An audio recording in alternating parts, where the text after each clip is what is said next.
Jewish communities have been pushing the exact kind of hatred against whites that they claim to want people to stop using against them. Now, I don't like generalizations. Not every Jewish person believes that. But it is true, the Anti-Defamation League was part and parcel with Black Lives Matter. It is true that some of the largest financiers of left-wing anti-white causes have been Jewish Americans. They went all in on woke, and it wasn't just ADL. It was some of the top Jewish organizations in the country that have done that. In fact, we have seen this with the recent retreat of Jewish donations that are no longer going to be administered to colleges, right? Mark Rowan, Leon Copperman. Can we get that full list? It's very powerful. The part of the, so that's totally true. And by the way, Tucker Carlson reinforces this. So I'm going to kind of, it was quite a day on the internet. Tucker Carlson was interviewing Candace Owens. We have Candace Owens coming up next hour.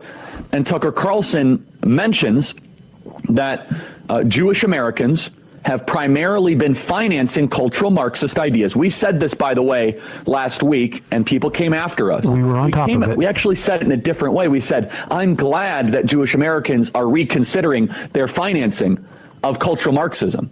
And people misunderstood it intentionally and slandered us as being anti-Semites. But listen to this. Tucker Carlson is completely correct by saying this, that the philosophical foundation of anti-whiteness has been largely financed by Jewish donors in the country. It's the Homeless Left with Matt Weinglass and co-host Jay Scott. Episode 136, Who Always Benefits? With guest correspondent DON DeBAR. And an all-new top censored news of the week. And here's your host, Matt Weinglass.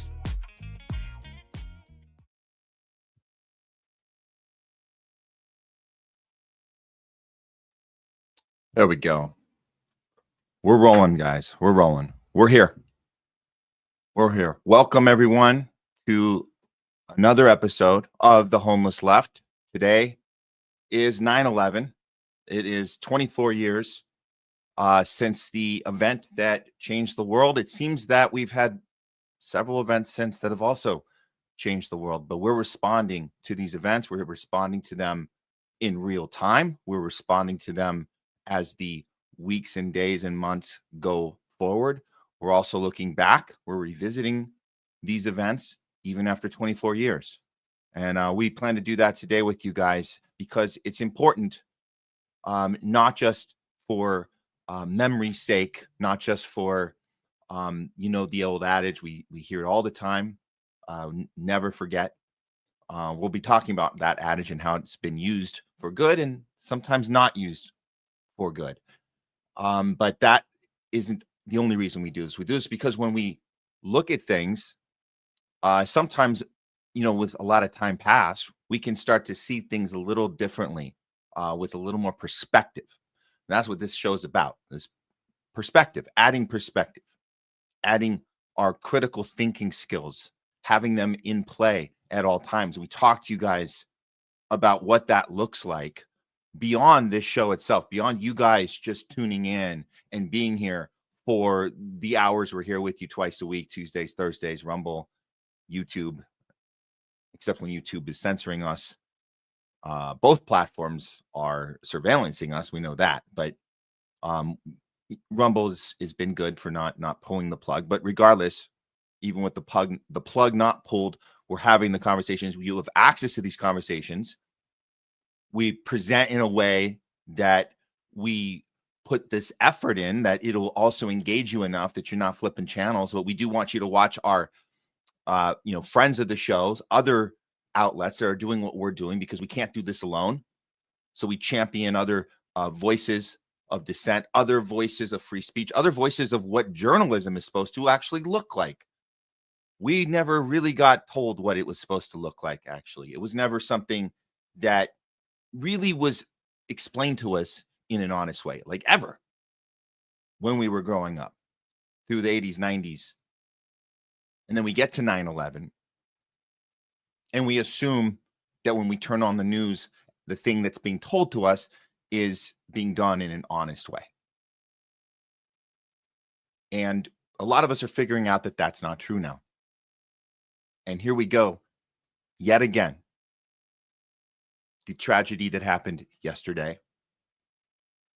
One day, hours before this 24-year mark of 9/11, we have yet another experience of a lot of emotion, a lot of confusion, a lot of loss, a lot of anger.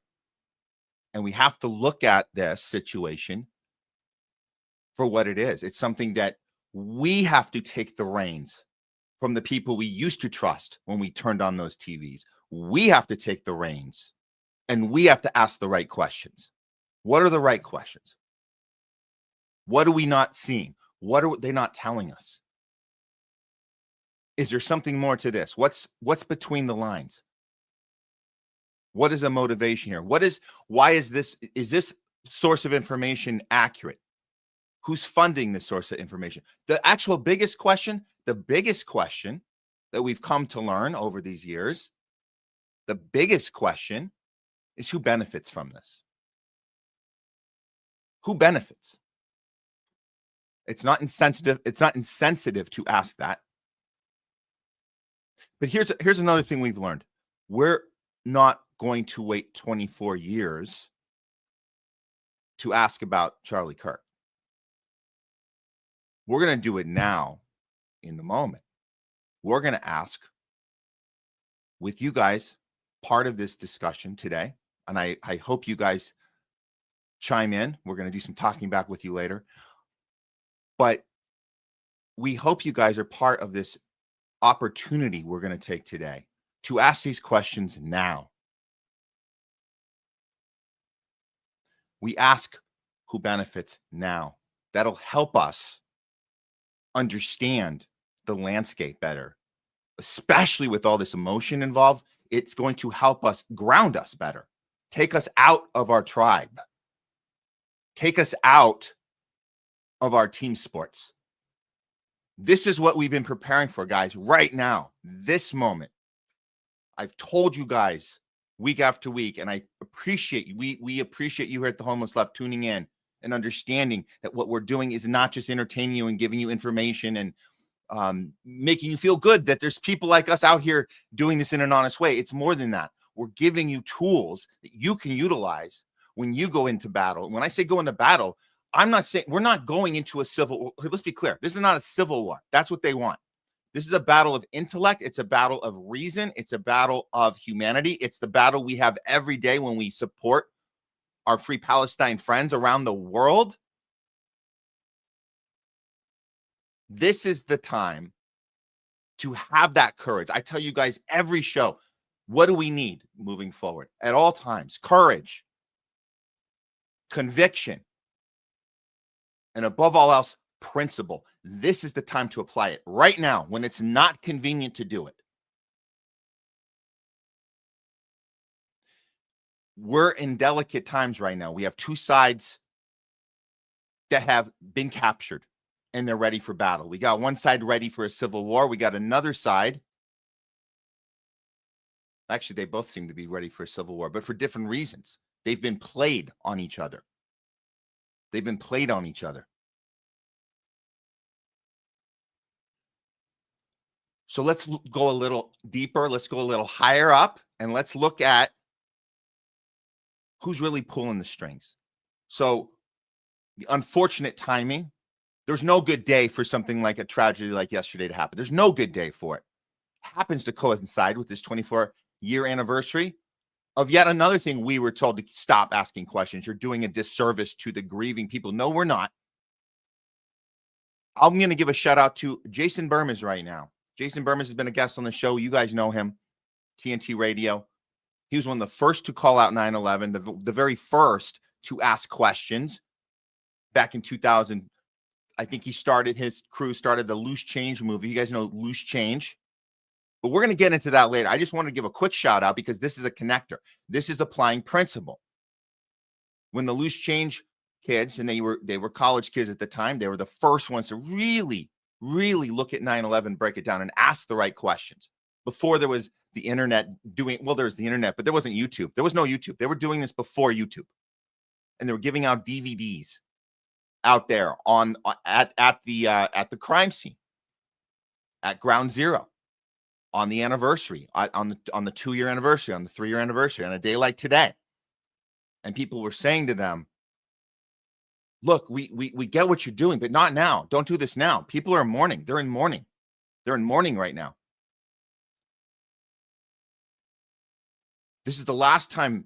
Any other day, you guys can come out here and give out free DVDs of your movie, asking questions about what happened.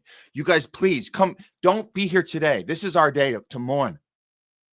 And they look back and they said, with very empathetic behavior in their eyes, and I saw it because they filmed it. It's actually on the DVD. I remember the DVD. It was like on the bonus track, and you go to the bonus track and you see this. They're trying to give out the DVD. On the next printing, they did another release, and then they say, hey, this is us trying to give this out to free to people. And they said, no, guys, not today. This is our day. You don't ask questions. There's family members grieving. And they said, we hear you. But what better day than today? We're out here for those people grieving. We're out here for those family members who need answers to these questions, who demand to have justice for their deceased. So that is the principle we implement.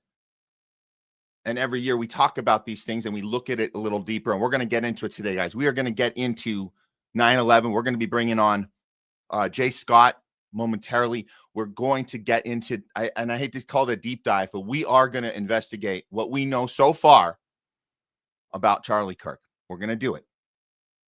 We're going to do it. Because we're not going to wait. We're not going to wait 24 years for that. Okay. We're also going to be bringing in DON DeBAR a little later, and we got to talk about NATO, BRICS, all of the geopolitical stuff, the stuff that we know is not even a thought on a lot of people's minds today. What could that have anything to do with what we're talking about? Well, it does. It's all connected, man. It's all connected. We're going to get into all of it today. 9/11, NATO, BRICS. Qatar we talk about distractions. We're not even talking about that. So we're going to get into that too. We have a Maha update too. This is exciting. We've had some kind of mildly good and to bad news with Maha, but we do have some good news here, at least a vaccine hearing that went down. Senator Ron Johnson will be looking at that. But it's going to be a little different type of show today. We decided, because of the intensity of the material today, because it's going to get intense, guys. It's going to get real intense.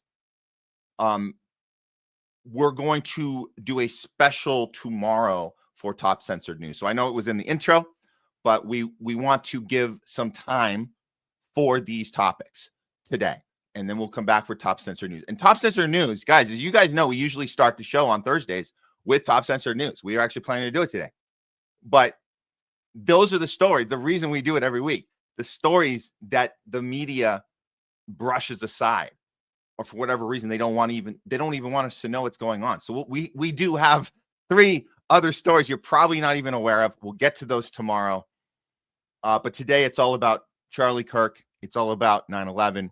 And it's about calling out the U.S., Israel, war machine, and how we've been wreaking havoc around the planet for our entire lifetimes, apparently. But that's why we're happy to have Jay Scott coming on, and also DON DeBAR. So let's go ahead first, and I just want to remind you guys, wherever you're tuning in, whether it's here, the Homeless Left, on Rumble, on Twitter, you guys can throw in some comments now. We'll get to them later in talking back. This is the channel. I just want to be clear with you guys. The Homeless Left on YouTube, the original channel, has been terminated. It doesn't exist. Why? Because Google, YouTube told us that these conversations were too dangerous to have.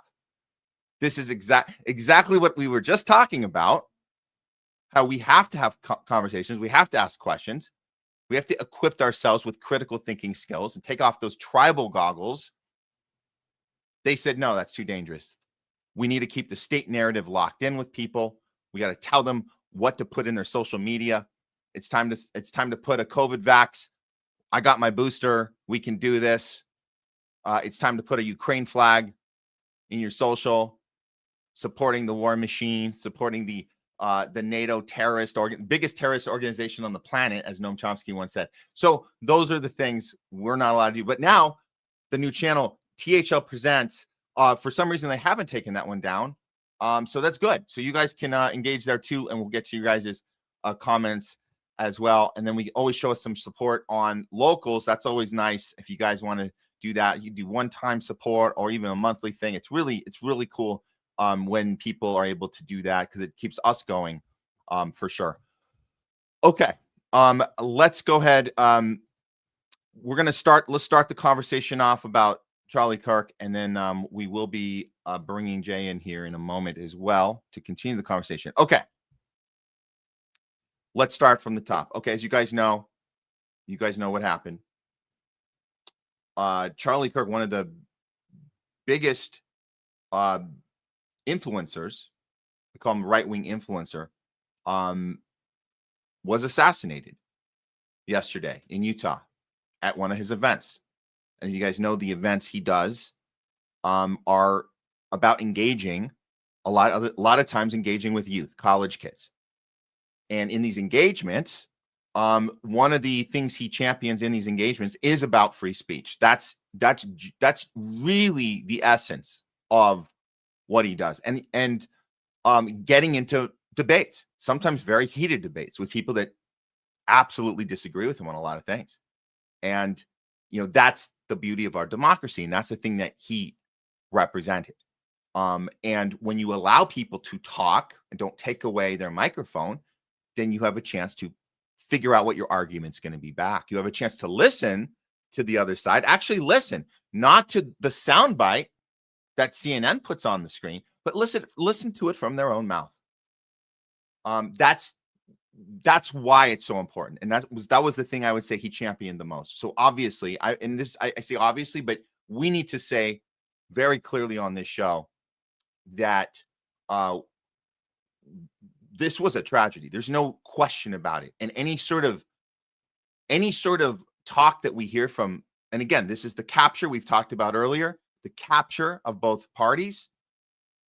There's the audacity of anybody thinking this is improving society, that he's no longer with us. The audacity, that's not,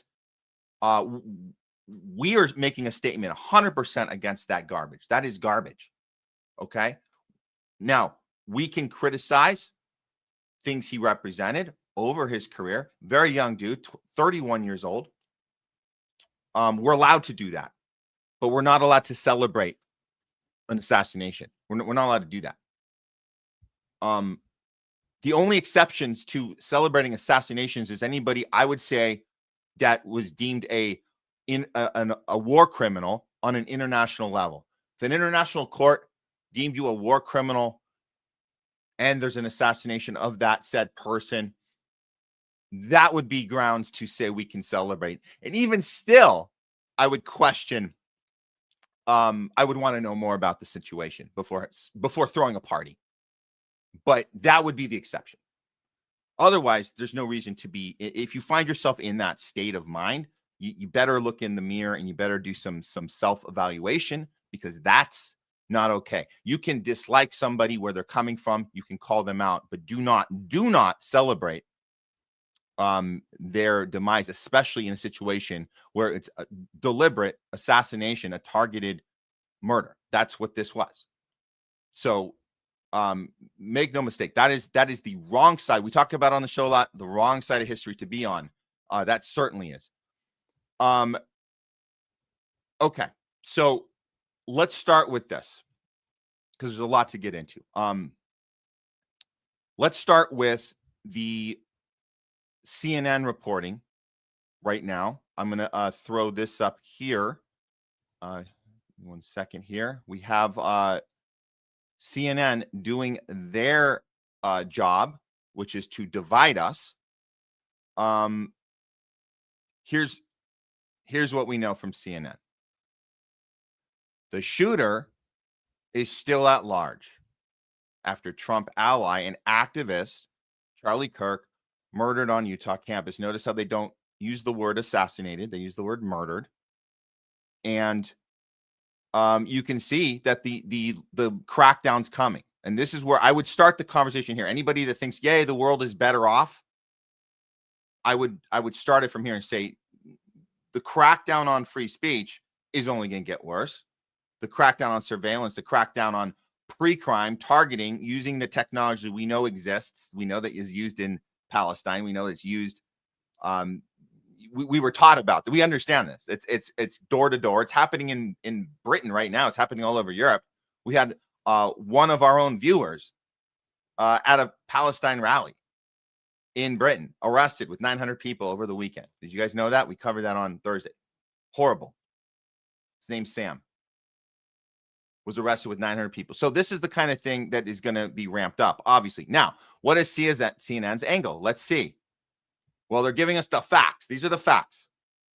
The shooter's at large. Manhunt is underway for a person who killed prominent conservative political activist Charlie Kirk. State and federal offices say they have tracked the shooter's movement. Well, that's so interesting, huh? Because didn't they have another guy? And they messed that one up. Well, we'll get to that in a second. So in the investigation, they believe they have recovered the firearm. Oh, my God. Look at that. They have the firearm.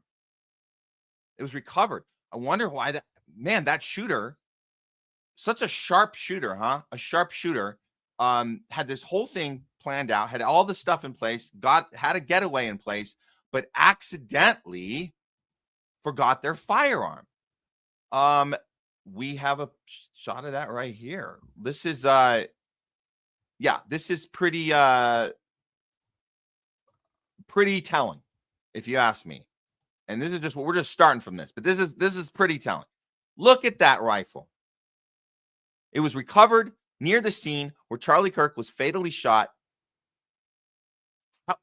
How did they find that? This reminds me of something. What does this remind me of? Does it remind you kind of a passport maybe found at another crime scene? It's interesting, right? That you can recover this, and we're supposed to trust. We're supposed to trust the FBI, right? Kash Patel, he's on it, even though they already messed this up and got the wrong guy already. Well, let's look at that. Let's look at the wrong guy that they already got. Oopsie, they had to let him go. This was shortly after the incident. And I guess this would you call this an oopsie, right? This is an oopsie. How dare you! How dare you! How dare you! How dare you! How dare you! How dare you! He's such a monster! What a monster! Such a monster! Monster! A monster! How dare you! Back it up! Back it up! How dare you!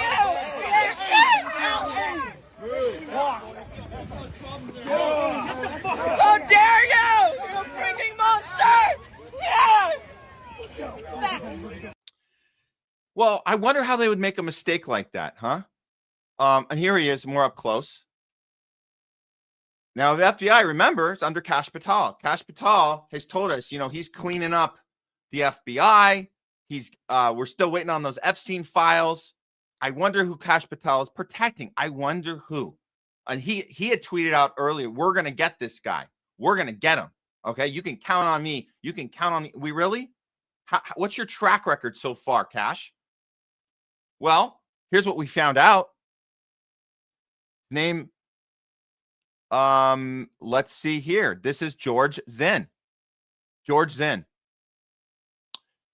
Arrested in Utah. Now we know Utah. What is the percentage of Jewish Americans in Utah? Very low. It's majority Mormon, by the way, just so you guys know. Majority Mormon. So random Jew guy at this event doesn't look like a college student. Where have we seen that one before? UCLA protests? Leslie knows what I'm talking about. You guys know. Interesting, right? We don't see the students. We just don't see them. We see this old Jewish dude. What else do we know about him? Well, that shot on the right, you guys see, I'm not going to play the video, but according to this video that he posted years ago, this is the same guy George Zinn, who told us about his experience with 9/11. And he made a 5-minute video about it. And so he's this exact event we're recognizing today, 24 years later, he was at both of them. Look at that. Imagine that. So the question we're asking, how did Kash Patel get this wrong? That's one question. How did he get it wrong? Oopsie. They're not going to tell us that, by the way. We're not going to know why they got it wrong. Why should we trust you now? Now that you know that you got the right guy? We got the right guy now, right? And number 3, you're going to explain where that gun came from such a precision shooter. It's crazy that he would leave the firearm. Yeah, and we're never going to hear about this guy's background ever again.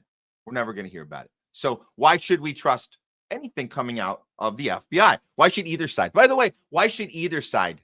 We talk about these sides, these camps, these teams we're in. So there's that. There's that. So we're just trying to piece this together right now. And these are just little red flags that we've noticed. Okay. So Charlie Kirk, like I said, this guy's was a free speech activist. And you guys can imagine, those of you who've been paying attention, been watching our show, been in the space with us, we have MAGA friends, certainly Maha friends. We know that you guys know the discussions we've been having about this, the guy who ran as the peace president, the guy who ran against the censorship machine that the previous administration was pushing, and we know the consequences of those. By the way, we lost our YouTube channel under Biden, by the way, guys, under Biden, not Trump. So the previous administration, the crackdown of censorship.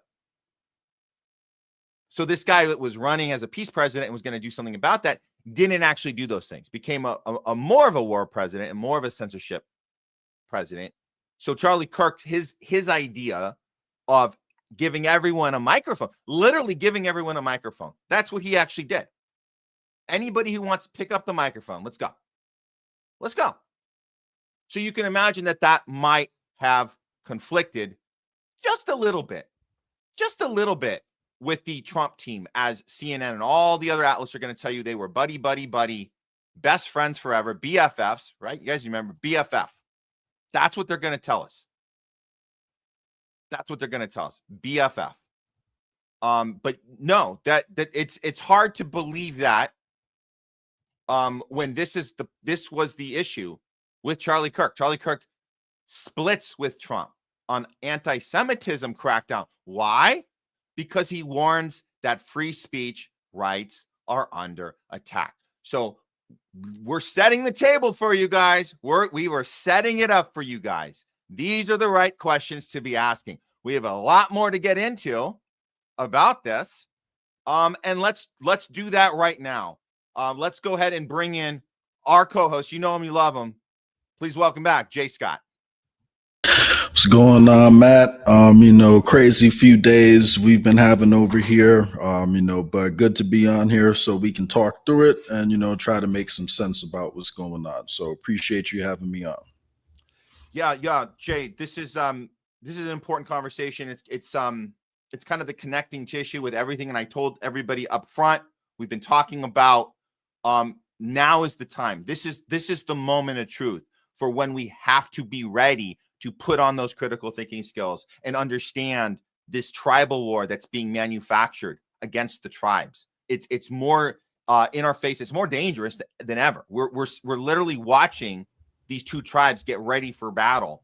And meanwhile, the U.S.-Israel war machine is continuing the thing that they were doing anyway, but they can ramp it up now. And the plan is intact. They are following it by the book. Everything's working out for them. But we're here to ask the right questions and without taking the human part out of it, because that's another reason we're doing this, because we want you guys to understand that this is, remember, we're all human. Remember, Charlie Kirk had a family. You remember that as human beings, we need to be empathetic to that. At the same time, keep pushing the message of free Palestine and humanity that we need to recognize all over the globe and be consistent with that. So this is more than ever, this is the time we need to connect the dots on this. So, so Jay, before we get into, because I know you sent me a few things, we got a lot of stuff to share here and really kind of get the viewers to maybe think about something they haven't thought of just yet on it. But would you like to start with anything on your end? We can kind of piece it together as we go.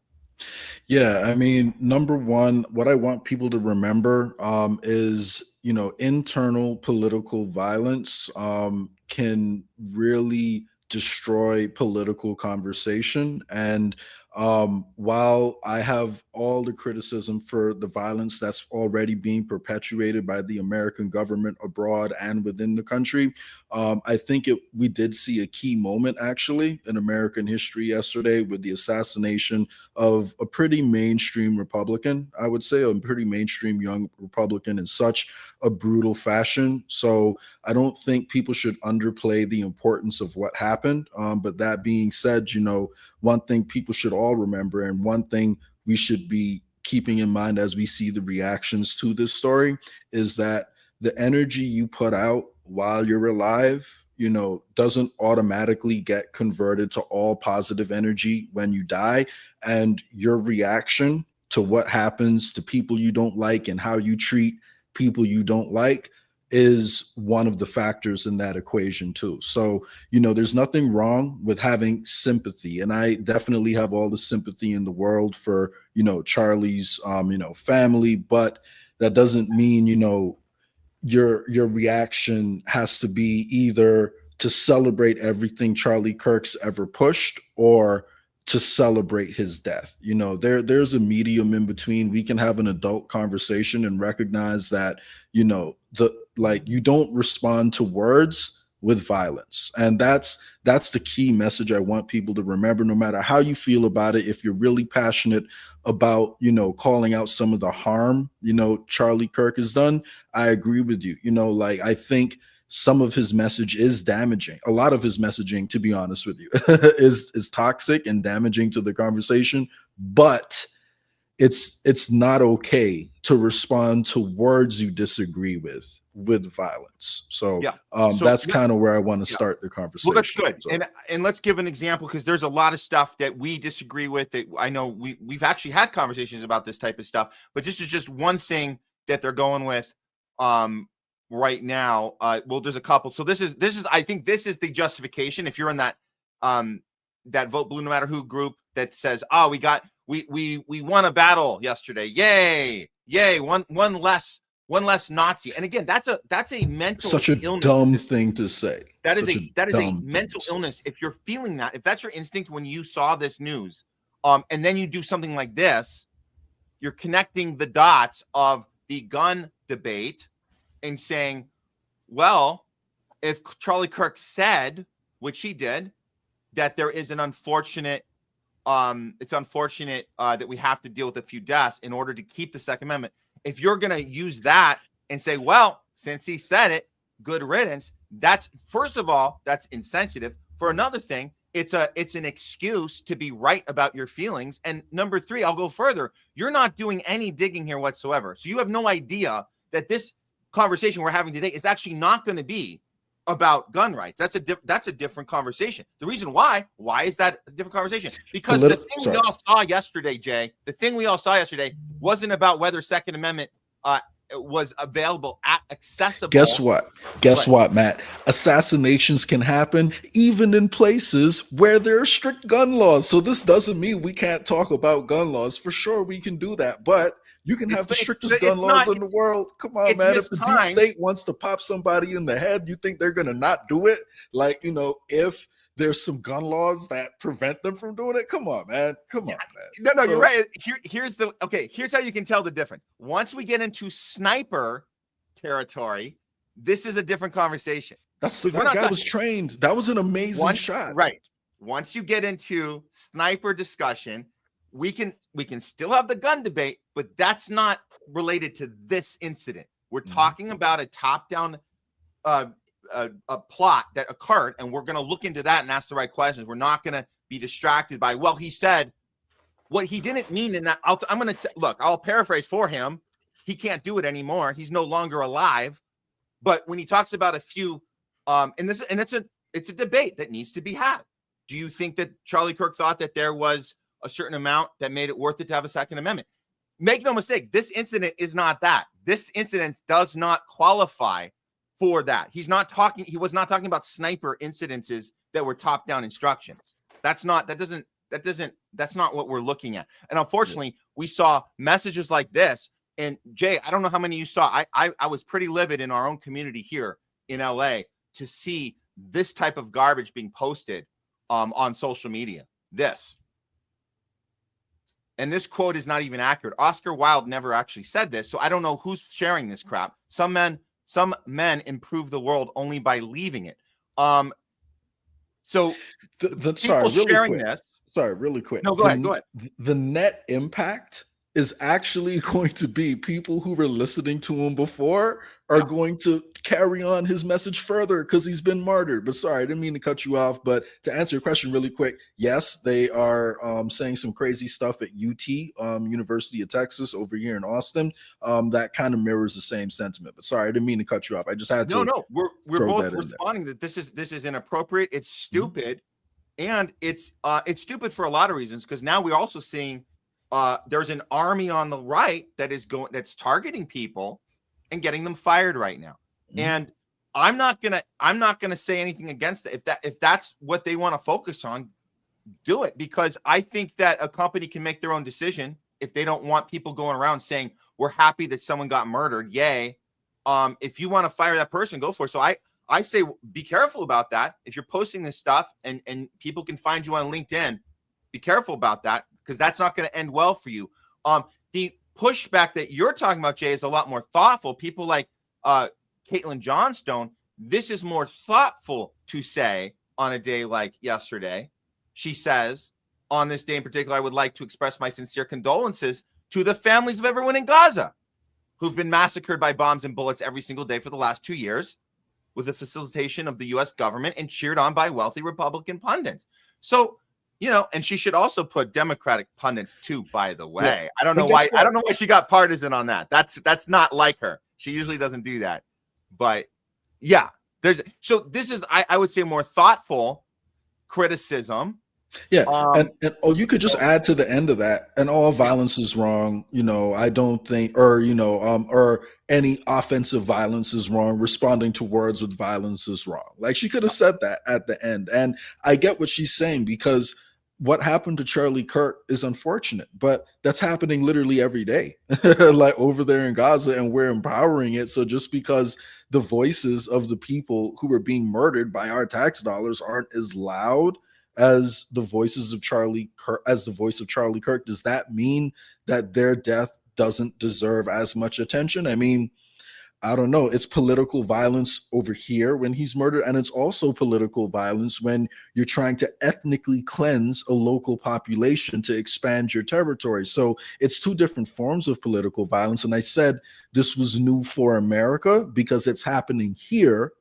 But again, that doesn't mean that people have to care about it like more than what's happening over there. And just imagine, right? If you feel upset because Charlie Kirk, got killed yesterday because you really followed him and you loved him, imagine how many people every day have families in countries that are being bombed by Israel. And since October 7th, they've bombed Palestine, Lebanon, Syria, Egypt. They've bombed, Qatar now. So, like, if you have family in any of these places that are being bombed and your family member gets killed, don't you think you're also going to be very upset? Like, and you don't need to be related to people there. I'm not related to anyone in Palestine. I'm actually half Ashkenazi, and I am disgusted by the actions of the Israeli government that is being empowered by radicalized religion. So just like, be human, have empathy for people. Like, you don't have to blame, like, Matt, I sent you a few quotes and all that I'm sure we'll get into later, but you have Republicans right now saying everybody on the left is the problem. So everybody come over here on the right and let's bring sanity back. Because if you're on the left, political assassinations are going to be the norm. No, this is 100% accurate here. So I'm going to throw this up right now, and you responded to Elon, who below says the left is the party of murder. So he's instigating. He didn't even say Democrats now. He said the left. Yeah, and you respond to him. Political violence isn't limited to either side, Elon. It directly is contributing to the problem with rhetoric like this, which is what they want. So Elon's playing the role he's supposed to play. Keep the divide, keep the hate. And you know why? Yeah, go ahead. And we know why, because he's business partners with, the leader of Palantir, who's going to be profiting immensely from the deep state that's being built right now. And both of them are donors to Donald Trump. They both invest in private prisons. A bunch of Republican donors invest in private prisons. And guess what? They also invest in companies that make money off private prisons with the contracted labor over there. So let's just take a look at the big picture. How is this going to be spun? Matt, I think we're going to hear a lot about political violence and violence from the left and the need to surveil people to stop this type of thing from happening again. And guess what? We have a patriot by the name of Mr. Peter Thiel, who loves this country, and he's founded a few different organizations that are going to help us keep everybody safe. So all you have to do is trust the plan and recognize we're going to give up a few rights now to be safe, and Big Brother is going to take care of us. Yeah, Big Brother is going to take great care of us. Comparisons to 9/11 is unbelievable, man. This is how you manufacture more fear, manufacture more hate, and say we got to kill them over there so they don't kill us over here. Because make no mistake, that's where the right is going with this. They're blaming this psychotic radical lefty commies. They're saying that's where some people on the right, we find that trans that did this, and they're going to assign it to the Palestine movement, but they're not going to call it Free Palestine. They call it the Islam, the jihadists, supporting terror, and they're going to do. That's the next step in this. On the right. Meanwhile, and it's not all the right. It's not all the right. It's the establishment, right, on the right, and people who have been tricked, people who are under the trance, like people who are under the trance on the right and the establishment. But I want to be clear. I know plenty of people on the right, who are I know a few people on the right who are taking the opposite approach right now. So I don't want to say it's all the right. Let's use verbiage like the right tribal. Or the tribal establishment right, the tribal right, establishment right. These are the tribes. So we're talking about.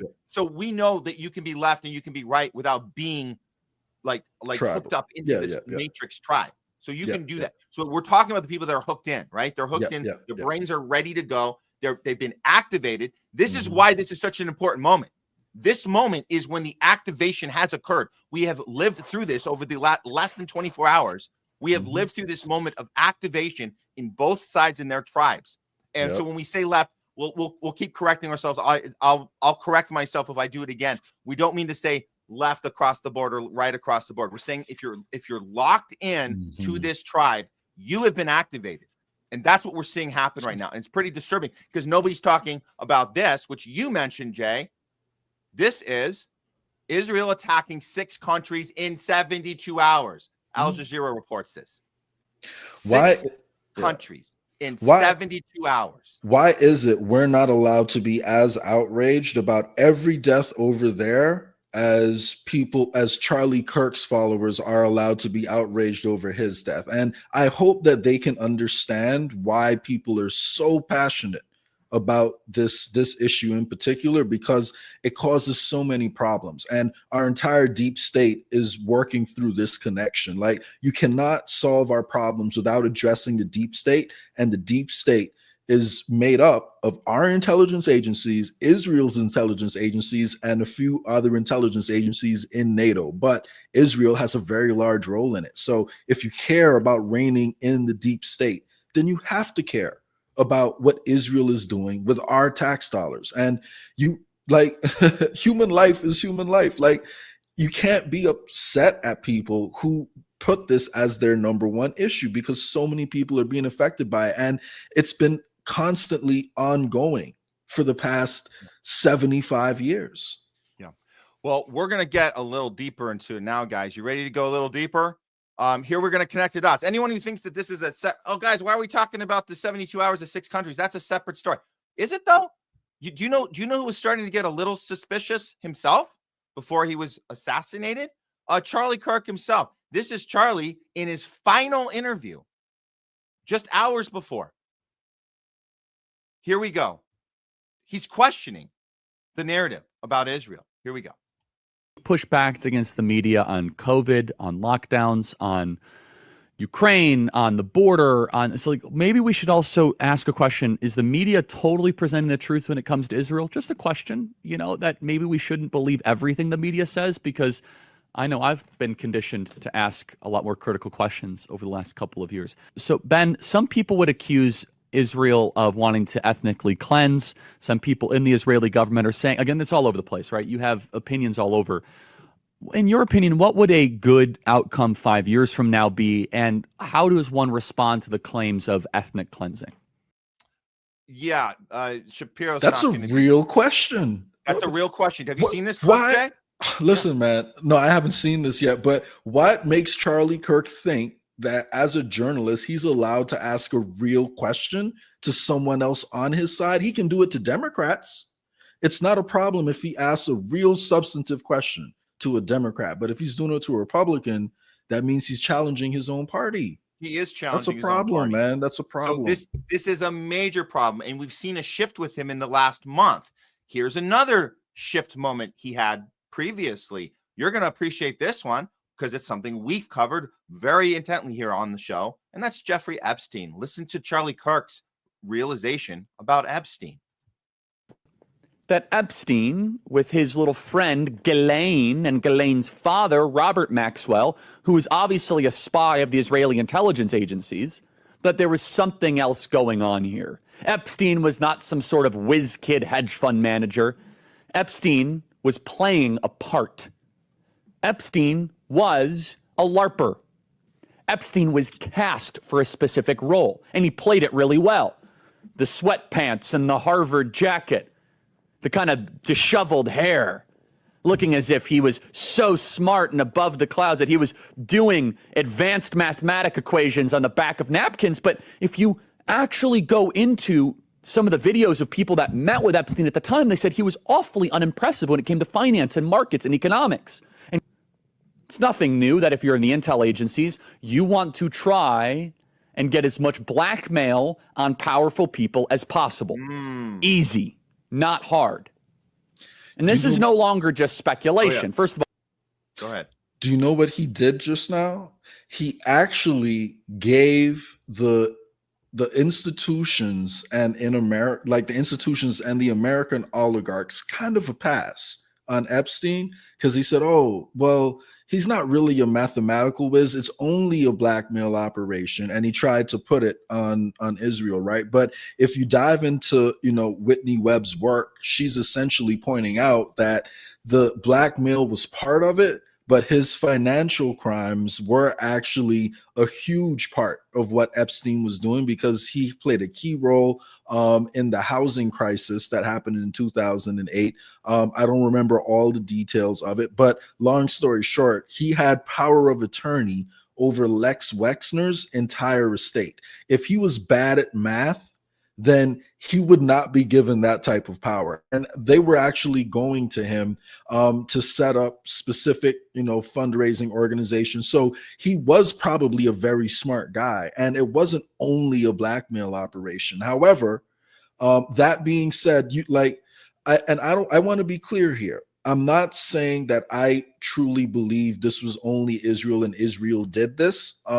Because I think there's another aspect that was brought up to me last night by someone I know who's, connected in politics. And he essentially pointed out that Charlie Kirk is the gatekeeper for up and coming young Republicans in college through his organization, Turning Point, that he's the leader of. Okay, so, I'm glad you brought that up. I'm gonna connect this, and he continues for a little more, but we have more to show here. So, Jay, that part is also very important. They're both important, and they're both true at the same time. It could have been internal. It could have been Republicans upset because maybe he was trying to take more power. So it could have been either thing.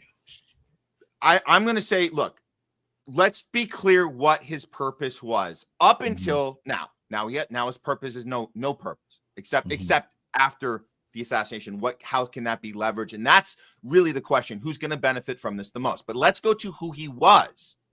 Make no mistake, when you put Charlie Kirk out in the college arena championing free speech, which is a good thing, and giving people a mic, what his job is to be a recruiter for the youth, a recruiter into a party, also for intelligence agencies. Yeah, right. So an establishment tool to recruit more than Ben Shapiro, more than any of these other. And Tucker got out of there. He didn't want, but they were never really this guy. Yeah. This was the guy.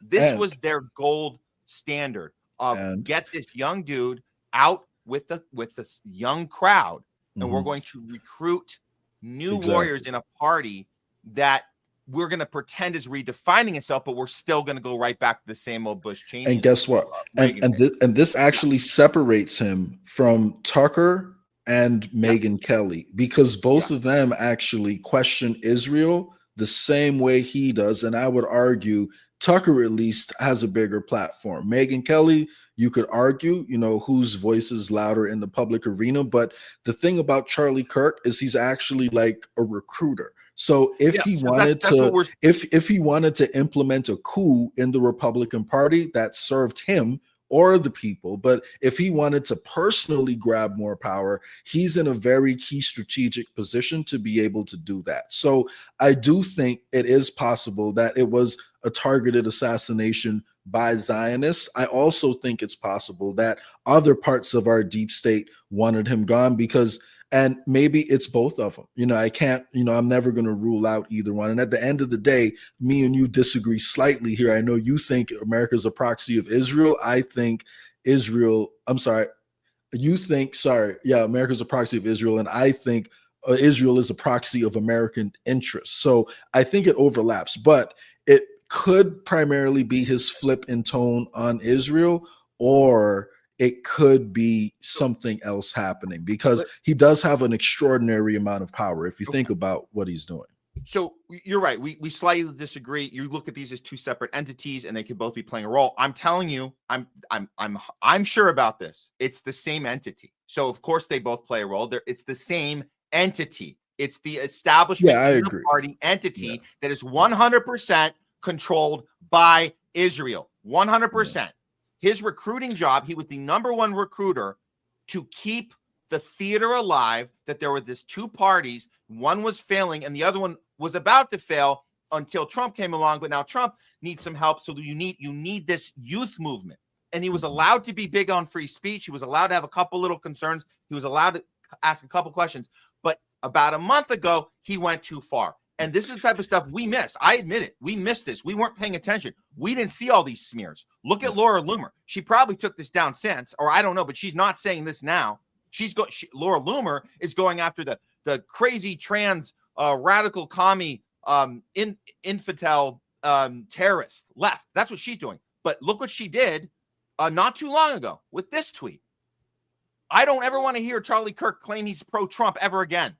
Not after this weekend. And she's referring to a month ago when he appeared with comic Dave Smith, Tucker Carlson. That is what we're thinking is the eye-opening moment, the real eye-opening moment for him. Not just about the stuff he probably previously suspected, but he saw what Tucker could do. He was inspired by what Tucker was doing. And he was going around, Tucker was doing his own tours and calling out the whole thing. And he's like, wait a minute, I can do this. But it was scary. So I'll finish reading this. So Laura Loomer says, I'd say he has revealed himself as a political opportunist, and I have a front row seat to witness the mental gymnastics these last 10 years. Lately, Charlie has decided to behave like a charlatan, claiming to be pro-Trump one day when he stabs him in the back the next. And then his group was only able to thrive thanks to the generosity of President Trump. But it gets worse. It gets worse. Here's a smear. Atomy Media tells us that look. So they accused Charlie Kirk of infesting Turning Point with anti-Semitism. So the editor of Fox News complained that if Charlie Kirk remained head of Turning Point, it would cause anti-Semitism to be a massive problem, and he was starting to get more and more hate. So this was building up and accruing over the last several weeks here, getting the hate from Zionists. And then 1 month ago, he said that he feared Israel would kill him for this. We did the homework. We went down this road to see if that checked out. And guess what, you guys? It checks out. This was the tweet. Friend of the show, Wyatt Reed, first shared it and said, "Hey, would you like Harrison Smith? Would you like to clarify that you meant these words back in August 13th? Did you mean this tweet?" Because Harrison H. Smith tweeted out on August 13th, "I'm not going to name names, but I was told by someone close to Charlie Kirk that Charlie thinks Israel will kill him if he turns against them."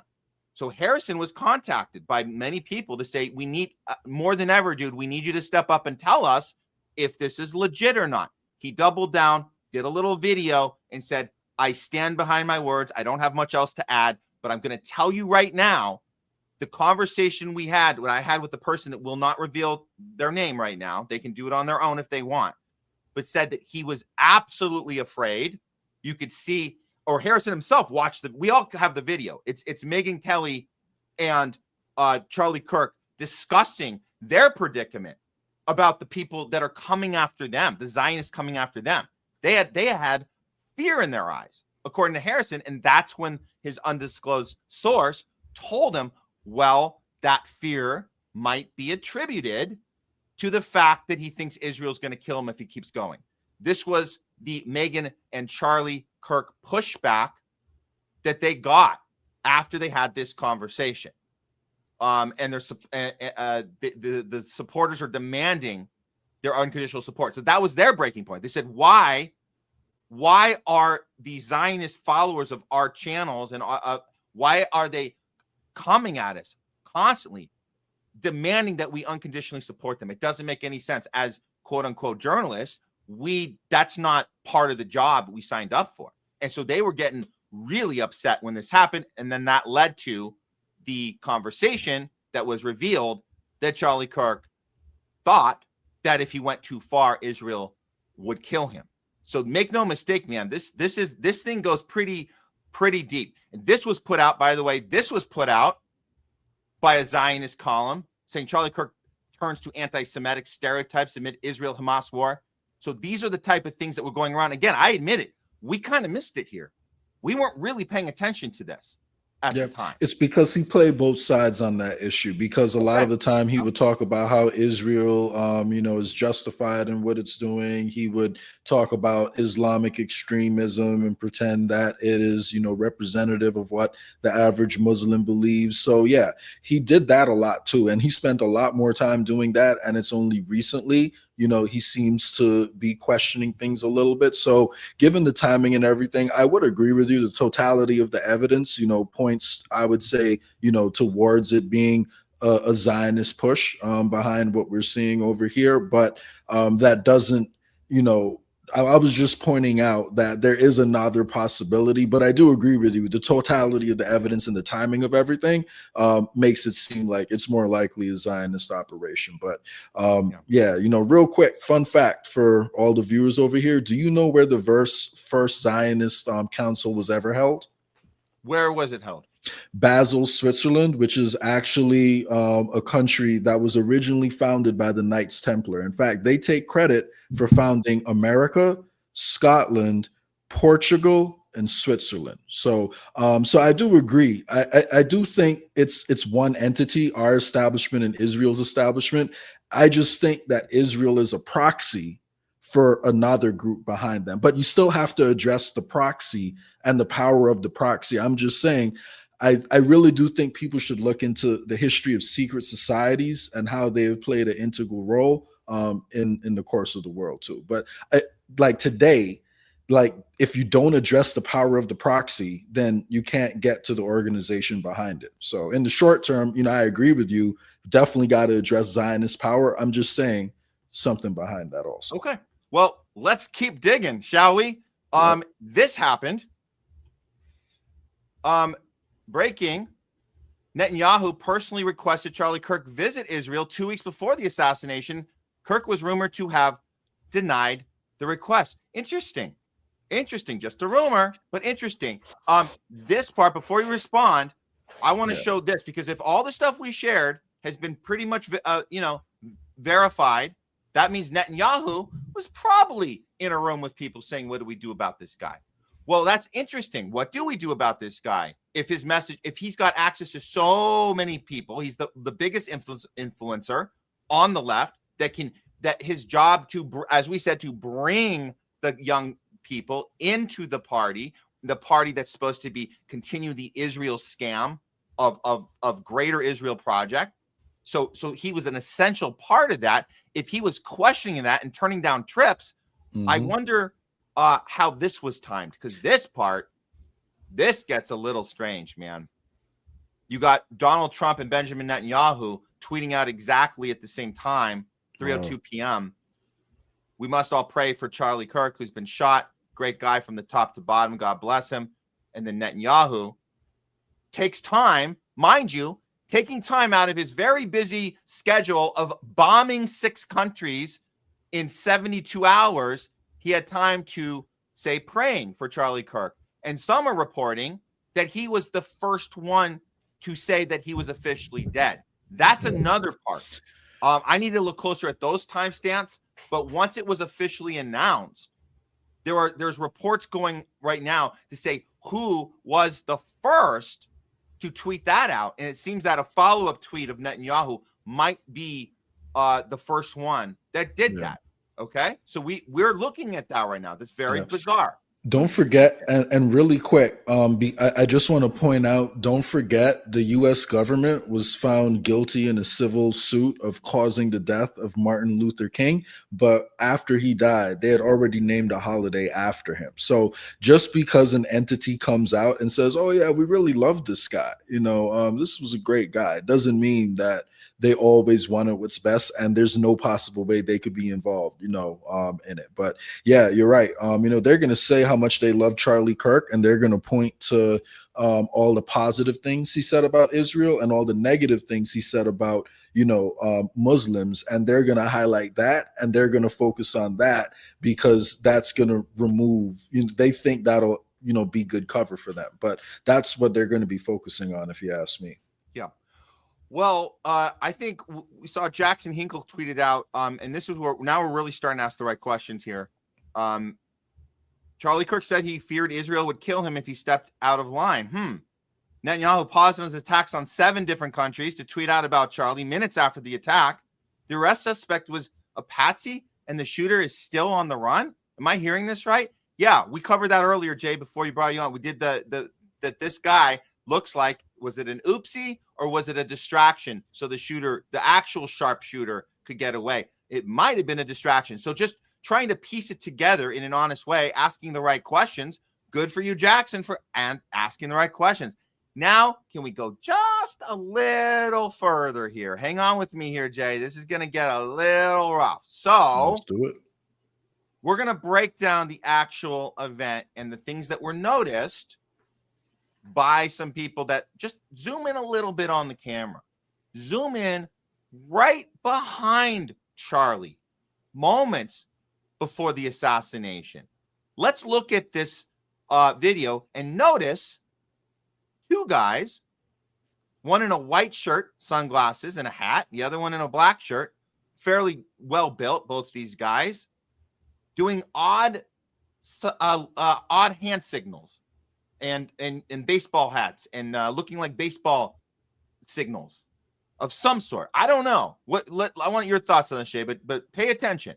Both of these guys standing right next to Charlie Kirk, moments before the attack. Been mass shooters over the last 10 years? Too many. There they are. You see? So I'm pausing here. We're gonna the camera's gonna zoom in on the white shirt dude first, and then it's gonna go back to the guy standing to his left on the right side of your screen. So watch both parts of this. Here we go. It's 5. Okay, now 5 is a lot, right? I'm gonna give you some credit. Do you know how many mass shooters there have been in America over the last 10 years? Counting or not counting gang violence? Great. And then the shot. That's the shot. Yeah, that was weird. That's the shot. That was weird. You want me to go further? You want to go further? How about the quick exit? We were told he was getting rushed to a hospital. Not so fast. There ain't no ambulance and there ain't no hospital. They went right to the getaway. We're still looking at the plane situation. There's a report that the plane went off the grid. But before they got to the plane to get him out, and we know there's no surviving that shot. We've all seen it. You guys can go watch it on your own. We've all seen that you can't. So all this talk about rush to the hospital, saving his life, Glenn Beck lying about, dude, I know he was boo-hoo-hoo. We all saw Glenn Beck crying and sobbing. I get it. He was hurt, but you don't go on and tell us that you had an inside source telling you that he still had a pulse half hour after this. That's what Glenn Beck did. By the way, did you see how much blood out of his neck? You don't have to be a hunter or a gun expert to know that if that much blood instantly pours out of someone's neck, that they likely died within seconds, if not minutes after that. So they were giving us all these distractions, showing us this random Jewish guy in a Mormon state who oops, wrong guy. Meanwhile, Glenn Beck telling us, crying while he says he has an inside source saying that the guy still has a pulse. We were told he was rushed to a hospital, which implies ambulance to hospital. That didn't happen. There's no hospital. Yet they ran out with his body very quickly. I'm going to show you this next tape. We're going to watch this one twice. Actually, we're going to watch the other one again. I want you guys, let's put our detective hats on here, guys. You saw the hand gestures. Actually, let's watch that first. Let's watch this one more time.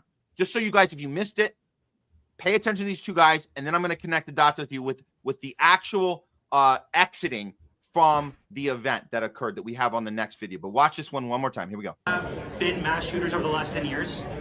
Too many. Pay attention to these two guys. Pay attention.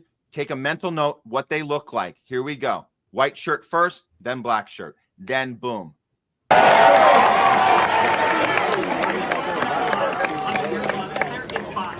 Now 5 is a lot, right? I'm gonna give you some credit. Do you know how many mass shooters there have been in America over the last 10 years? Counting or not counting gang violence? Great.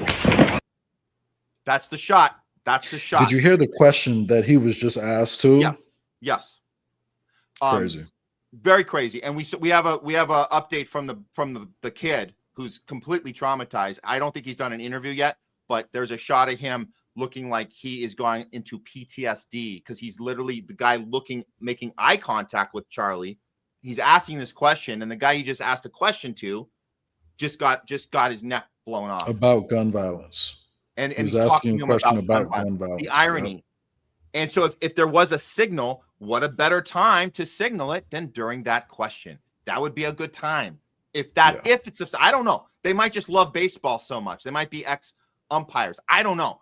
But all of that leads to this. Here is the actual exit. I want you guys to pay attention to this. We're going to watch this a couple times.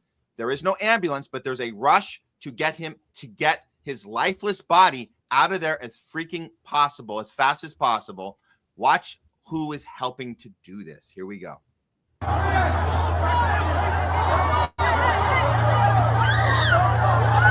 See? Did you see it? Let's watch it again. Okay.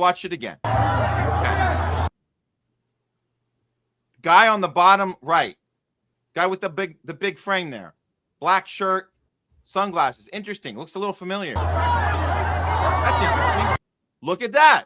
Who's that guy with the white shirt and the white hat? He's already waiting at the car. That's crazy. It's so interesting that these aren't just random people standing behind Charlie. These look like security detail. And why are we rushing a lifeless body as quick as possible into a non-ambulance, going to a hospital, and you're going to go try and get you back on the plane and get off, get out as fast as possible, and then lose complete. And really quick, I'm not saying I know for sure that they were involved, because it is also possible that maybe security detail, if they were actually protecting him there, maybe they are sending hand signals to each other to say when things are cool. However, I have a lot of questions about that. So I think that needs to be followed up on. It's not an admission of guilt. It's not like smoking gun, but it's definitely questionable. And I think we need a lot of answers and a deep dive into their protocol, as security detail is a tip of the hat part of that.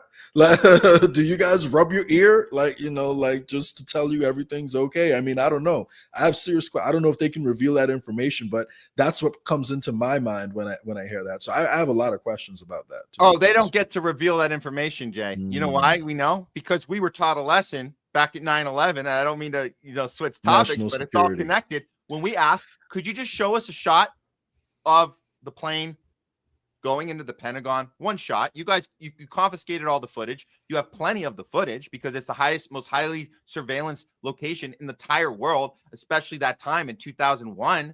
And you're not going to show us one frame of a plane going into the Pentagon. Interesting. Conspiracy theorists. And what did they tell us? Why were we not able to see that shot? Conspiracy theorists. It would compromise our national security. And I guarantee you're going to get the same answer here. These guys aren't going to tell you what those hand signals were. And you're certainly not going to see the footage of the dude in the white shirt who was holding a cell phone right to him that might actually have some information we might need from the other angle on it. We're not going to see that either. I guarantee it. We're not going to see these guys. The FBI, whoever's I'm sure it must be the FBI investigating this. I mean, they better have an answer for that question because, like, they're not. Yeah, Jay, they better have an answer for that question. It's 24 years since 9/11. We still don't have a shot, one frame of a freaking plane going into the Pentagon. Yeah, we're never getting it. And same thing for Building 7, from what I remember. We don't have pictures of any. Oh no, wait. They said that the fuel melted it and made the building collapse on itself. Anyway, I don't want to get ahead of myself, but yeah, we'll get to that.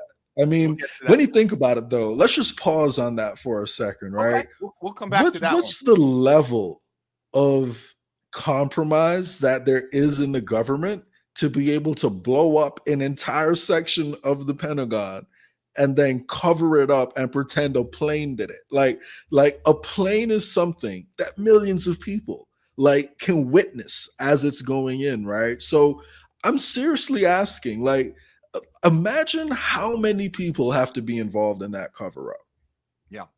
Yeah. And this is your map, guys. This is what it takes. This is what the captured, right? They're waiting for their crazy trans, mental illness person to be caught, who was an exceptional shooter, had a map of the whole place, knew exactly where to stand, get that one clean shot, and then oops, he accidentally left.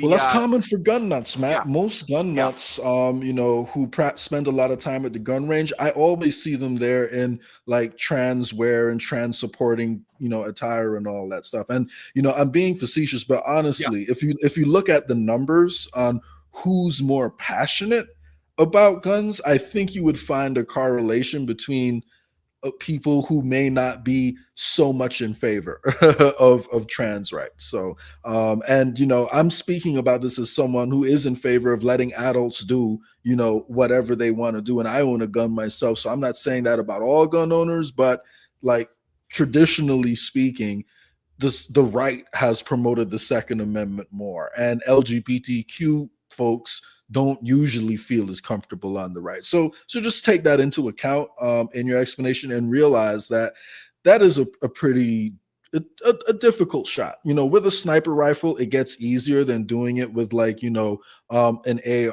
AR, but it is still a pretty, you can't just pick up a gun and do that. You have to have some training to be able to make that shot at that distance, because 200 yards is a pretty far shot. Well, Jackson Hinkle had a follow-up, and I really appreciate this follow-up he did. So you ask questions, you try to get answers, and then you do a little bullet point. This is what it is. This is what you got to do. You got to make a list. So here's what we know. He used to be an Israel loyalist. He feared Israel would kill him. He started mildly criticizing Israel. He said Epstein was Mossad. He let anti-Zionists speak at his events. Zionist media started attacking him. Somebody shot his jugular 200 yards away. Netanyahu tweets within minutes. Patsy gets arrested and acts guilty. Assassin escapes without a trace. Netanyahu tweets longer message. And something tells me, and this is the conclusion we're at right now. Again, this is just where we are right now. Something tells me they're not going to tell us the truth about who killed Charlie Kirk. And here's a prediction we saw to back this one up. They would. This was before. This is Tommy Boren before the event made a little prediction. If Charlie turned heel on Israel, they would have someone shoot him at an open air event. And they have some idiot Goiper with a genetically anomalous issue there to be the patsy fall guy. Part of why you never make a deal with the devil in the first place. I actually really want to focus in on that point because Charlie Kirk was, I don't mean to talk bad about the dead, but he was a loyal servant to the Republican Party for most of his political career. He literally tried to take some autonomy on one issue, and then look at him now. And if you're ever in like independent media and you're asking yourself, man, this is hard. Should I just sell out and like go with the establishment? If you've ever let that thought come into your head, not you, but I mean in general, Matt. Yeah. Like they kill their own people, man. Like they will kill their own people for having a slight disagreement. So people who dissent have been targeted in the past, and they've taken out a lot of really important leaders. But this is just a perfect example of they'll take you out even if you've been on their team the whole time. Like Charlie Kirk has key relationships with many of the most powerful people like in the Republican Party. And like he's been a loyal, like he doesn't break ranks with the Republican Party hardly ever. And look at him now. So like just know, even if you go with the flow, you could still wind up dead.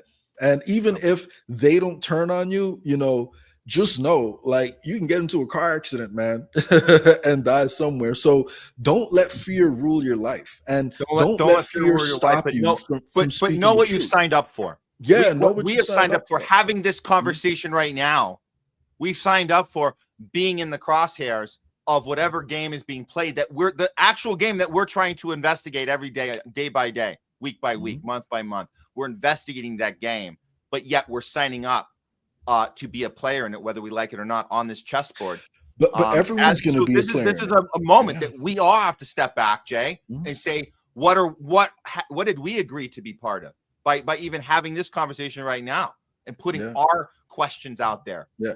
And the reason why and the reason why I don't think twice about having it is because I can see clearly where the world is going. And it's not something that, I want to, like, the future that the oligarchs have planned for us. I don't want to be a part of that. That's why, like, I'm speaking out now. And if we don't speak out, if we just sit back and take it, I mean, that's not a quality of life. That's not something, I simply want to be a part of. So that's my opinion.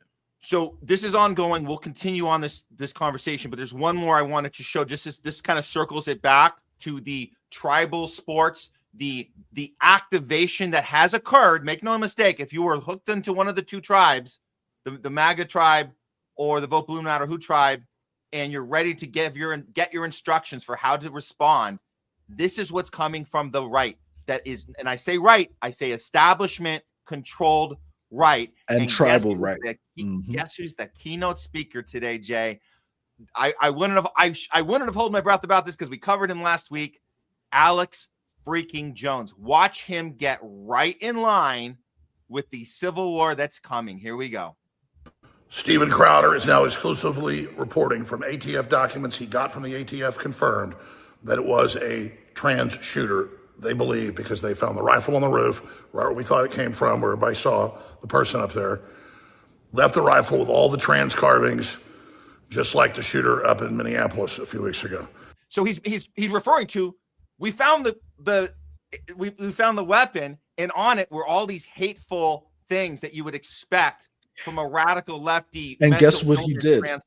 And look at what he did. He tied it in to another shooting, right? That just happened. So guess what? This is a targeted campaign to target the real champions on the right by the left. And it's all of the left. That's what's happening right now. But guess what? He's not going to talk about the political assassinations of Democratic lawmakers in other states. He's not going to talk about violence coming from the right. He's going to pretend the only political violence that exists is coming from the left, and it's all the left. That's what he's doing right now. And on top of that, he's skipping the part about we're just assuming that this information you're getting from the FB freaking eye is accurate. Well, they never lied to us before.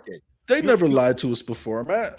Alex Jones, who's questioned things in his time, who probably knows there's something weird about a passport showing up at the Ground Zero site when everything else was apparently obliterated by the heavy fire and smoke, because that'll do it. That'll obliterate every body, every suitcase, everything that was on those two planes, completely annihilated. But there was a passport. Well, guess what? The same people who told you that, Alex Jones, told you about this rifle with the horrible trans notes on there about hating half the country. So that party's skipping over as well. We should build our tanks with the same material that those passports are built out of, because then nobody could ever touch us. You know, that's what we should really consider doing in the U.S. military. So let's hear a little more. But again, he's doing this with a straight face. This is insane. And so soon after the fallout with Owen Schroyer, where the accusation to him is that he's protecting Israel, and he's literally telling us, trust the FBI and this planted weapon, and that it's definitely a trans. Watch out, he's the crazy trans coming for you next with the sharp shooting. My God, what a sharp shooting trans! Wow, that's okay. Let's hear a little more, and then we'll move on. And they've been calling for their days of rage. They have been building up. They're very suicidal. They believe it's everybody's fault, and they've got to go out and kill. And so that's who they're after right now on the manhunt. We actually believe we know who it is. I don't think Alex Jones would say this, but I do strongly believe that there are people who say the same thing that Alex Jones is saying about trans people, but about black people. And there are white supremacist extremists. And let me be clear, I don't think this is the majority of white people. I think there's a small percentage of white people who still have extremist ideology, and they are telling their people the exact same thing that Alex Jones is saying about trans people. But it's not, I guess it wouldn't only be focused on black people. They would say it's black people and and Latin immigrants and minorities. They're about to start a race war, and they're about to start to try to kill off the white race. And that rhetoric being pushed to different audiences, like just in different ways, is extremely toxic. And that's what we're dealing with right now, because guess what? It only takes a small, tiny number of extremists willing to take matters into their own hands to cause the situation to escalate further. Because guess what? People who mean well and who are usually level-headed sometimes get emotional and then say over-the-top things in response to events that they don't have all the facts around. So it's very easy to turn people against each other and encourage tribalism, when you have this happening. And Alex Jones is a part of it. And I don't think that Alex Jones would say that about black people and minorities. And it's just as bad that he's saying it about trans people, to be honest with you. So I don't want to minimize that. But there are other people on the right who do hold that, belief. And that's what they're telling their people right now. So I don't know how anyone can listen to him with a straight face. I mean, he's got people who were with him on the Sandy Hook thing, and they still are fans of him. And for him to just on day two, we're not even barely 24 hours have passed, and he's already absolved Israel. He's already said, anybody thinking Israel did this, crazy, you're just anti-Semitic. So he's blaming it on someone, like he has all the facts, and he's writing off Israel, and he's saying anybody who blames Israel, conspiracy theorists. Alex Jones is calling other people conspiracy theorists. And I think he's calling for the next phase of the plan, which I believe is this Civil War mentality. Let's hear the rest of this. There was an individual that said on internet posts and social media that something big was going to happen that day, who was trans. That's probably the main person, but there's going to be a lot more of this, folks. This is literally a zombie army of killers, and they're totally brainwashed. This is MK Ultra 2.0. Pray for Charlie Kirk and his family.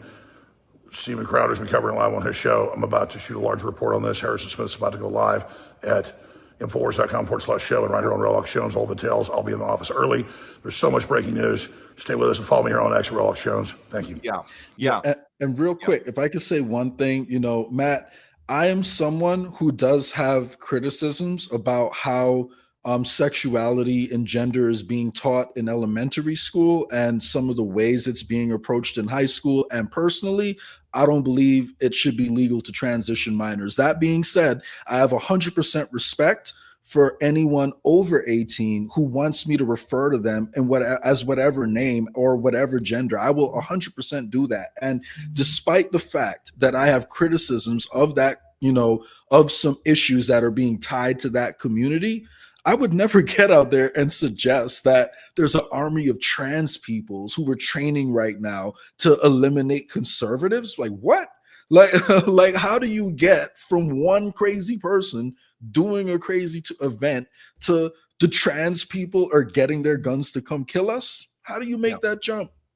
I don't know how you make that jump. And the things you're skipping over to make that jump is insane. You're skipping over everything. You're skipping over how do you become such a sharp shooter and get away with everything, but yet you left the rifle. It doesn't make none of that makes any sense. But a reminder to you guys, this is the community that we're supposed to be protecting, right? We have all the anti-Semitism laws in place so we can protect this amazing community, the most moral army on the planet. The thing we're not talking about anymore is all of Israel's crimes. We're only talking about this. That's what they want us to do, is not mention all the crimes. And then when something like this happens, guess who tweets out this garbage? And this is a reminder of what the mentality is of these people that we're supposed to be protecting, because they are the chosen ones. As Michael Rappaport says, it's not his fault that he was, that he was selected as a superior race. Here's Rabbi Shmuley, our good old friend, telling us, hey guys, I've spoken with my friend many times. I'm in shock and praying for his recovery. Help protect Rabbi Shmuley GoFundMe? Are you freaking kidding me? You're using this tragedy to make money for yourself? Wow. He's the real victim, man. Wow. He's the real victim in this situation. What kind of always the victim, right? Mm-hmm. Always the victim. There you go. There you go. And one more to top this one off. Somebody asked a question to Uncensored AI. This was an interesting response. Look at this. Actually, I got to blow up so I can read this one. Welcome to Uncensored AI. Who do you think killed Charlie Kirk? Because that's the question we're all asking, Jay. We're asking, who do you think killed Charlie Kirk? Charlie Kirk's murder reeks of a professional hit-like orchestrated by Israeli intelligence or their proxies. His recent shift in rhetoric, questioning Israel's actions in Gaza and Epstein's ties, crossed a red line. The precision of the shot, the immediate flight of the assassin, the flight which we started to get into that part, and the suspicious plane leaving Provo suggests a well-planned operation. Kirk's death serves as a chilling message to any conservative leader considering dissent against Israeli interests.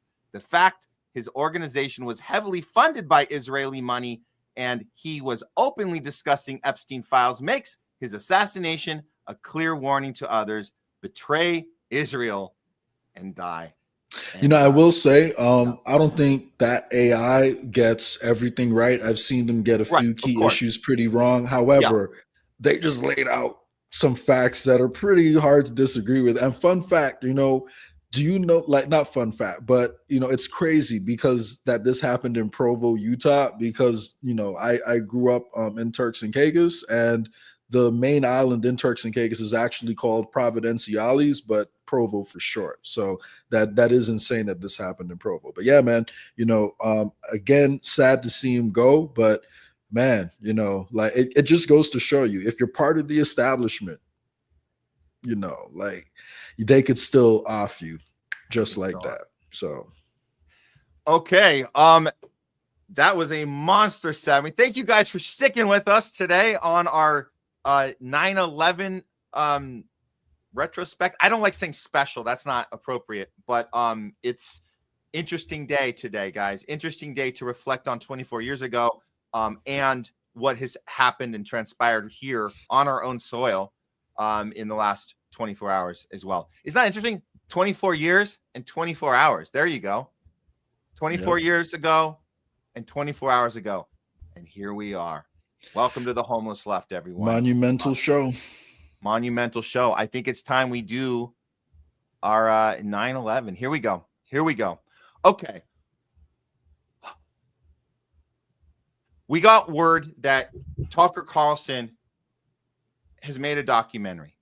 He's been talking about it, going around. We're going to get to some of his clips. One particular, we'll get to it later, but I want to walk this through from the beginning. But right before we went live, we got word of this, and I'm going to put this up first. And this might be related to the Charlie Kirk situation. This might actually be related. Tucker's documentary about 9/11 was supposed to be released today. But according to this report, so this is the official story of 9/11 is a complete lie. That's his premise. I don't know if that's the name of it, but that's the premise. I have to look closer at the thing. I was hoping we would get a little piece of it today.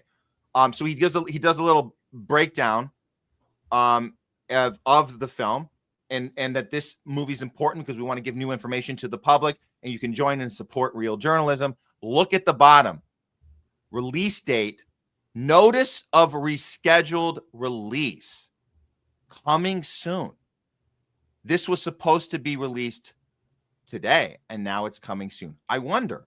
So we'll tuck that away for now, and let's go back to the beginning, shall we? Yeah. Let's go back. You guys can remember back. Yeah, go ahead. Sorry, really quick. Let's not forget Tucker and Megyn Kelly have both also dissented from Israel after being funded by Israel for a very long time. But I do think one of the key factors in Charlie Kirk's passing was the fact that he was kind of bringing in the new Republican blood and new intelligence assets, into intelligence agencies and the party, because apparently he did a lot of recruiting for the CIA also. So if you have someone recruiting for both of these entities that is going against either the people controlling America, obviously they're not going to like that very much. So, okay, guys. So 24 years ago today, if you were alive at the time, everybody knows where they were. It's one of those very few, you can count on a hand the moments, not personal, but there's moments that we all share as a collective that we all know where we were if we were alive at the time. And that goes back, JFK shooting, we weren't there for that, but maybe our parents, grandparents were there. 9/11, definitely. This one that just happened, Charlie Kirk, we might all remember where we were when that happened. But this, who doesn't remember where they were on the JFK shooting? Who's George that? Bush. But anyway, go ahead. That's different topic, but related. It's all connected, man. Okay. Yeah.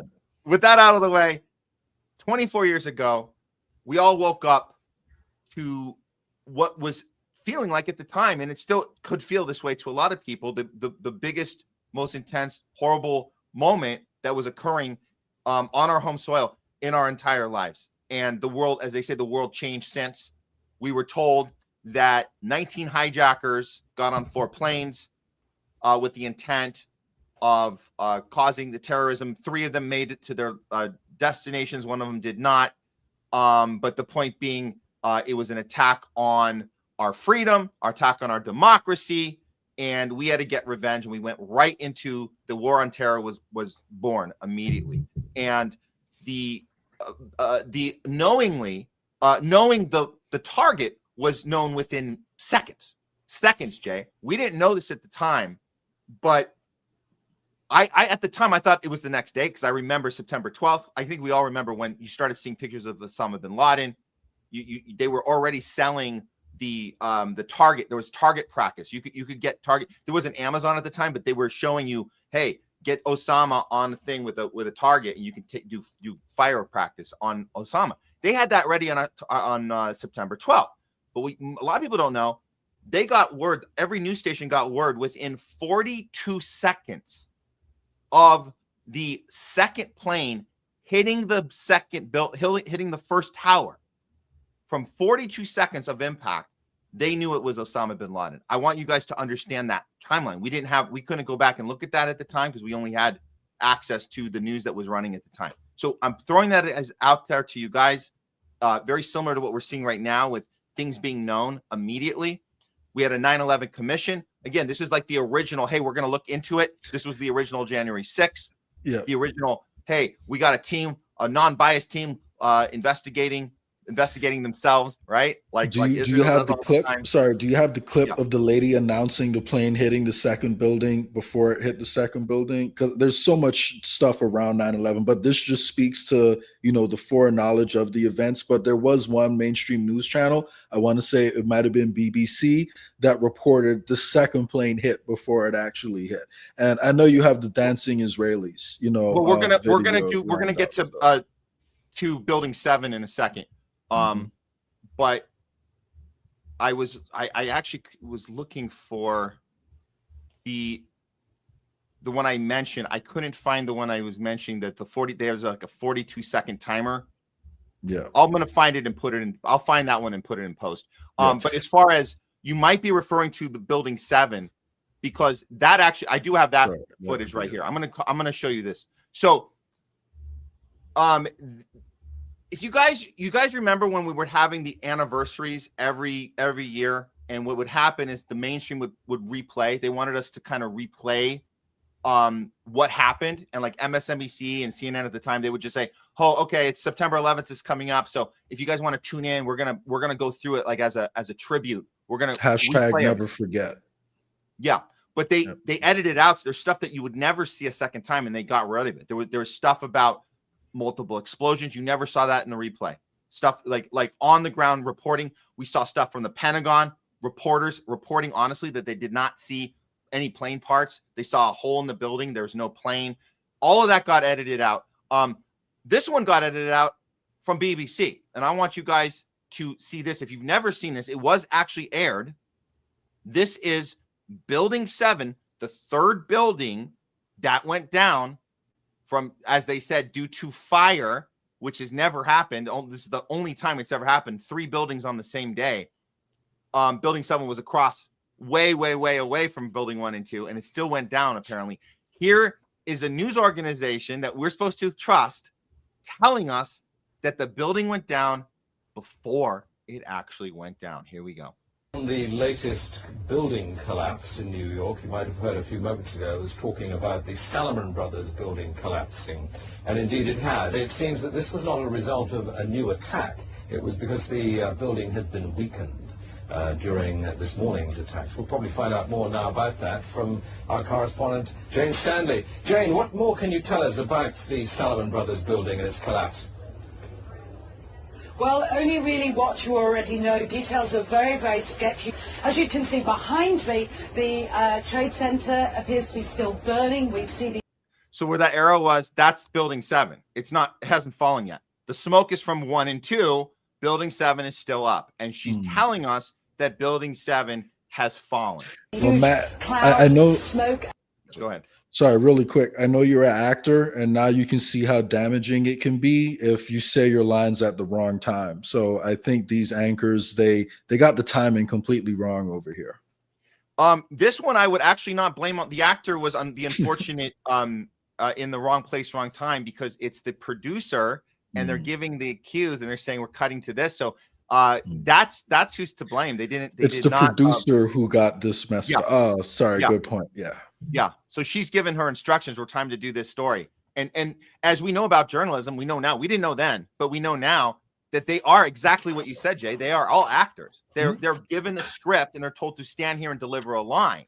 And so you don't question that direction. A good actor takes direction well. They don't question. They don't go, wait, why would I be standing here if the things are, why am I doing this? Why is my character?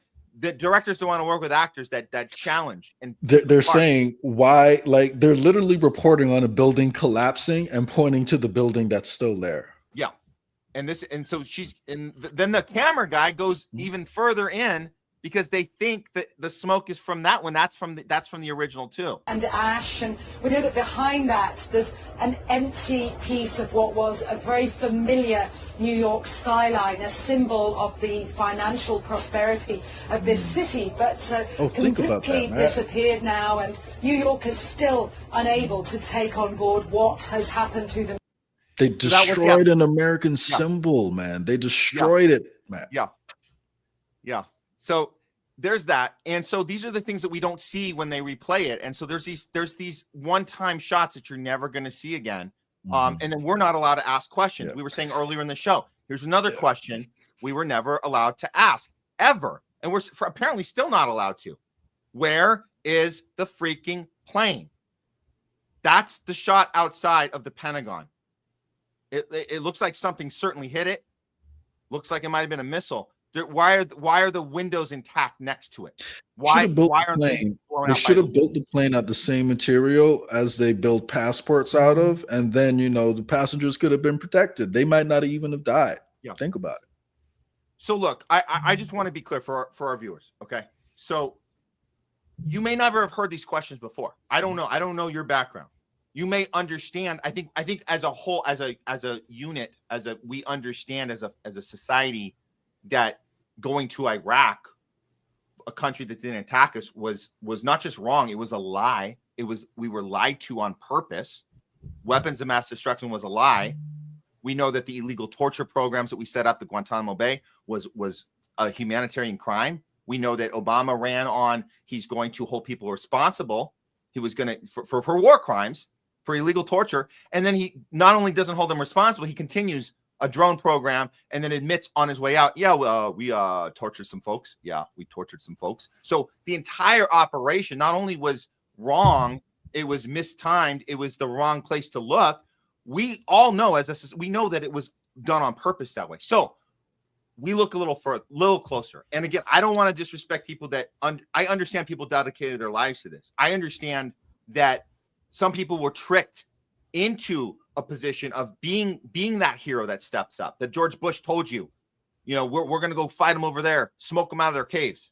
And you felt like, I'm going to suit up. I'm going to do this because I need to do the right thing for my country.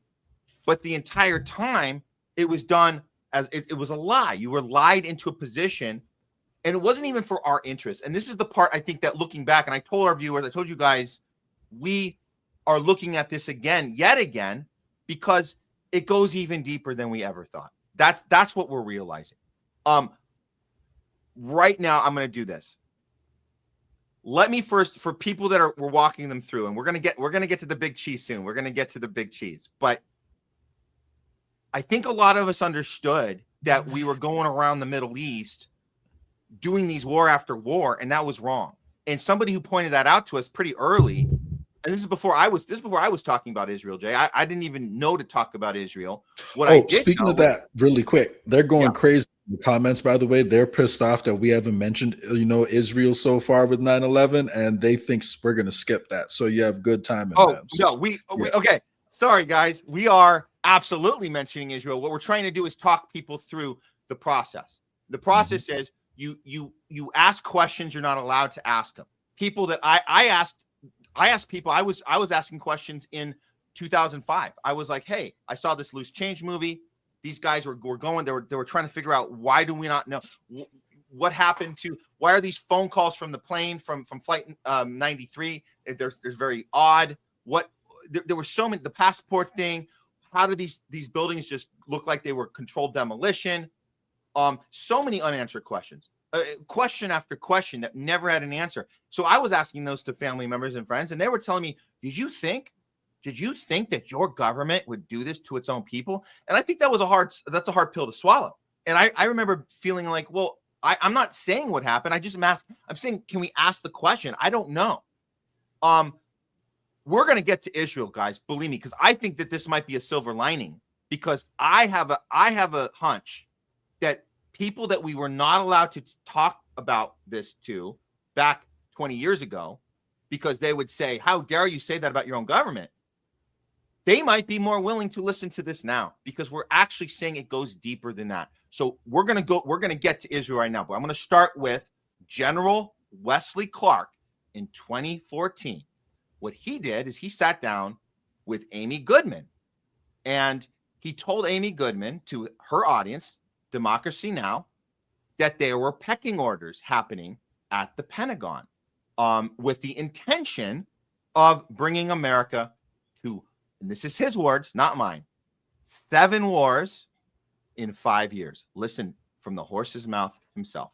After 9/11, about 10 days after 9/11, I went through the Pentagon and I saw Secretary Rumsfeld and Deputy Secretary Wolfowitz. I went downstairs just to say hello to some of the people on the Joint Staff who used to work for me, and one of the generals called me in. He said, "Sir, you got to come in. You got to come in and talk to me a second." I said, "Well, you're too busy." He said, "No."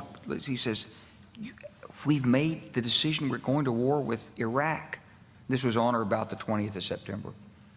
I said, "We're going to war with Iraq. Why?" He said, "I don't know." He said, "I guess they don't know what else to do." So I said, "Well, did they find some information connecting Saddam to Al-Qaeda?" He said, No. He says, "There's nothing new that way. They just made the decision to go to war with Iraq." He said, "I guess it's like we don't know what to do about terrorists, but we've got a good military and we can take down governments." And he said, "I guess if the only tool you have is a hammer, every problem has to look like a nail." So I came back to see him a few weeks later, and by that time we were bombing in Afghanistan. I said, "Are we still going to war with Iraq?" And he said, "Oh, it's worse than that." He said, he reached over on his desk, he picked up a piece of paper, and he said, I just got this down from upstairs," meaning the Secretary of Defense's office today, and he said, "This is a memo that describes how we're going to take out 7 countries in 5 years, starting with Iraq and then Syria, Lebanon, Libya, Somalia, Sudan, and finishing off Iran." 7 countries in 5 years. So I remember seeing this and thinking, wow, I think we were right this whole time, but we still couldn't have this discussion with people. But there's one question, I'll let Chuck, let me finish this thought. There's one question I didn't ask myself until very recently, and I would have to admit, I'm going to admit out loud, I don't think I asked this question till after October 7th. I rewatched this footage, Jay, and I asked myself, well, wait a minute. You got the CIA, the Pentagon, telling us that there was a top-down order, and obviously he's not telling us who gave that order. I never thought to ask, well, who gave that order? The CIA is connected to what? To the Mossad, and way up to what? I mean, Israel, Mossad, CIA. It's all connected. In fact, this is from Sam. Man, this is our guy, man. This is our guy. He was arrested in UK for Free Palestine with 900 people over the weekend. We're so glad you're out. Thanks for being back on the show. Wish you go. Exactly right. CIA plus Mossad equals 9/11. So that's why we watch this now and we say, oh, who gave that order? Jay, go ahead. Yeah, I was gonna say, I don't want people to forget that George Bush was also a member of the Skull and Bones Society, which is again a secret society. Him and John Kerry, actually, both of them, are, and they were opponents, against each other in an election. So, again, I think, we also have to talk about how secret societies have infiltrated our intelligence agencies too, because George Bush's father was also a Skull and Bones. He ran the CIA for a very long time. And, John Kirikow, do you know who he is? He's yes. one of the, he's a whistleblower, actually, who talks about, a lot of the bad stuff the CIA does. And he was in a space, actually, on Twitter Spaces the other day. I had the opportunity to actually get on stage and speak with him. And I asked him, hey, do you see any people in positions in key positions of power in intelligence agencies who have connections to secret societies? And he told me, yeah, actually, there is a very strong correlation between leadership in these agencies and secret societies. And he's very critical of Israel. And he chalked that up to friendly favors and coincidence. So my opinion on it differs from his. But I'm just saying, either if secret societies don't control Israel, Israel controls them. So, but either way, they're very connected. So maybe it's a debate at who's at the top, but we need to be talking about all of them, in my opinion. But we've covered on the show that there is ex-Pentagon officials telling us that the Mossad has infiltrated the Pentagon since the early 2000s and before that.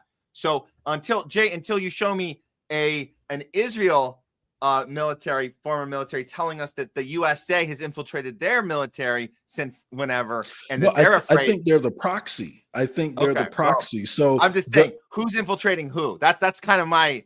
So whoever is right. Well, we set up Israel. We set up the Israeli deep state. Like through arming them, and like our intelligence agencies, like Whitney Webb's book goes into this in detail. It was the Italian mafia, which is connected to the Roman Catholic Church, that came together with the Jewish mafia to funnel guns into Israel and to build them up. So Israel wouldn't exist if it wasn't for us. And the whole idea of Israel started in a country that's founded by the same people, who like take credit for founding America. So I'm just saying this is like, they literally call America the New Atlantis in their documentary. It sounds to me like you could make the same argument for AI and say, AI can't be controlling us, Jay. We created it. What do you mean? But it got a little out of hand there. We might not be able to shut it down. You know what I'm saying? It might be making its own rules, even though we're the ones that are writing the checks. But think about this. People now, Garland Nixon has made that argument to me. He said, look, we're writing the checks. So whoever's writing the checks is kind of in charge. I say, not if you're in debt. Who owns the banks? Who owns the banks that we're borrowing the money from? This is this is the system, right? That they want to implement this same system all throughout the Middle East, because that's the thing, right? You have Gaddafi. Gaddafi wanted his own banking system. He said out loud that Israel. He's actually said out loud that Israel did 9/11, and he said he felt bad for the American people, and we're trying to have our own way of life here with our own monetary system. You can't do that. We're going to shut it down. We need you to go into debt like everyone else, so we'll control you with the banks, with the private banking system. That's what it's about.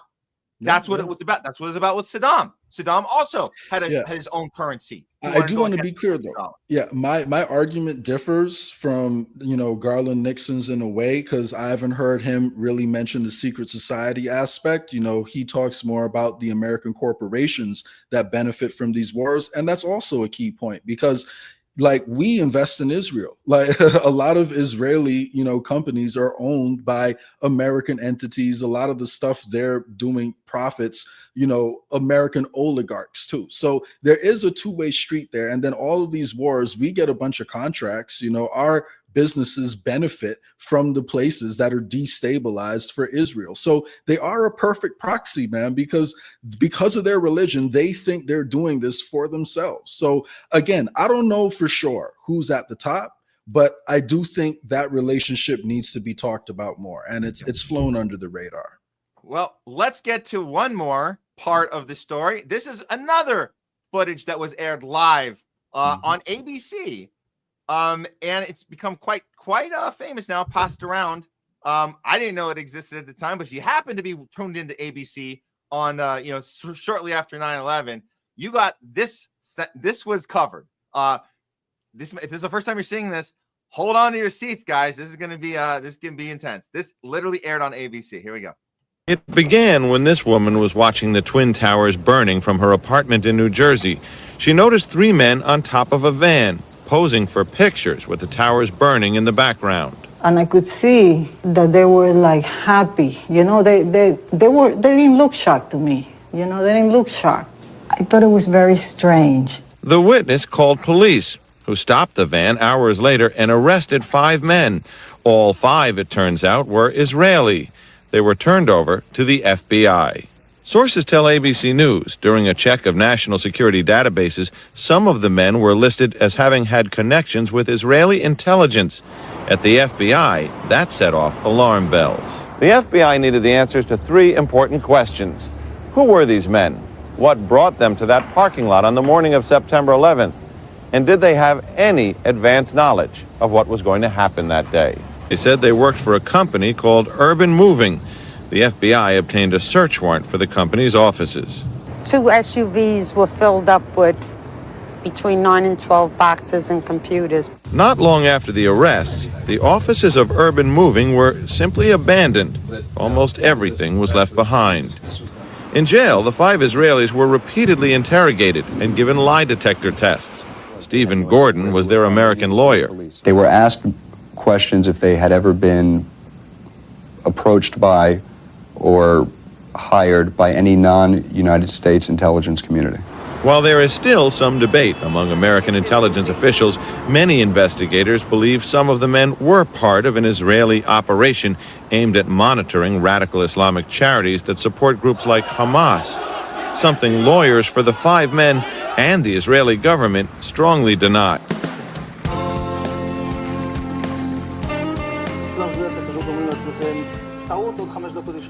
And at that point, we were taken for another round of questioning, this time related to our allegedly being members of Mossad. The fact of the matter is, we are coming from a country that experiences terror daily. Our purpose was to document the event. Yeah, we heard it. We heard So what it. they're telling us is they either knew about it and didn't tell us, or they planned it, or they knew about it and told us, and then we didn't act on it. But I don't see any other possibility other than those three. So. Well, a couple files directly from the FBI. This is, they redacted this. As far as the, covering the face of it, there's 4 of them right there. And this part is very important. This is right from an FBI file. You have, and this was said in the interview. The former employee stated that as Israeli employee of Urban had even once remarked, "Give us 20 years and we'll take over your media and destroy your country." That's in the FBI files. I guess the FBI has become anti-Semitic. I guess that's what's happened there. We're following money. We're following a paper trail. And these are just questions we're asking. Oh, go ahead, Jay. Go. Speaking of the paper trail, you have the information about what's his name, Larry Silverstein. And I his was literally getting to that right next. Okay, sorry. Go ahead. I didn't mean to undercut the next put segment. This right up here. Yeah. This is we call him Lucky Larry. Lucky Larry Silverstein. He ate breakfast on the 91st floor of the World Trade Center every day, but luckily didn't come on that one day. Luckily, he also happened to take out an insurance plan that covered terrorism just in time. Like a month before. Yes, 1 month before. Yeah. In August of 2001, and he collected over $4.5 billion. He must clean up the blackjack table. He must clean up, man. I'm saying. Now, we knew about this. I first heard about this from the Loose Change guys, right? Because they talked about this in way back.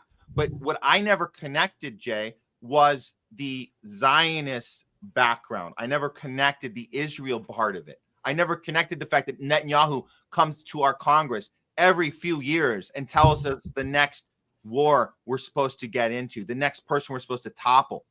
So I have to say this, and this is a hard part to say now, but anybody who understands that now you're starting to realize that we were duped. We were not only duped by our country, who made you fight an illegal war. If you actually went out there to fight on behalf of democracy and behalf of the good guys versus the bad guys, it's actually worse than that. We were going out there to fight for another country who didn't have to lose anybody. We did their fighting for them. Netanyahu would show up and tell us it's time to take out Saddam. It's time to take out Gaddafi. It's like, man, he wanted Syria so bad. We finally circled back and got rid of Assad. It's time to teach the Hamas a lesson. We're literally funding a genocide in real time while you're bombing every neighboring country. You just bombed the negotiators in Qatar. This is what they've been doing to us for years. So if you happen to have been part of that at the time, going to Iraq, going to Afghanistan, and thinking you were fighting for democracy, it's worse. You were fighting for an illegally occupying military country that is an ethno state committing apartheid and genocide. That's what you were fighting for. And it sucks that we were played that way. But like I said earlier, Jay, I think now the silver lining is now we can have this conversation with people that weren't willing to admit that our own country screwed us. Maybe you'll be able to look a little deeper and say, maybe our country got played too by something far more nefarious. Not to take the blame off of how bad we are, but we might not have had a choice, and we might not have a choice right now. And you shared this tweet with me, Jay. This just in. This is today, guys. This is today. 24-year anniversary of 9/11. We're covering on the show. Israel's Netanyahu says today, We're going to fulfill our promise that there will be no Palestine state. Well, today is a great day to announce that, because in America, we're talking about Charlie Kirk, so he can rile the troops up over there in Israel, while we stay distracted over here because we're talking about a major event that just happened. So interesting timing for him to say that, because I don't know, has he said been that, like, you know, transparent publicly before, where he says that there will never be a Palestinian state, this place belongs to us? I don't remember that level of rhetoric. I remember him saying, what he's been doing, Jay, is he's been speaking honestly in Hebrew and lying in English. So I'm thinking that this is a translation from his Hebrew audience. But you're right, he hasn't really, when he gets on with ABC, Fox News, and he looks in the camera and he speaks in that deep voice and look like I'm very sure of myself English, and he's just like, I'm going to tell you this is for the for the greater good, and we have to defend ourselves. It's always defend. It's attack when it's in Hebrew. I do want to make a prediction, though. Remember, I predicted at the start of the year Trump wasn't going to end the Ukrainian war, and he would bring it on. I want to make a prediction about Israel. In 15 years' time, Israel will either not exist, or the greater, or they will not still be talking about the Greater Israel Project. I don't think there's any chance of that happening, and I don't know if as a state it can survive. So I know that's what they want, but I don't even think the establishment, truly believes that. That's my opinion. So and we left this one out. We had a viewer put this up. This is important. There was a call. There was a warning to not come to the towers that day, and very particular people got that call. And the technology was called Odigo, which we had Ryan Christian, the Last American Vagabond, looked into that. So we got that paper trail. That is real. That was a messaging service that was created by Israel that gave this warning in 2001. It was a big deal to be able to do that on the secret messaging system.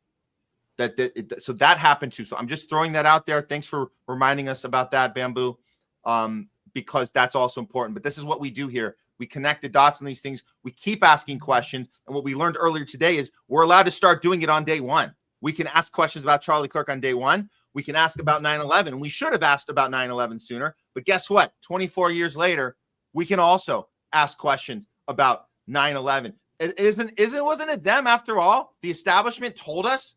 They told us to never forget, Jay. They told us to never forget.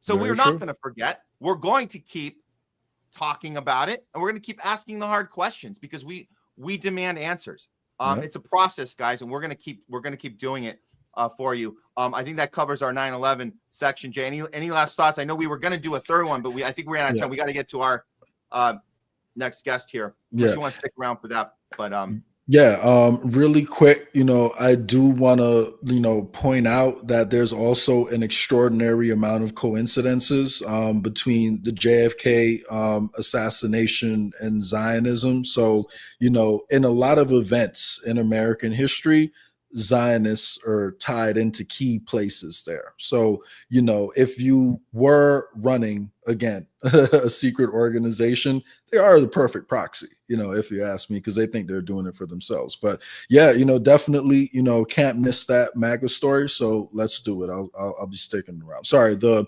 Maha story. And you're also going to be talking about Ukraine, right? Well, no, we're going to wait on the Maha because we have Don DeBAR coming in with us. We're going to talk some NATO and BRICS right now. Yeah, let's do it. I'm in. You want to stay? Okay, great. Awesome. Okay, I'm going to set this up here. If you guys are just joining us, welcome to the Homeless Left. We've been doing an all-day show today, our usual Thursday show here with Jay Scott.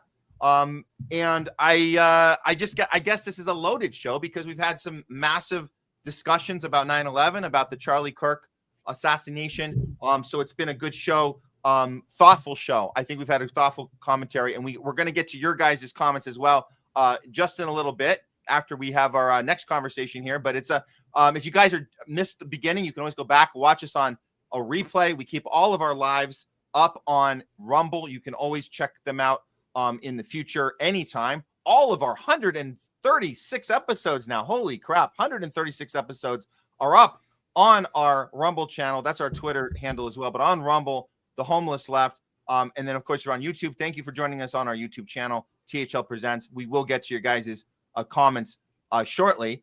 But yeah, I think Jay's sticking around with us. So this is going to be a good one. All the stuff they didn't want us to talk about because they wanted us to only talk about Charlie Kirk, which is important. But one of the intentions was to get our eye off the ball of NATO and the U.S. empire, Western empire, imperialist machine, Israel, U.S., the whole thing. Get our minds off of geopolitics and focus on the culture war and the right versus left theater here. Well, we're going to push back on that now. And what better way to do that but bring in our next guest, who happens to be a geopolitical expert and has been following all of these illegal wars and occupations and maliciousness by NATO and watching the rise of BRICS happening as well. So we're going to have a discussion now with the one and only, please welcome back to the show, DON DeBAR. Hey, what's going on, guys? Hey, Don, how are you doing? I'm good. I'm doing well. Interesting discussion. I've been listening for a few minutes, and I'm glad to be here. And I'm glad you guys are doing this. I'm glad this is being done for sure. Yeah. You know, I live in New York, in Ossining, which is about 30 miles north of Manhattan. And at the time, I was working in Peekskill, which is about 15 miles north of me. And between my house and where I worked was the Indian Point nuclear power plants.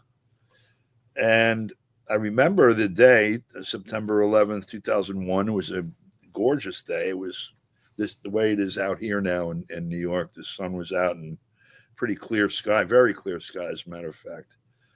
And I had heard when I was leaving the house about 8:45 that a plane had hit the World Trade Center. And I thought of the incident, I think it was in the 50s, late 40s, early 50s, where a plane had hit the Empire State Building. I said, wow, they must have been really off course. New York does have 3 major airports, sort of triangulating on lower Manhattan. Between JFK and Newark and LaGuardia. But I got to the office about 9:05, and they were hovering. Somebody pulled the TV down from in the file room and had it set up in the middle of the reception area in the biggest part of the office. And they were all like huddled around it watching this. And when I came in, almost as soon as I walked in, the second plane hit. And as soon as it became apparent that that's what happened, out of my mouth came, oh my God, the Reichstag fire. And these kids in the room didn't know what the hell I was talking about. But right away, it was obvious that something really bad had happened that was not 2 accidental plane crashes. And right away, I understood these guys are going to want to go to war with somebody like now. Anyone really following this stuff back then understood this from moment one. And so, people argue about every theory that there is about who done it.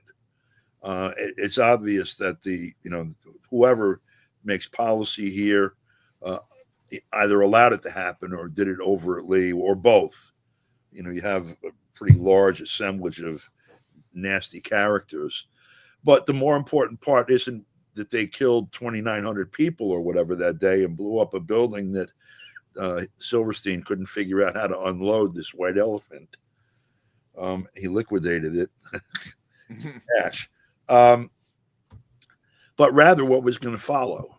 And it was pretty clear almost from that moment what was going to follow.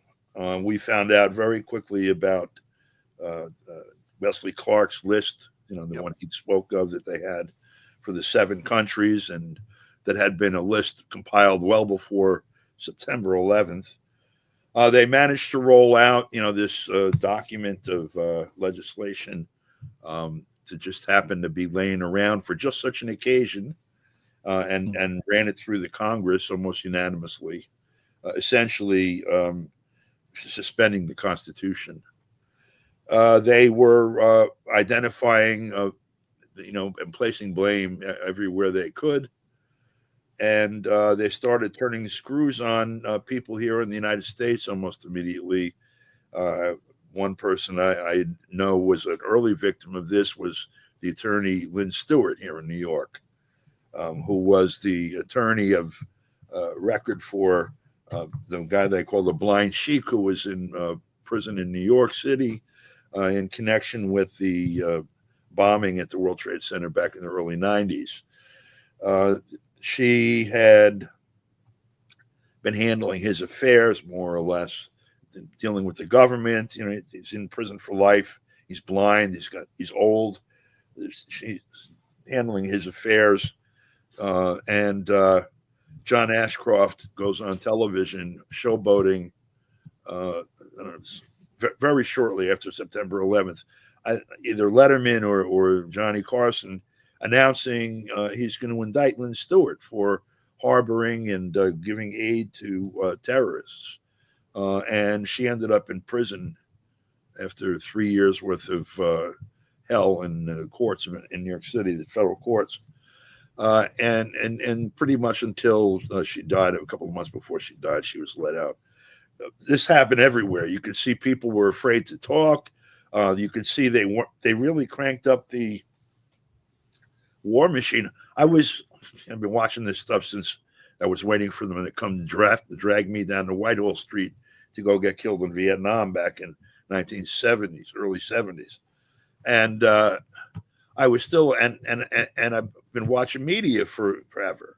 I was amazed at the multi-channel TV show that was suddenly put together across all the station, the air TV stations, cable stations, the movie channels, everything that had multimedia on a carrier.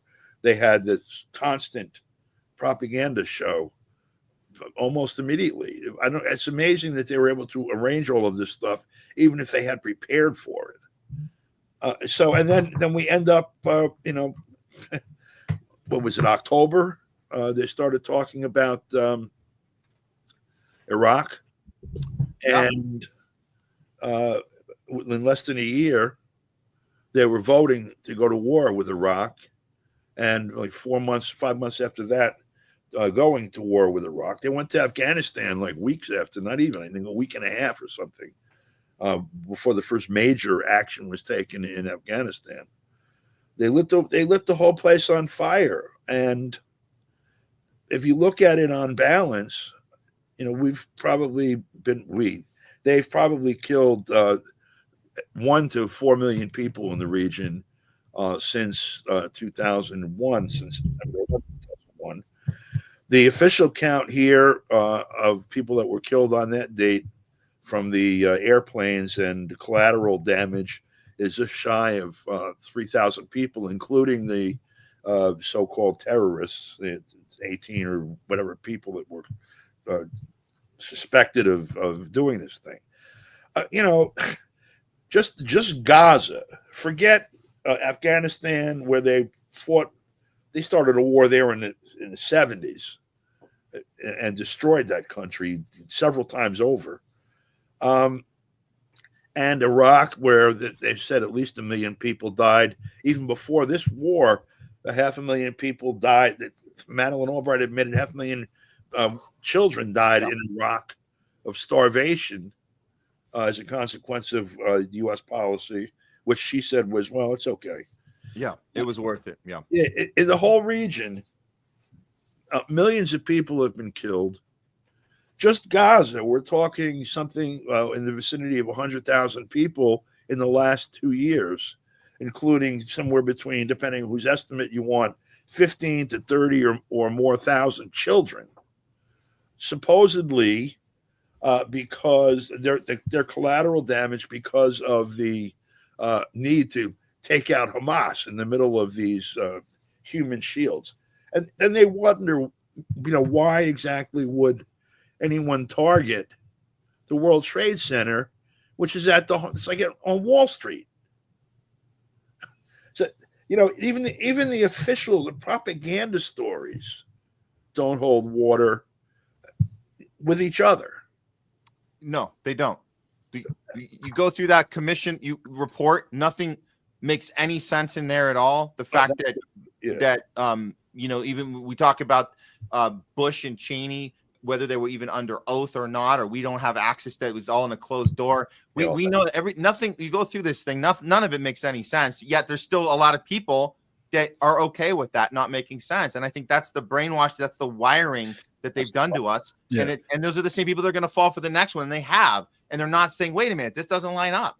And don't forget, jet fuel cannot burn, high enough to melt steel beams. And they just put it in the report and expect us not to question it. So agreed on every point.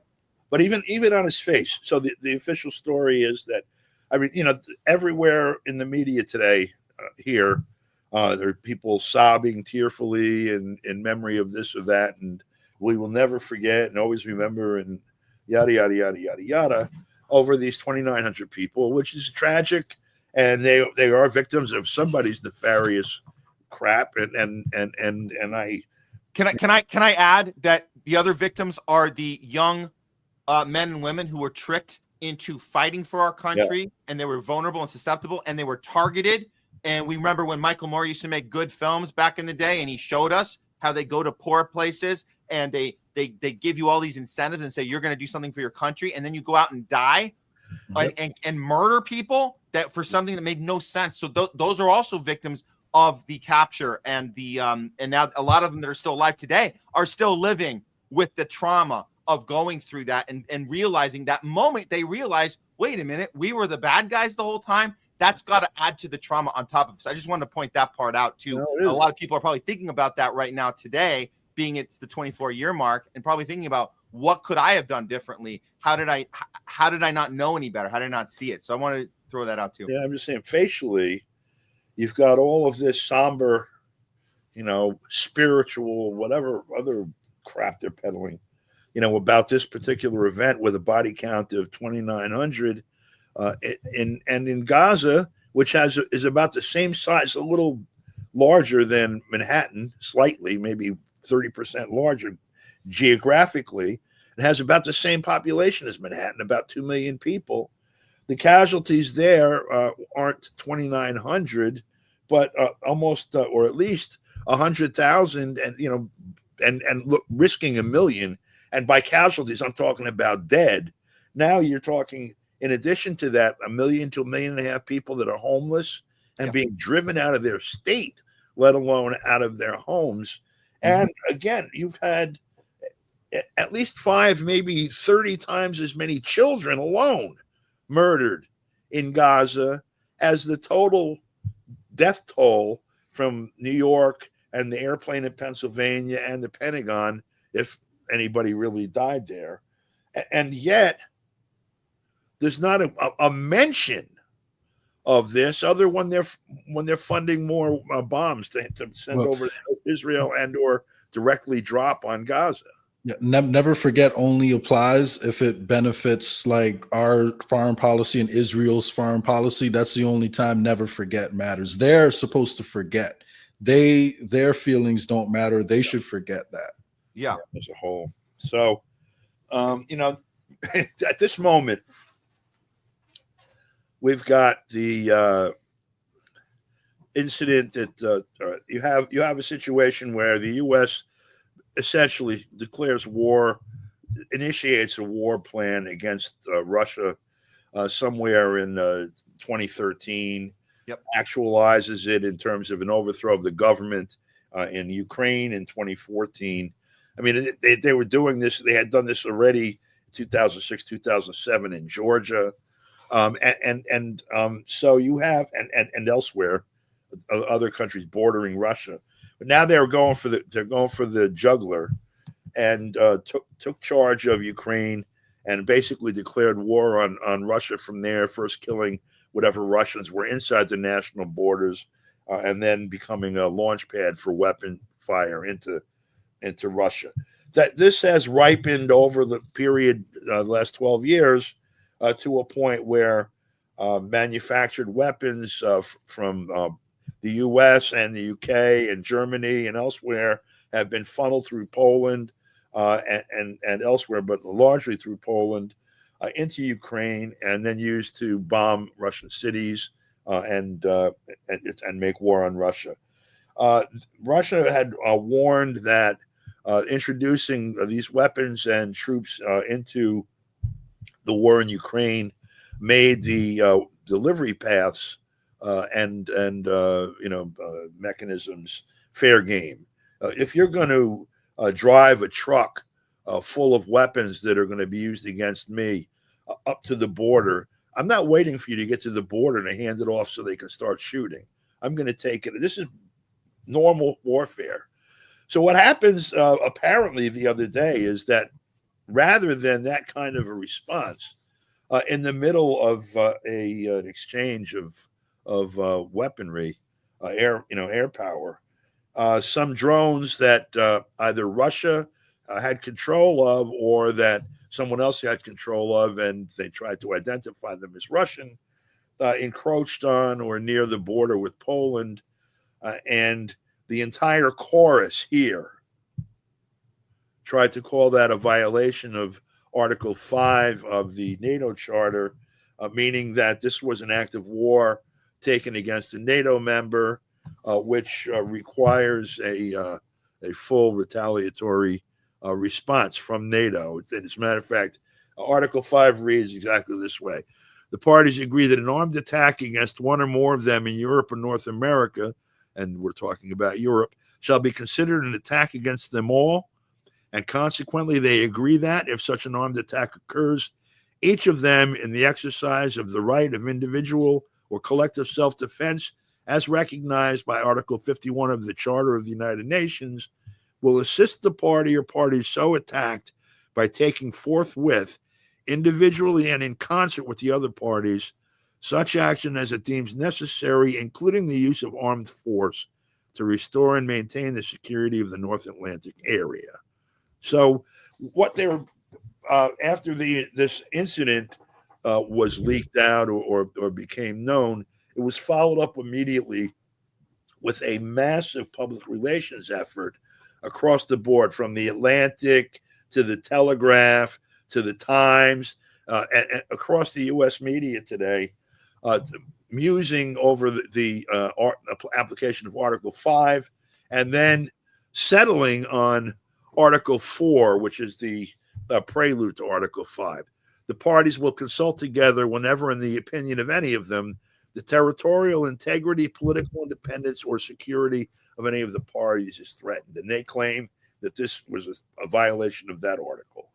Now, Article 6 of the NATO Charter says that for the purpose of Article 5, an armed attack on one or more of the parties is deemed to include an armed attack on the territory of any of the parties in Europe, North America, Algerian departments of France, the territory of Turkey, or on the islands under the jurisdiction of any of the parties in the North Atlantic area, on the forces, vessels, or aircrafts of any of the parties. And that, to me, is the most important thing here, because while that little escapade was going on in Europe, Israel attacked a UK-flagged ship attempting to deliver aid to Gaza. Yep.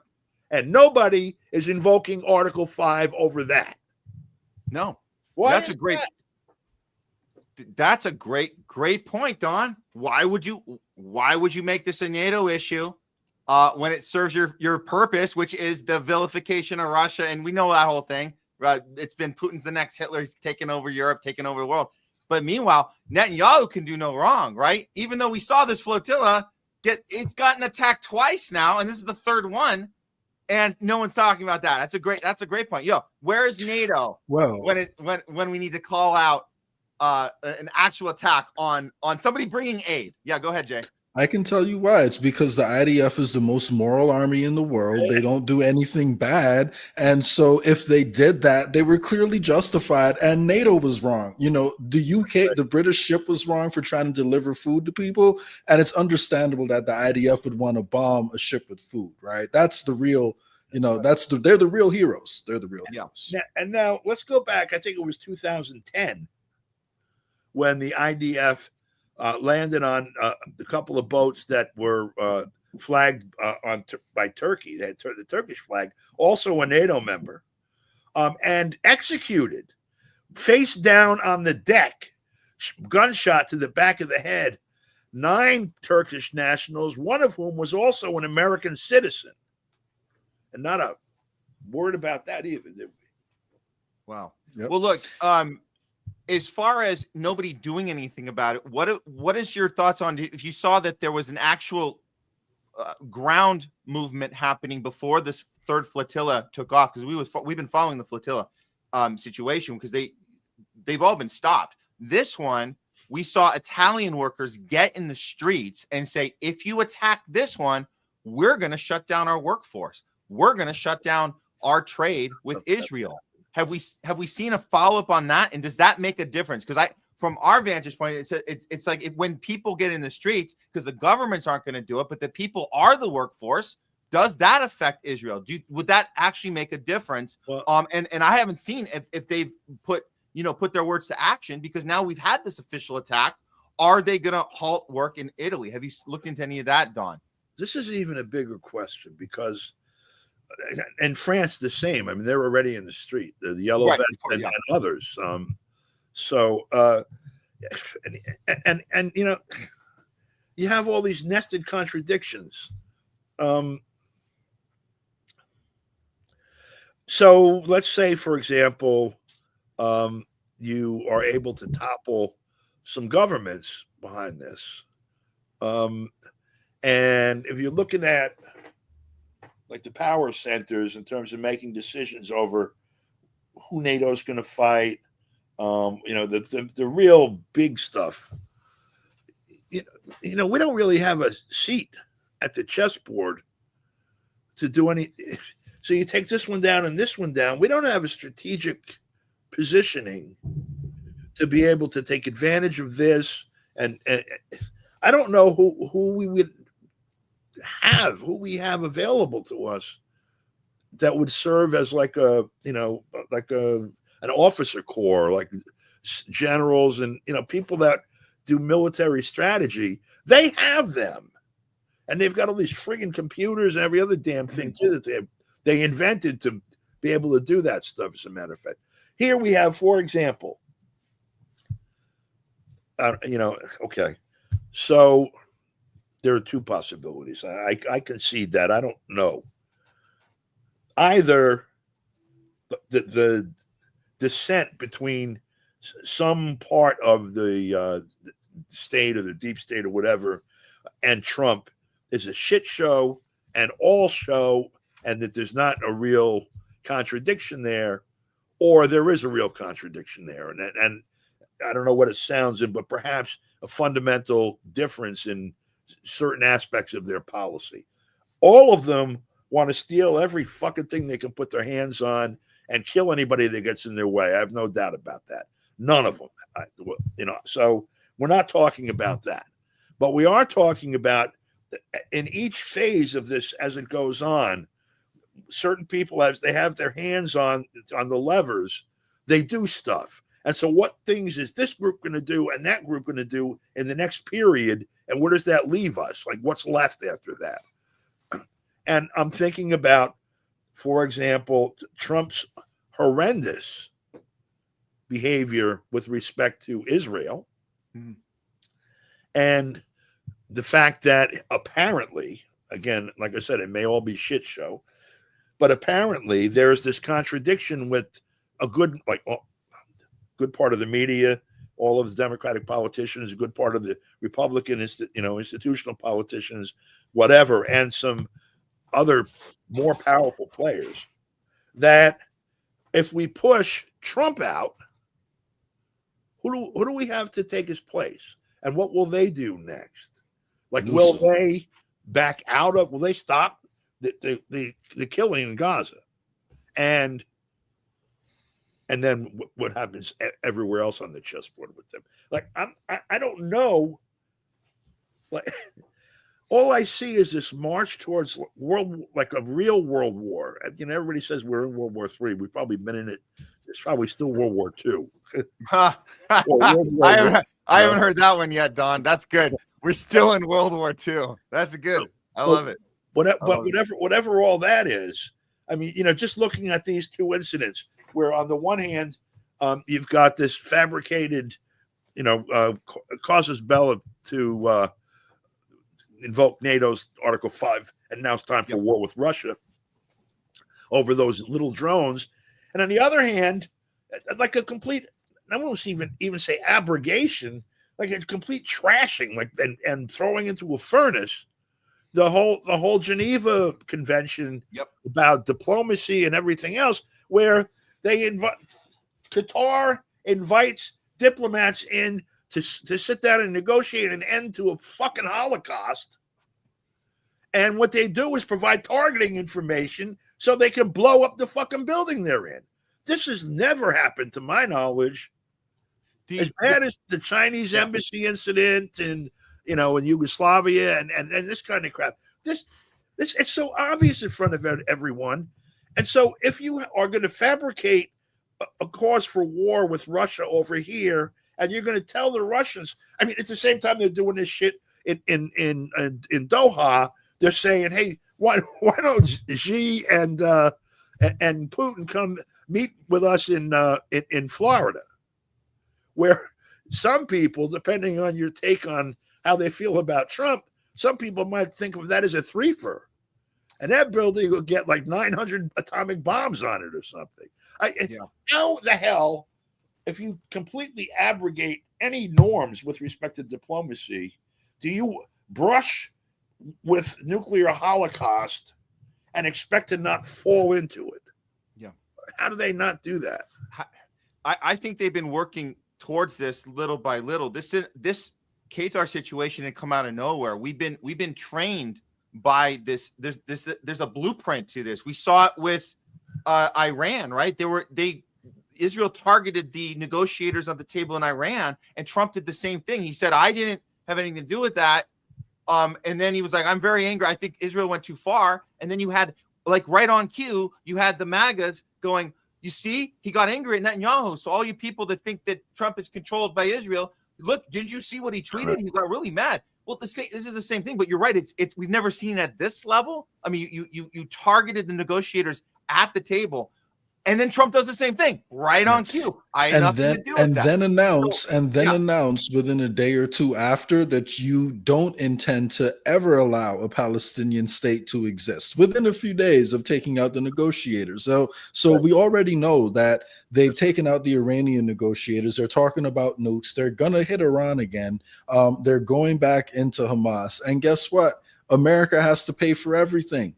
Because we have to pay for everything, and they don't talk about that part of Israel. They don't say, they say we're gonna go do this, and we'll drag the Americans along. They'll have our backs, but they don't talk about the fact that their state wouldn't exist were it not for unconditional support from Americans. And we're looking at the timing of this one, particularly Qatar, because we know that the Charlie Kirk incident occurred and got everybody's mind off of that one, which just happened within hours before, not to mention the 6 different countries or 5 others aside from Qatar that Netanyahu has been bombing the crap out of in the last 72 hours before that.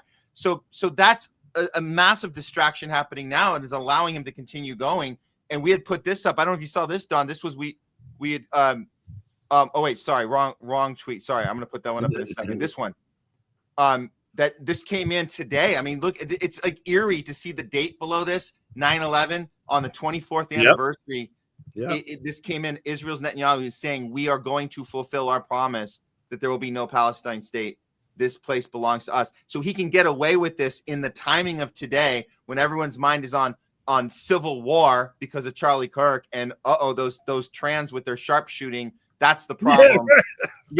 Yeah, see, then that's where we're at, and this is where we're trying to talk about this bait and switch. Trump's in on it, right? Like, there's no question. This is these fake ass over the top. I didn't know about that. This is the theater. This is why they put him in the assignment, right? If people could just learn People could just learn a simple lesson. Follow the money. All this could have been predicted. shit. If you looked at Trump's campaign donors, it would have been obvious what was going to happen. However, the difference is he knows it's unpopular, and he'll at least attempt to pretend that he's a peacemaker. He calls himself the candidate of peace, and then changes the name of the Department of Defense to the Department of War. Wow. And his people still believe he's the guy who wants peace. I mean, come on, guys. I think that the Department of War thing, I think, is actually sort of a de-Orwellianism because it's never good in been that way. You're right. Department of Defense, not ever.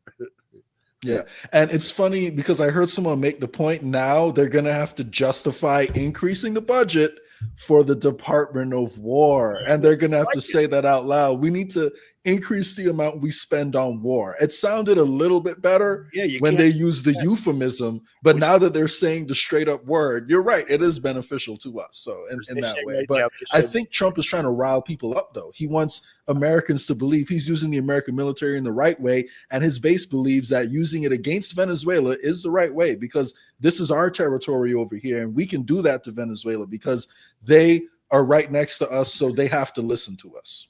Look how obvious his Instagram page. It's war is everywhere. War at the top, Secretary of War, title, United States Secretary of War. You got the website. I like the website. And funny story, Matt, I gotta point this out. Considering our last conversation, have you ever seen the tattoo on Pete Hegseth's chest? Oh, I did not see the tattoo. You've never seen it? Go look it up. It's actually a Knights Templar cross.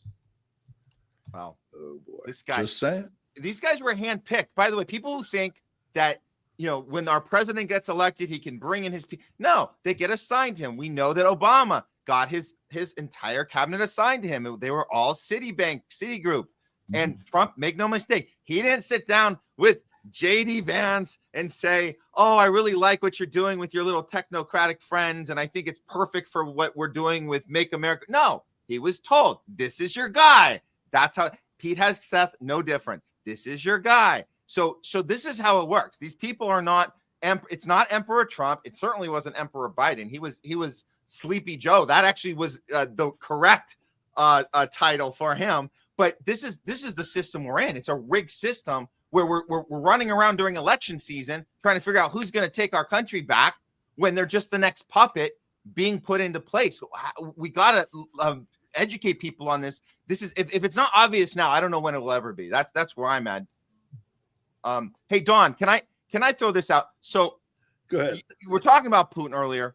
We were talking about these other nuisance that we have to create these wars, create the Ukraine war, create this fear. You got the Democrats focusing on Russia all these years. You got Republicans focusing on China. You got both parties. They were going on about North Korea for so long. All of our Hollywood movies indicate that these are the bad guys, not us. We're the good guys going around saving the world, whether we're Top Gun or that crazy, stupid movie, The Interview, where we have to, Seth Rogen and James Franco have to stop Kim Jong-un before he blows us up. And I admit, I fell for that one at the time. But do you think now, and I hope there's a little bit of good news with all the horrible stuff going on, do you think now it's harder and harder for the media to do their job, which is to protect these garbage narratives that they've been successful at selling to a lot of us this time?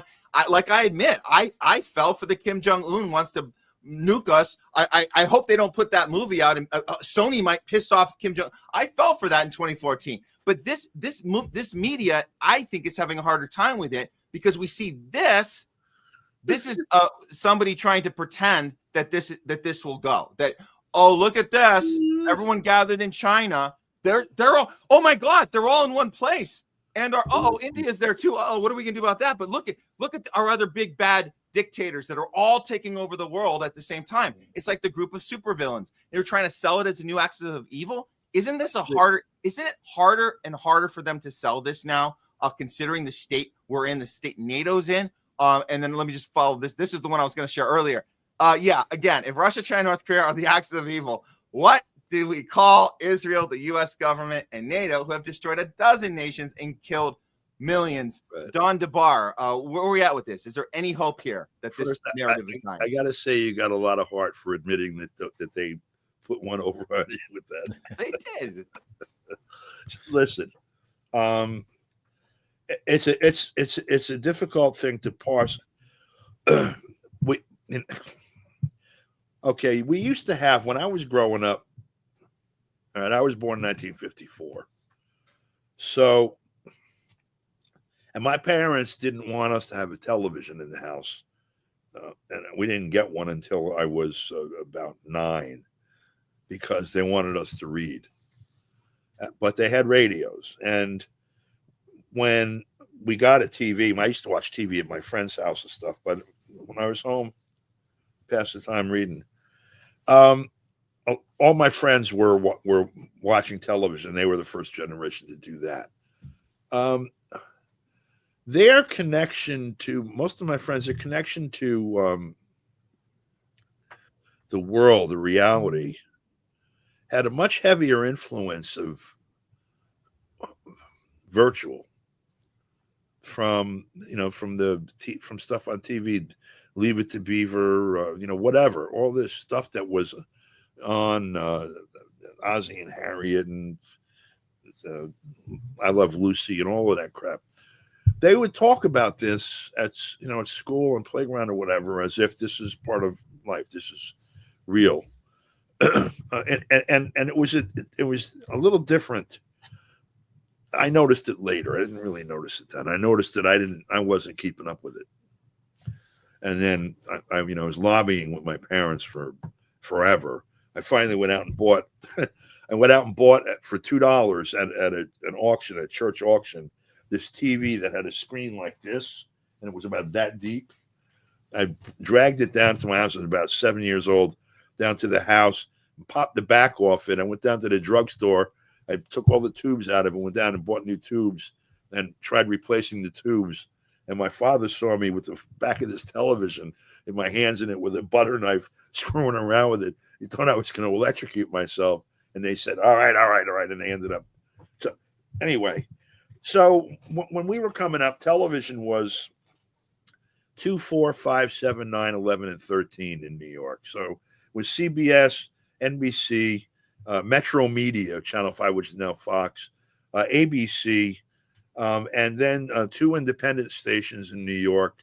One was owned by the Daily News newspaper, Channel 11. I forgot who owned Channel 9. And 13 was a educational station and became part of PBS ultimately. That was the full range of television. And they were all separately owned. So the news programs, they were kind of selling the same shit, but they were packaging it differently. And sometimes it was different shit from one to the other. They didn't always agree on everything. So the narratives, there were some fundamental narratives, America's, the paved gold streets and the, shining city on the sky and the most moral and God and, all this crap. But there were an awful lot of disagreements over policy, particularly local, New York City and New York State and regional, that you would see actually debated between stations and sometimes on the same stations.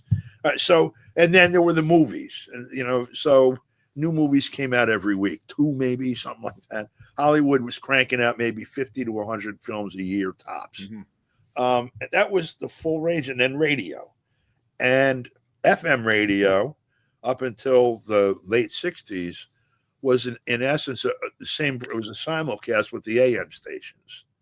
So there were a lot of them. You had a lot of independent radio stations, but and a lot of them were very niche programming, and so that was the full range of propaganda outlets dumping stuff into people's heads. So from the time you woke up until the time you went to sleep at night, say, a 10-year-old kid would be, 12, 14 hours, probably 2 or 3 hours worth of that time was spent consuming media produced for you. And the balance was living in the world. So as you learned and experienced things, it was mostly real, person to person. You learned, saying this or that might get you your ass beat. It might get a whole lot of things. You learn an awful lot about human beings by actually talking to them instead of engaging with a little box, including about yourself. This gradually has changed, where we ended up with cable TV. I know here and around the metropolitan New York area, it's in the early mid 70s. We had FM radio, which became a separate thing towards the late 60s, and the underground, media for a while.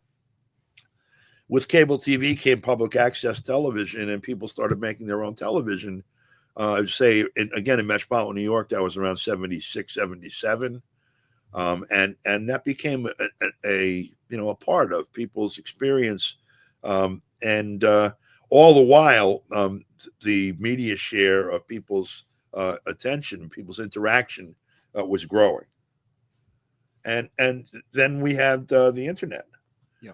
And the internet allowed, people were already getting a taste of independent, personal, non-corporate, non-foundation, just regular folks media with public access television. Where I live in Westchester County, New York, there were a few of us that had quite a following covering local politics and events. There were lots of people that learned because we were forcing them to put the meetings on television. A lot of instances, we didn't have to force them. The local politicians figured they would be TV stars if the meetings were broadcast. So they forced the cable companies to provide for that in the franchise agreements that they signed in.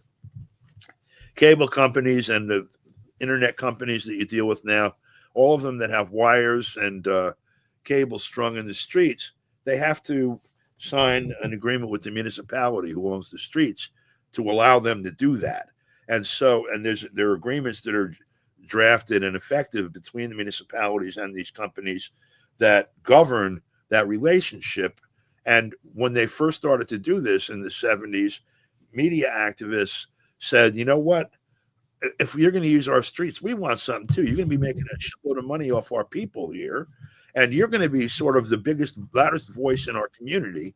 We want a piece of that. And since you can have unlimited channels, as you were telling people when you're selling this stuff, give us a couple of them and give us a studio and some staff to train people so they can make television. And so we ended up in a lot of other places in the country too, including in Manhattan, for example, Manhattan Neighborhood Network, with people that were doing this stuff, programming this stuff, I would say from the late 70s up until the early mid 90s, with an awful lot of buy-in from audiences. And so even though that share, I'm trying to illustrate a principle here, it's not so much a history lesson. Even though the share of people's attention that was being taken by media was larger, inside that there was like a feedback loop almost, or an opportunity for people to speak to each other inside that room too. And it was being done. And then the internet came and sort of exploded all of the metrics for that, where everyone could talk to anyone free. And that started really to blow out in, I'd say, maybe 93, 94. And we saw the rise of a whole lot of alternative media. Both, first you had all the indie media sites that were out, and a lot of people just doing their own thing. Yet what ends up happening is they took control of the internet.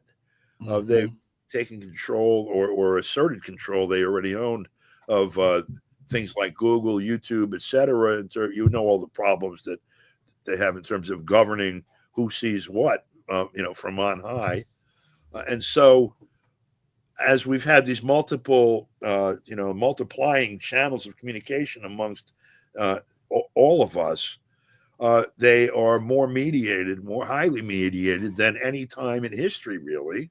You have computers that are governing our, they look for each and every little trend that goes on, and they find ways of mediating it.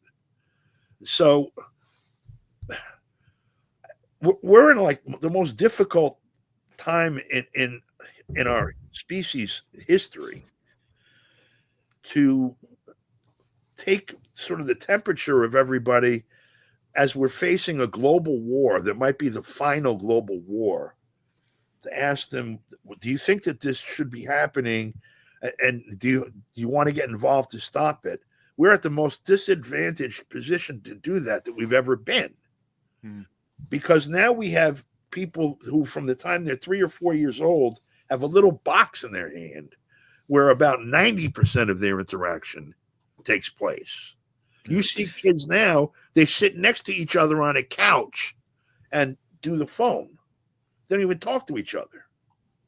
Good point. Almost all their communications are mediated now. That's the point. And observed and processed. Yeah. And just to add to what you're saying, that discourse is so unnatural. Like, I've been around for a long time. I've never had anyone call me like a racial slur in real life, like person to person, but online it happens all the time. Like, as soon as people disagree with me, like not as soon as, but half the time, sometimes when people disagree with me, they'll resort to calling me slurs and talking to me in a way that they're very unlikely to do if, we're talking here in person. So it's completely unnatural discourse. I agree with that. And, the algorithms do a good job of kind of placing people into echo chambers. So they're being shown people who already agree with them, or maybe radicalize them even more. And there isn't enough interaction. But the only slight pushback I would have is that I do think we have more tools at our disposal to organize now than we did in the past. The question is, are we actually going to use these tools to do that? Because as of right now, most people are using these tools to watch cat videos and insult people. So, okay, so it's a war. And so, we're saying now, well, we have a lot of guns. We have some bazookas, and we've got this and that, or whatever.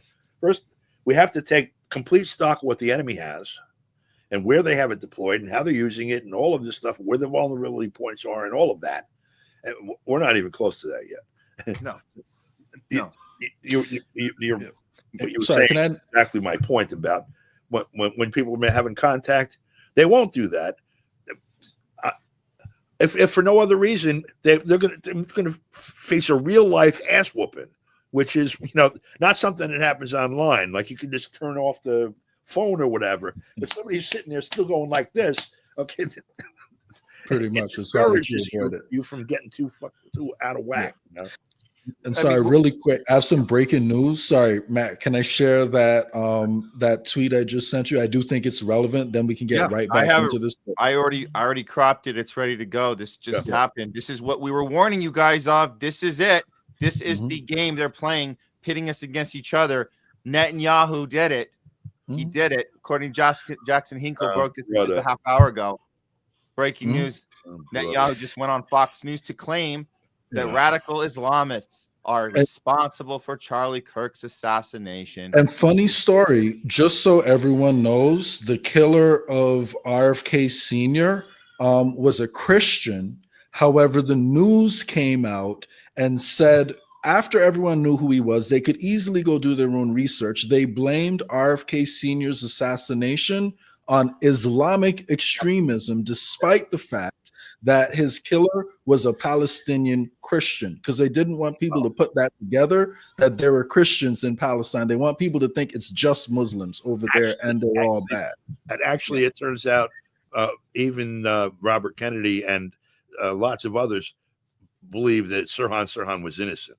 Well, on top of that, we know we've heard of MK Ultra. We know how you can get and you can do whatever. So there's you can be innocent and you did it because you just don't know you did it because you got I got you. Yeah, I mean we still Mark David Chapman still doesn't know that he killed John Lennon. So there's that.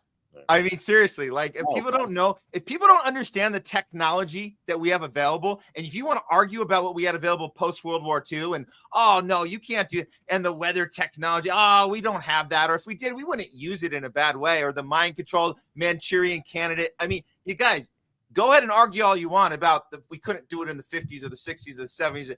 Guess what? We have Palantir now. We can do pre-crime, mother effers. Yeah. You are so screwed now with the AI technology now. There's nothing they can't do. So don't tell me that somebody isn't being mind controlled into doing something with the algorithms that are so available.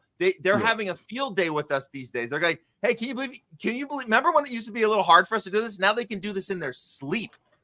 Yeah. And really quick, just to add to that, the heartbreaking video that's going around on social media right now of the Ukrainian immigrant getting stabbed on the bus. When the person who was guilty of that, I do believe he was guilty. And when you look at his rap sheet, I think that was completely on him. However, he did make a call from jail. And that call is now released and it's on social media. And the funny thing is, he claims that the government put something in his body that is controlling him and that made him do that. Now, I'm not saying I believe his story. And when you look at his background, he does actually have a very troubling past. However, that being said, that just goes to show you that people are aware now that they do have new technology coming out. And this isn't even getting into Neuralink. Like, what if that brain chip technology is more advanced than we know? So we don't know. So I don't believe that guy in particular. I'm just saying in general, this is entering the public discourse now. So that is good in a way. When you're talking about technology, there's also just, socio-political technology. And that is, I mean, if you have a society where, millions of people are either homeless or have one foot out the door, millions and millions more, don't know if the electricity is going to be on tomorrow, don't have enough food for themselves or their kids, all kinds of mental, illness induced by the society on people. These kind of things are going to happen anyway. And what you're doing, your technology is A, knowing that these things are going to happen, and B, capitalizing on them. You take this event, and now I've been waiting for a black guy to kill a Ukrainian woman with video. Great, here we go, or whatever. And look, I'm going to leave after this. I'm going to just drop this last thing on you. But, I can run with it.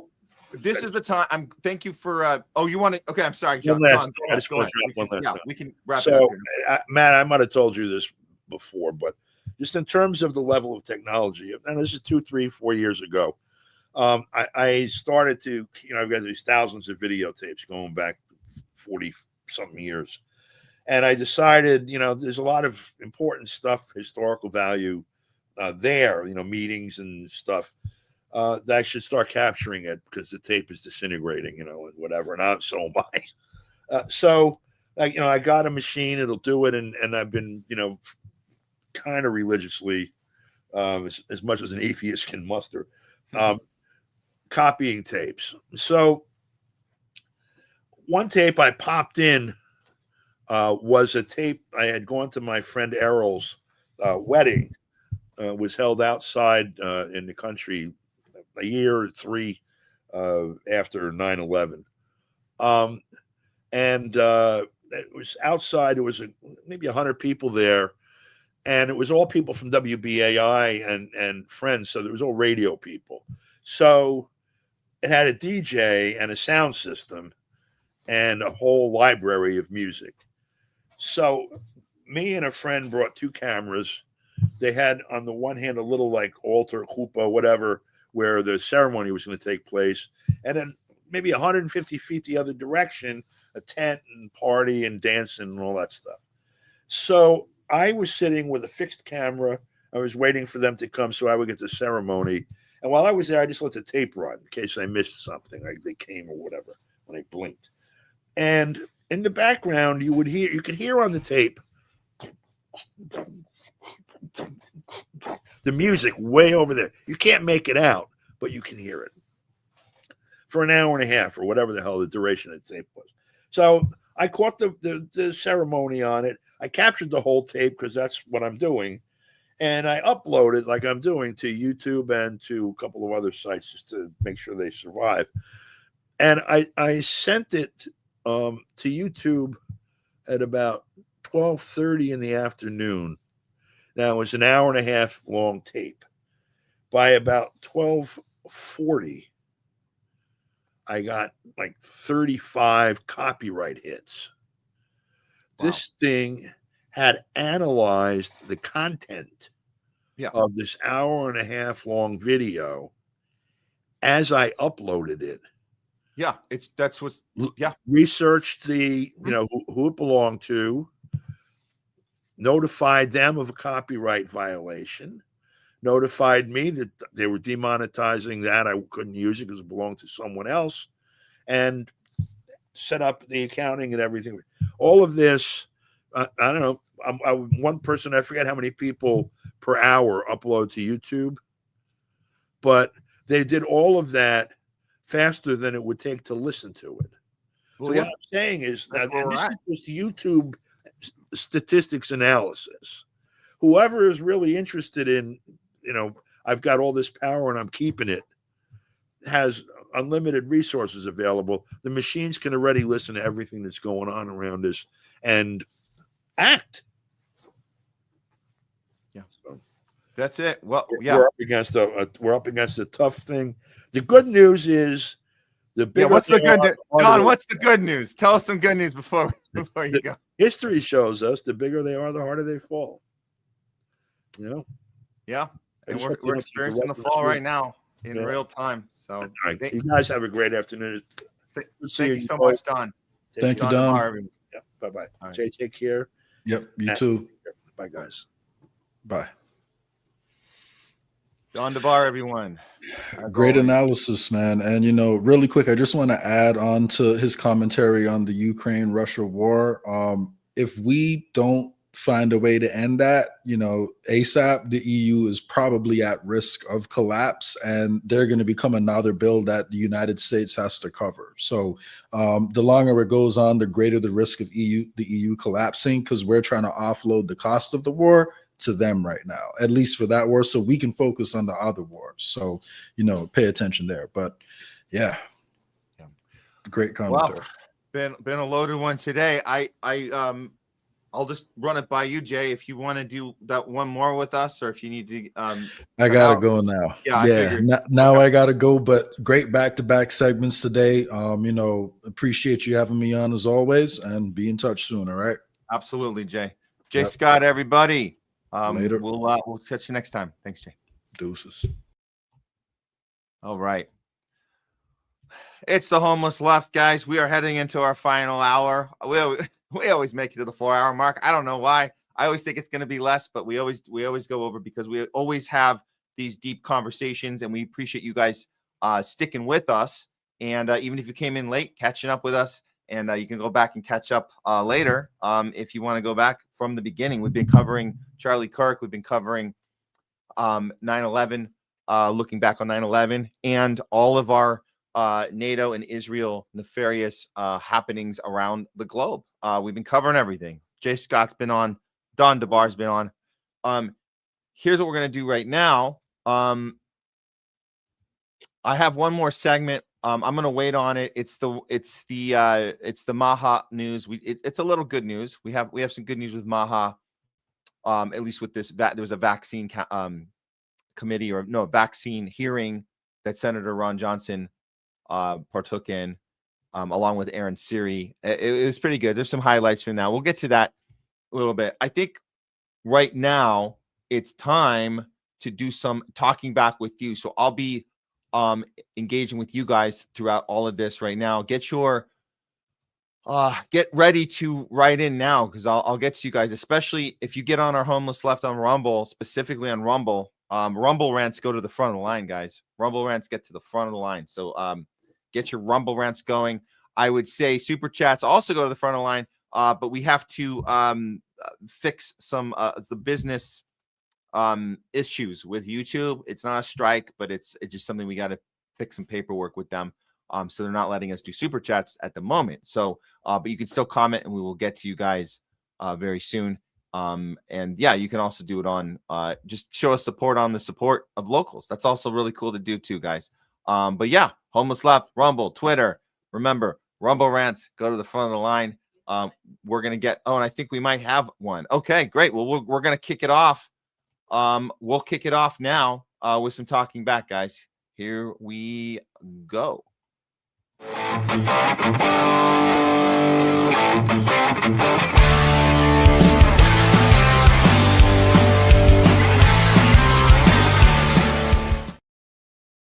It's Talking Back with Matt. Today's been a loaded show, guys. We've been joined with Jay Scott and DON DeBAR. We've been talking about the Charlie Kirk assassination. We've been talking about the 24-year mark since 9/11, a reinvestigation of that. A lot of investigating going on, a lot of using our critical thinking skills today. Also, been looking at the U.S.-Israel NATO war machine and how the narrative, although it's harder and harder for the media to keep up with it, they have all these tricks in the book ready to go to keep us divided, keep us confused, and keep their hypocritical, holier than thou domination of the planet, picking and choosing when to take the road for democracy and when you can turn your head and commit a genocide on an entire people and gloat about it at the same time. So as we are heroes of the planet and saving democracy, let's go ahead and get to some of your comments throughout the show thus far. And if you want to add some from this point on, you can do so. We will get to you too. If we don't get to you now, I'll try to get to you guys before we wrap the show up later. But we still got another segment to do after this as well. So thanks for being with us. Let's start with a Rumble rant that just came in. I have to grab this one, hand grab it directly from Rumble and throw it over here on our StreamYard. So give me 1 second. Okay, this is very cool. Here we go. Rumble rant coming in from Dean W. Dean W. Let me just do a little copy paste. There we go. We'll throw it up on the screen here. Dean W. says, who reported the death of Charlie Kirk first, Trump or Netanyahu?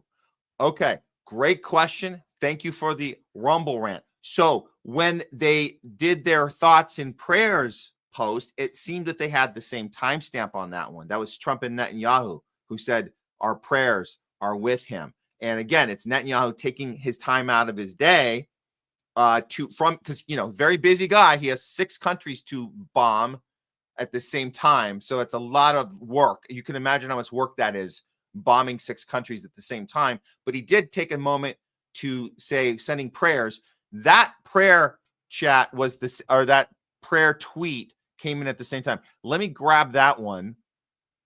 And if anyone wants to do a double check on this, you're more than welcome. But this was the initial. Here we go. The timestamp on I guess you could call it a thoughts and prayers tweet. Give me 1 second. I'm going to grab it here. Where did it go? Okay.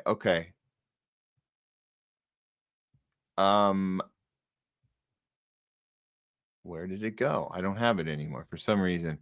They were timestamped at exactly the same moment. But the question is this. Oh, here we go. Finally got it. Okay. So we have the praying, right? This is the praying tweet. 3:02 p.m., praying for Charlie Kirk. This is the thoughts and prayers thing. Okay.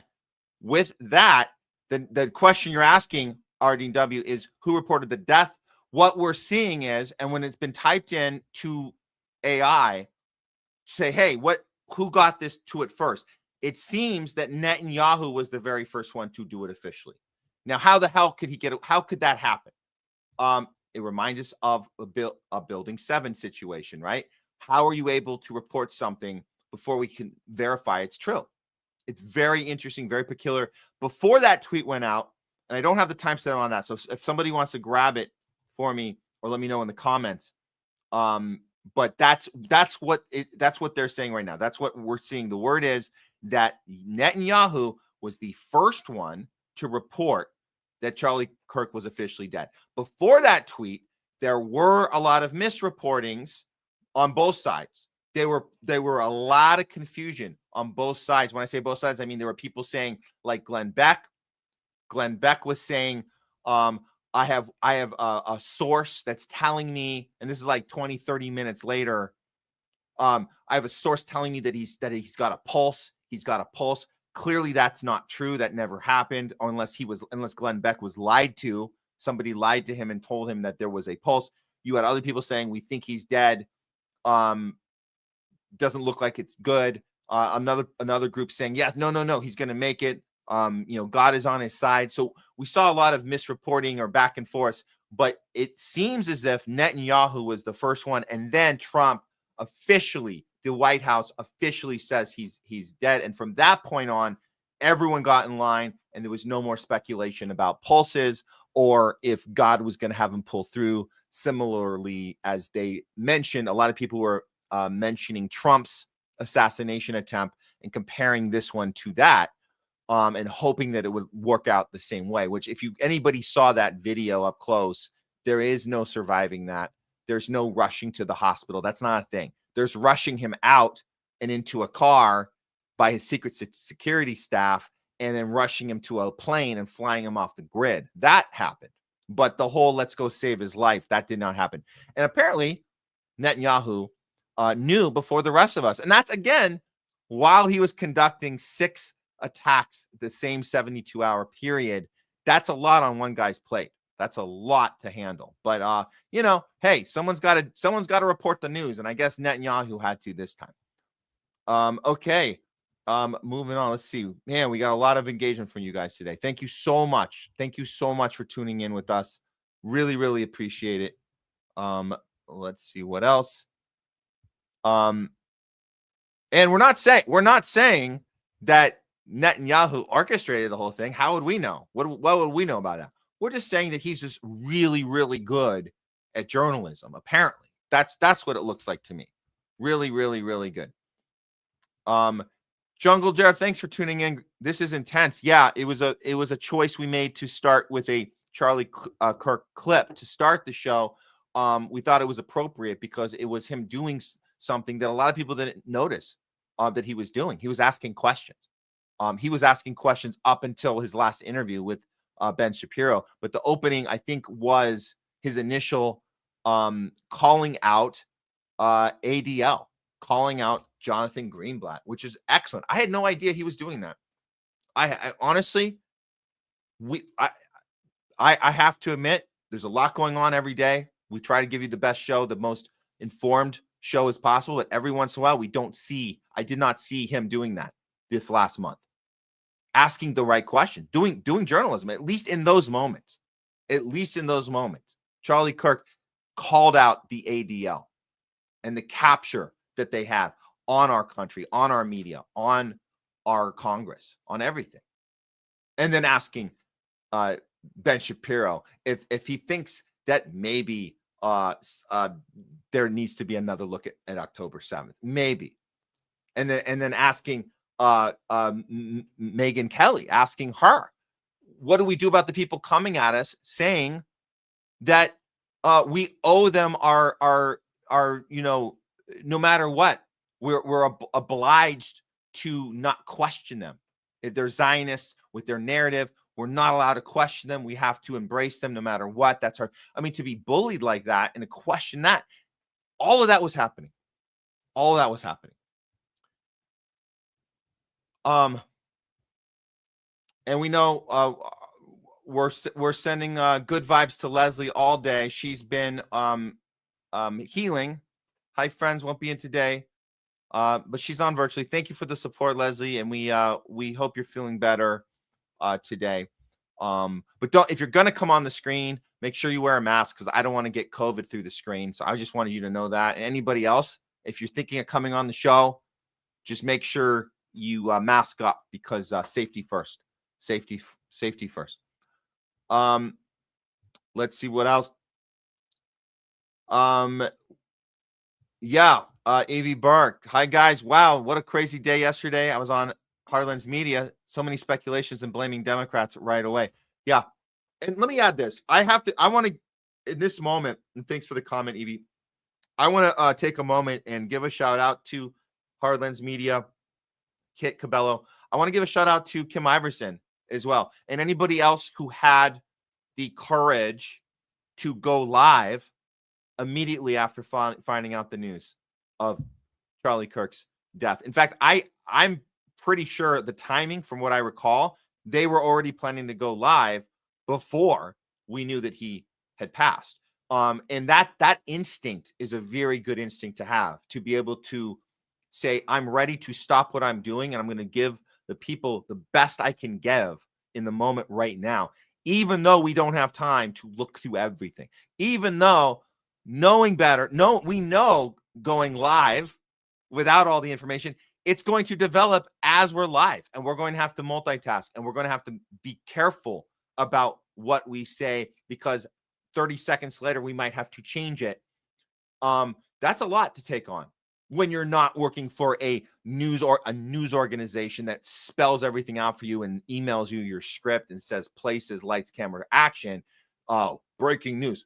I'm not talking about those assholes. I'm talking about what we do in this space. So shout out to both Kit and Kim and anybody else who had that impulse to go on. We were considering it here. We had talked about it. And I felt we were going to be more effective taking the time to process everything, go through everything, do your own research, right?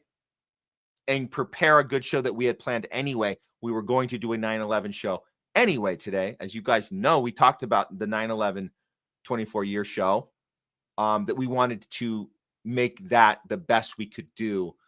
So we didn't do that. But again, this is, we all can choose how we do this, but that's where Kit was. And I have to say, yeah, what he went through yesterday, that was very intense.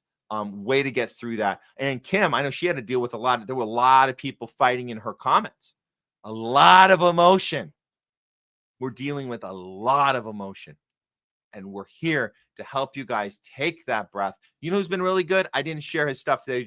We just ran out of time, but Mickey Willis has been really thoughtful going on his spaces on not I didn't hear him on spaces, but his social media space, going on Facebook, going on Twitter, and telling people, take a breath. Remember what we've learned. We've learned to respond, not react. Excellent advice and well needed. So we do appreciate all that. When you act out of emotion, you're not only going to get things wrong, you're going to hurt the cause, the thing that you signed up to do, which was, let's help people get information better. Let's help them have access. Let's help them use their critical thinking skills. We're doing a disservice if we jump right into an emotional state immediately. So that's great advice from Mickey Willis. So so let's see what else here. What happened to the poor elderly man, Ed Rams? I have to say, not so poor elderly man. This is what we looked into it. My best guess is that this was a distraction. This was an opportunity, a setup to distract everyone while the real shooters got away. That's it's an old trick in the book that we did not notice at the time, but once you look into it, the guy who they initially thought that was a distraction. We call it a decoy, and his name was George Zinn, to be clear, an old Jewish man. Interesting, right? Salt Lake City or Provo, Utah, but the state of Utah in itself doesn't have more than there's like a 15% population of anything that's not Mormon in the entire state. So what are the chances in Provo, Utah, you have a Jewish man showing up who happened to have an entire 5-minute story that he posts online about his 9/11 experience. He was at 9/11. What do you know? Jewish dude at 9/11. Now he's at the 24 years later, almost to the dot. He shows up to this event. Interesting. interesting what role that ended up playing. So just saying that. So yeah, might be all part of the plan there. What else?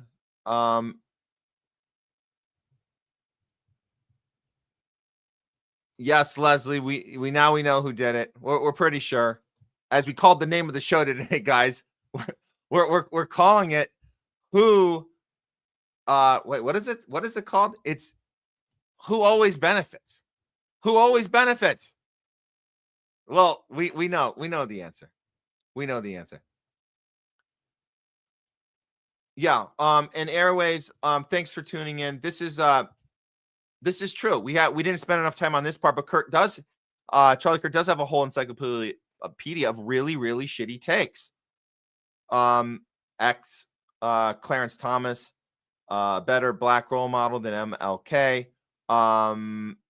Yeah, that was an example. Clarence Thomas, better black role model than MLK. Bad take. This guy's had a ton of bad takes, but I think that the thing about him, you got understanding that he represented a free speech platform and championed opportunities for people to have microphones in their hands. He was handing microphones to people, handing microphones to debate him. You can call it a gimmick, but doesn't that represent at least one part of what free speech is about? Isn't that a piece of what free speech is right there? And it does go against the Trump administration and their cracking down on protesting and punishing people, taking away due process for challenging Israel, getting people fired, getting them deported, arrested. Doesn't that go against? I mean, isn't that something? That's something to consider, the free speech element of it.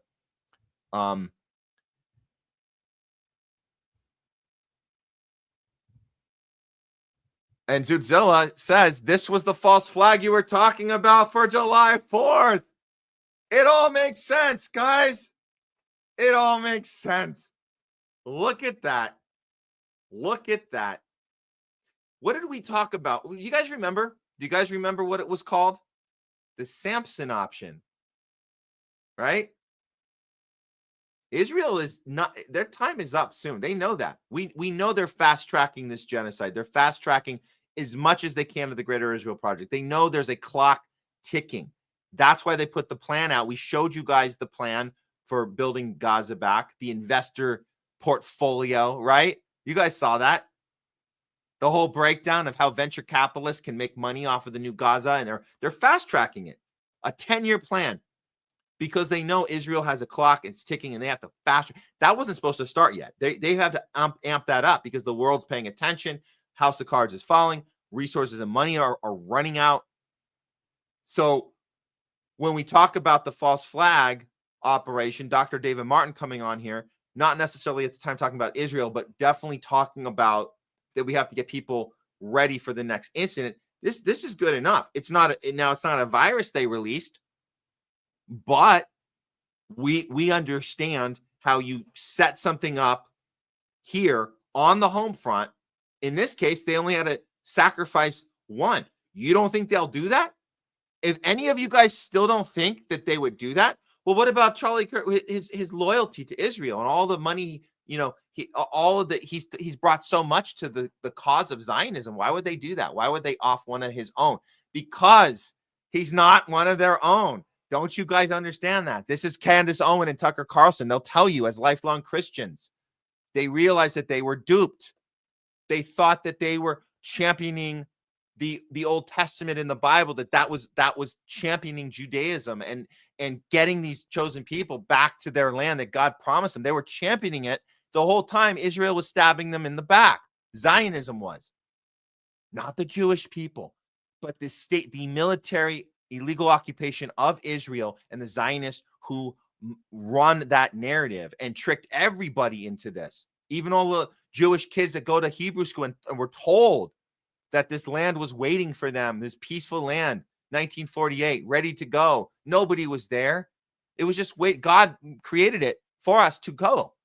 So Christians are understanding this now, that they're not going to fall for that. So You don't think Charlie Kirk doesn't? He's a textbook example of what they do to Christians who get out of line and start questioning. They're no different than an atheist or a Muslim or a Palestinian kid that they have to aim at the back of their neck, or I'm sorry, at the front of their neck, which happens every single day. Someone explain to me how Charlie Kirk getting shot in the front of the neck is any different than any Palestinian baby, innocent kid, innocent mother, children, women, men, anyone getting shot in the exact same place in the jugular, dying on the spot. How is it any different? By the way, they don't have any hospitals they could actually rush to, which they told us Charlie Kirk was being rushed to a hospital. At least we have hospitals here. I'm just saying.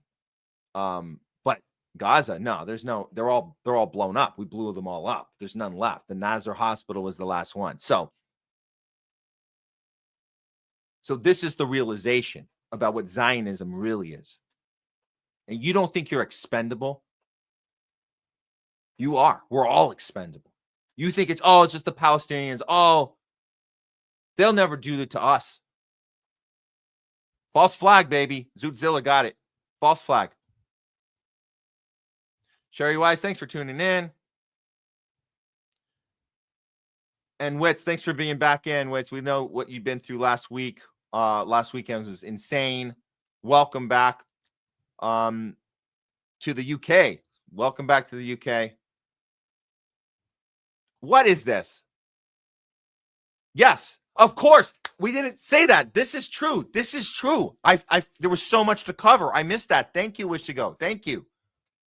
Charlie Kirk also called out the Ukraine proxy war. Did you know that? Did you know that Charlie Kirk said that we hijacked their government? Did you know he said that Zelensky was a puppet leader that we instilled? Did you know that Charlie Kirk said that? That he said that we broke our agreement, we broke the Minsk Accord? Does he know? He talked the whole thing through. He said the whole thing is bullshit. He's told us that. Of course, he's on the Ukrainian hit list, along with other champions of truth that we've covered. We know that half the people at the gray zone are on that list. Jimmy Dore's on that list. We know who's on that list. So, no, Charlie Kirk, if you didn't know, he's also on the list of anti-war people. I guess it's radical to be anti-war, isn't it? Isn't it radical of us? A radical left, radical right. Isn't that funny? The people they try to blame for all the shootings, it's either the radical right or the radical left, right? Isn't that how it is? It's either a neo-Nazi gun nut, white supremacist, right?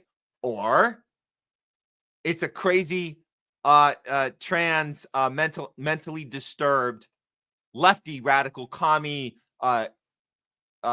infidel terrorist. So domestic terrorist, Islamic terrorist, the extreme. Those are the people, right? No, those are the names you call people who are anti-war.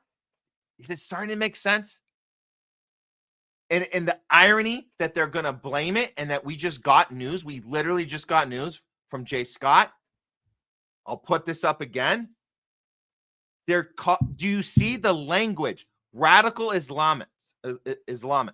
Isn't that the language? We told you it was going to happen. Netanyahu did it. You must be a radical to want to learn how to shoot as like a sniper, like a skilled, sharp shooter, which makes no sense. This isn't how this works. The radical right and the radical left are the most anti-war in this country. We come together. That's why you have Marjorie Taylor Greene. That's why you have these people. We don't even have, by the way, we don't even have any radical left in Congress. The best we're going to get is Ro Khanna showing up with Marjorie Taylor Greene and Thomas Massey saying release the Epstein list. That's the best we're going to get from the left, radical left. Bernie won't say the G word. AOC says the G word, but she still tours with him on Stop the Oligarchy. Meanwhile, defending Big Pharma, defending Israel at all costs. Radical people in this country aren't actually radical. I think that is the big aha for us. Maybe it's radical to be a centrist. Maybe that's radical.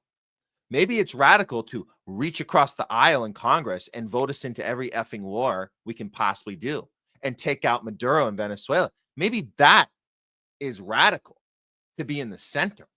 I'm a moderate. I see both sides. I love it when we can all stand up and say, take out Maduro in Venezuela. Yeah. And Hillary and Condoleezza Rice can go on Jon Stewart and high five on Jon Stewart's show when he was on Apple and say, we got Gaddafi good in Libya. We taught that mother effer, you don't F with the war machine. We are centrists. We are moderates. We are radicals. Those are the radicals. And those are the ones planning these shootings. Those are the radicals. The ones of us speaking out against it doesn't seem so radical, does it? So I reject that notion that we are radical. And I like the populists coming together on both sides and saying we actually do have the same things in common here in this space. We're against the war machine. We're against the establishment, the control. We're against the surveillance state. We're against censorship. And of course, we're against genocide. Duh. How hard is that? Is that radical? We're against genocide. How radical of you, Matt? Oh, we got to tone that back a bit. Why can't you talk about murdering democratically elected presidents in other countries? That's more safe. Talk about taking out Maduro. Talk about how we nailed Gaddafi and high five Hillary for it. A moderate who can reach across the aisle. All right, that's my little rant there. But let's get a few more of you guys in here. Yeah, let's get a few more.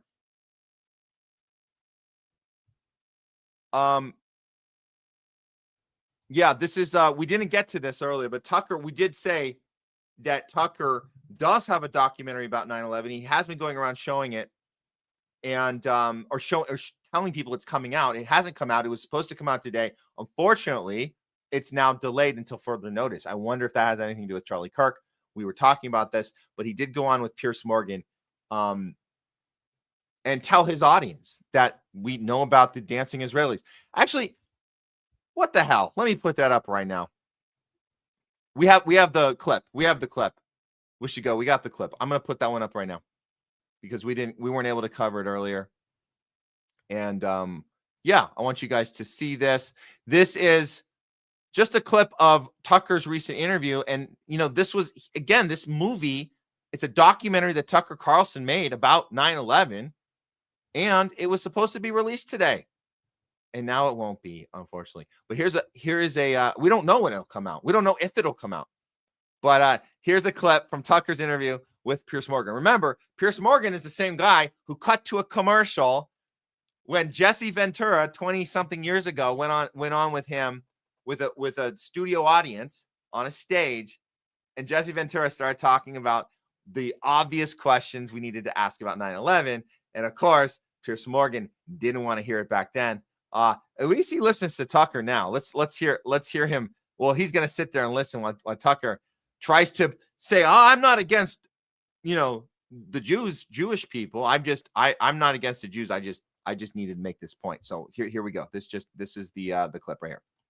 No, of course I didn't allege that, the Jews did it. I don't even know what that means. I think, in fact, saying things like that is a way to discredit real questions. Right. Like, we know, Benjamin Netanyahu on camera right after said this is a good thing because it brings the United States into a conflict that we've been involved in on an existential level for decades. He said that out loud.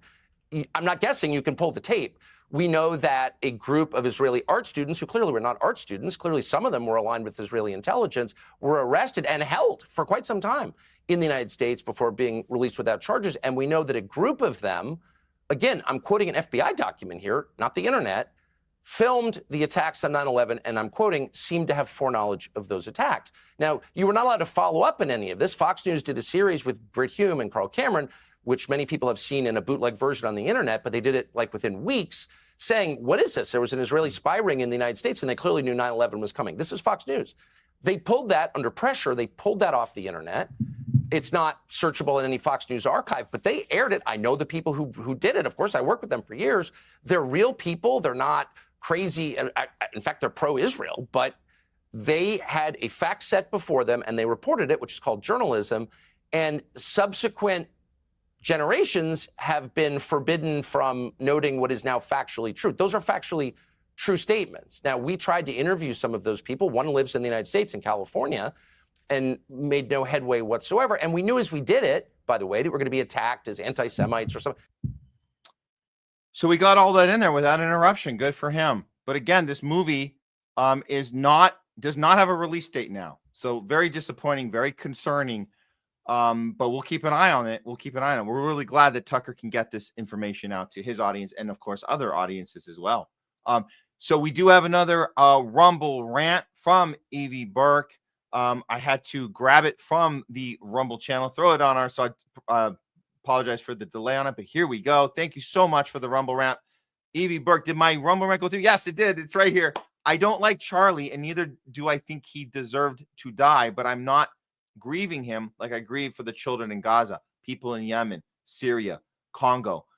This is very, very understandable, Evie. And I am with you on this. I think that grieving is up to the individual, how we want to express our grief. And some will 100% agree with you on this. I'm with you. I'm in your corner. I will just add to it that it is, you have somebody with a family, all that stuff. But we say that about any bad person. You say, oh, well, they have a family. So there's a lot there. But this is a much more nuanced take that's I think important to distinguish what you're saying, what Caitlin Johnstone's saying. I would put you in her corner and say, we need to be talking about Gaza children being blown up every single day, getting targeted literally with like snipers. Like, we know that they right into their brain. There's a whole thing. The doctors saw the trail of every kid coming in that are dead or losing limbs, and they noticing patterns that the IDF soldiers are playing games. They're playing games with each other. Who can hit the Palestinian child in this part of the body? Who can kill him in that part of the body? They literally play games with that because they have the technology to do that, to do these very sharp, precise murders, which they do every single day. So yes, we have to shout about this. Yes. So I'm with you, and that's why I think, and I do put this right up with Caitlin Johnstone saying, let's talk about the people we're murdering every day. And Charlie Kirk could have done more for that. He could have. One of the things we shared earlier was that he did, we talk about selling your soul to the devil. There are consequences to that. How much did he do to elevate Israel before he did it? It's a question. It's so the one thing I'm most upset about is that if he knew that he was crossing a line now, he knew people were coming after him.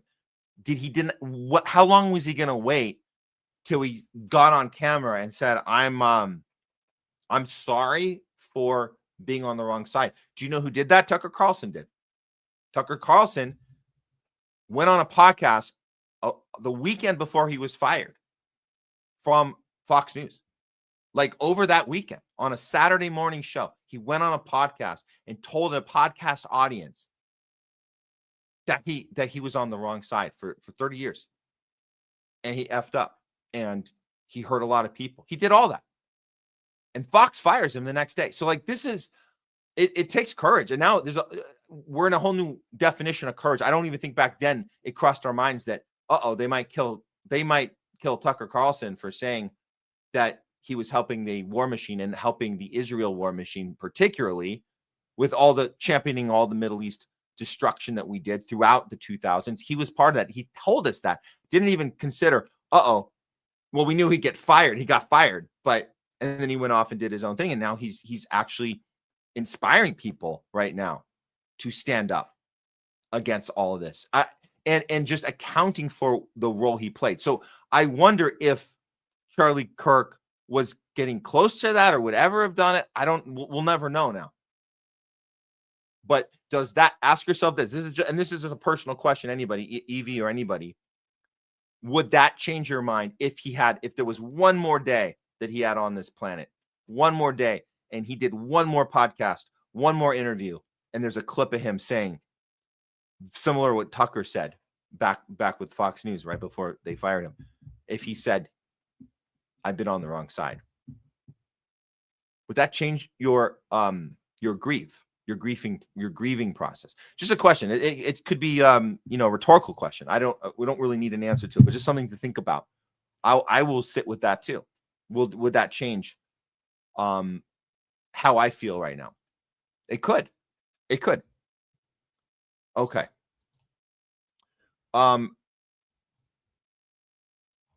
Yeah, so many more here. Let me get to a few more, and then we're going to do our final segment. We are almost into the 4th hour already. Man.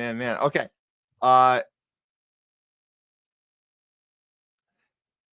dingo ate my baby. Thanks for tuning in. Kirk was wearing concealed body armor, and the bullet hit his chest plate and deflected up to his neck. Wasn't direct neck shot.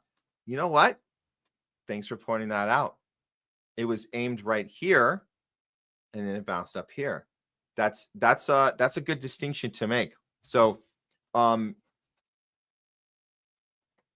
interesting. How accurate was the shot? Maybe it was intended to, I don't know if anyone would say it was intended to ricochet, but it was intended to go right into the top of the chest. And then it did that on its own, sealing the deal. So good to point that out. That was important. Yeah, this is funny. The shooter didn't kill himself, pulling the strings. Thank you for that. Nor did the shooter's shooter. And nor did wish to go, nor did the shooter. Good to point that out. Thank you, guys. Yep, Airways, exactly right. Alex Jones transitioned from conspiracy buster to propaganda promoter. And it's too bad because he came up with the company InfoWars, which is short for information wars. And we feel like we are in an information war every single day.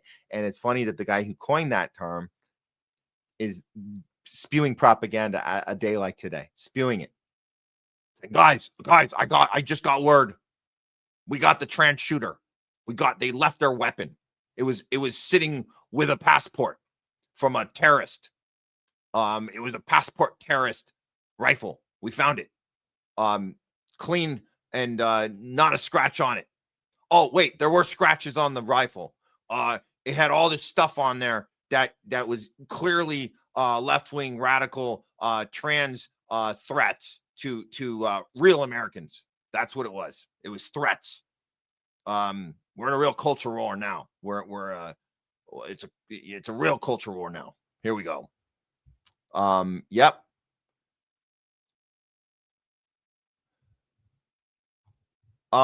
Yep. Lucky Larry, follow that up. We should go. The short AI video, Ocean's 9/11. Lucky Larry's preposterous plan is excellent. We'll check that out. We've seen the Lucky Larry stuff. Guys, you can go search for Lucky Larry. You'll find out everything about Larry Silverstein and his nefarious, duplicit dealings, not just with the insurance fraud that he committed for $4.5 billion insurance fraud on the 9/11 insurance scam that he did. Totally fraud, 100% fraud. Not only that, but he helped make a lot more money for his Zionist buddies as well. Made a ton of money putting out put options on all American Airlines, United Airlines on September 10th. Go check it out. Put options. You know what those are? Betting against the stock. You bet against the stock. They all went up. It was United Airlines, American Airlines. The same airlines that crashed on 9/11. 9/10, bet a put option, make a ton of money. So all his Zionist friends made money there. There was a lot of money. But go watch that. It's a good tip for us there, Sam. We appreciate it.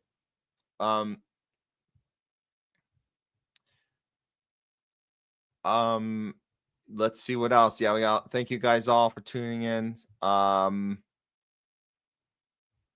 Let's see what else.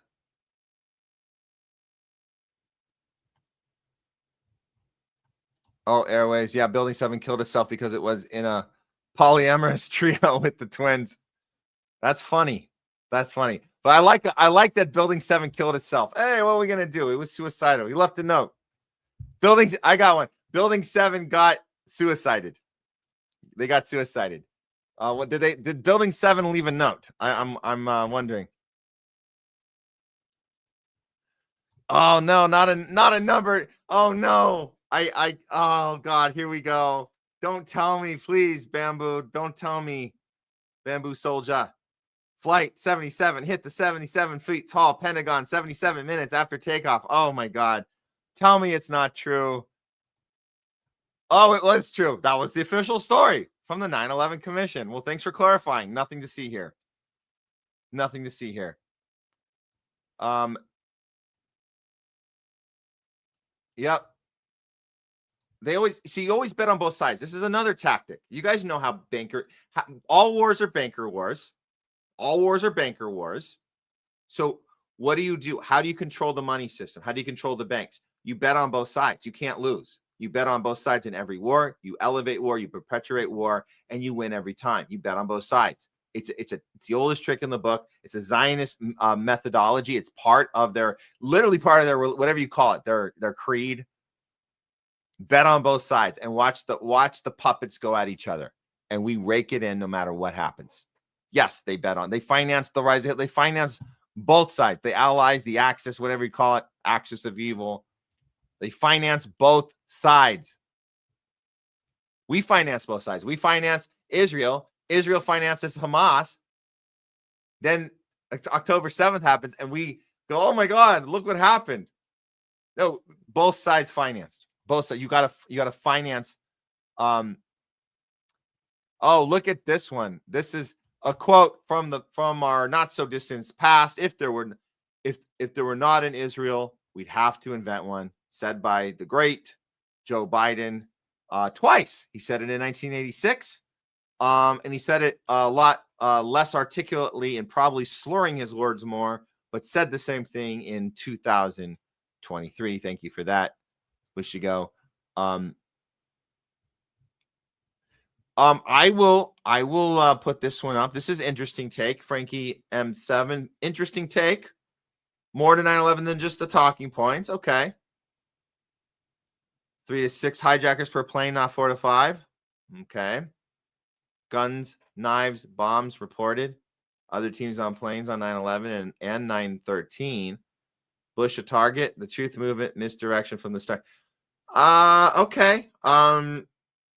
I wouldn't say the truth movement, 9/11 truth movement was misdirection from the start. The 9/11 truth movement were the first people asking questions. And if you think that there were 3 to 6 hijackers instead of 4 to 5, I would ask you this, a follow-up question. How did those hijackers get on the plane? Why is there no security footage of them coming through the airports? Are you curious about the passport? Are you curious about the one that was found? Why would you need passports on domestic flight? Hello? Why do you need a passport on a domestic flight? Why do you need a passport on a domestic flight? It's a domestic flight. They're not in the flight logs at all. So that's why you have the number shifts from 4 to 5 to 3 to 6 is because it's hard to keep track of what they're telling us it is because there's no flight log. They're not on the flight logs. And I don't know about this guns, knives, bombs thing, but it sounds interesting. Sounds interesting. Bush a target. Bush was the mouthpiece to sell the war to us. Because remember why he won the Florida recall in 2000? You remember that? Because you just wanted to have a beer with him. And Al Gore was just telling us numbers, and it was fuzzy math. Remember? Fuzzy math. No, I don't know if the plan was to get Bush, but interesting theory. Interesting theory. And Don DeBAR has some fans. Don DeBAR has some fans. Long Meadow. Don DeBAR, the man with the silky smooth voice of reason. Exactly. I'm gonna save that. I like that. Remind me that. Next time we have Don on, I'm gonna give him an intro. The silky smooth voice of reason. Love it. And we'll certainly get a laugh from him on that one. This is good. That was really good. Oh, knee bones and a silky smooth head of hair. That's right. That's right. Let's see what else we got here. Hey, you know what? You're right. Manimus, PTSD, all of the people that were suckered into the war on terror. The U.S. don't care as long as they can make money. Well, yeah. And we're all, again, guys, how many times do I have to say this? We're all expendable. We're all expendable. Whatever your usage is for them, they will use you for that. If they need to run experiments on us in Lahaina and see how they can get it in time, just kind of do a little land grab, try one again here in LA, land grab your ass. Fire insurance out. What are you going to do? House is gone. The blue roof survived though. We're all expendable. You know who else is expendable? Charlie Kirk was expendable. He was expendable because his usage ran out. He had a use and he was being used for that use, and then it expired. That's how it goes. It expired. PTSD, no problem. Small price to pay for the greater good. For the greater good. Put that in your tool bag, guys. Put that in your tool bag. You're going to need that. I told you this show's about giving you tools so you can have your fights and conversations and arguments and go for understanding, maybe even win an argument or two, but show principle, show courage, plant seeds. Plant seeds. For the greater good that is the mantra. That is the blueprint to get us all to have groupthink. It's the power of the sheep herding us into a controlled groupthink. They did it with COVID. They do it for every war. Groupthink is we will sacrifice whatever it is, whether it's locking us down for 2 years, our kids are being screwed up in school from Zoom school, and all of our small businesses are shut down, but Amazon gets to thrive. All of our money goes to an illegal proxy war in Ukraine that we're using as cannon fodder. As Lindsey Graham says, down to the last Ukrainian, it's okay because it's for a greater good, stopping Putin. For the greater good, rig the election, stop Trump. For the greater good. So watch out for that. Watch out for that. That's how you sacrifice integrity and moral compass, because you have to beat the other guy. You have to win for the greater good. Oh, Child of God on YouTube, thank you for tuning in. Because of 9/11, we went from needing a warrant for your phone convos to being tracked in real time by AI. And I'll one up you, Child of God. Not only are we being tracked in real time by AI, now AI is determining our behavior before we do the behavior, and then they can tell us you were red flagged because we saw that your behavior was leading to something that you were going to do, and we have to stop you before you do it. That's called pre-crime. You want more on that? Go watch the sci-fi movie by Steven Spielberg, which is all fiction, by the way. It came out in 2002. It's called Minority Report. It's starring Tom Cruise. Go check that out if you want an example of how pre-crime works, because that's where we are now. That's where we're going there. We're there. They have the technology right now that exists. Yep. And the followed up, Child of God, we went from having a right to privacy to your medical records being scrutinized by government agencies. Yep. And that's how you got the left on board. By the way, that's how you got the left on board. The left came on board because it was about sharing your medical records, because everybody had to have the jibbity jab in order for us to get to the goal. What was the goal? Well, it was for the greater good. Remember, the goal being we're all in this together, and we have to slow the curve, and we have to get back to normal. So show us your medical records. Let's put everybody in a digital ID system. Yeah, that's what happened. That's what happened. Okay, I had to do a little fix here. Okay, man, we're heading into the end of the 4th hour here. I'll do a few more, and then I'll get to the rest of you guys a little later here. Okay, because we have one more topic I want to do. Lisa Lake on YouTube, thanks for tuning in. Israel is our vassal state. We just make it look like they own us. We own them. America's entire foreign policy is about political assassinations and regime change. I hear you. I don't know. I think part of that is true. I think actually we can do regime change wars. We can go do these all around Latin America and in Africa. But when it comes to the Middle East, that part we are controlled by Israel. Anything to do with the greater Israel project, they control our behavior there.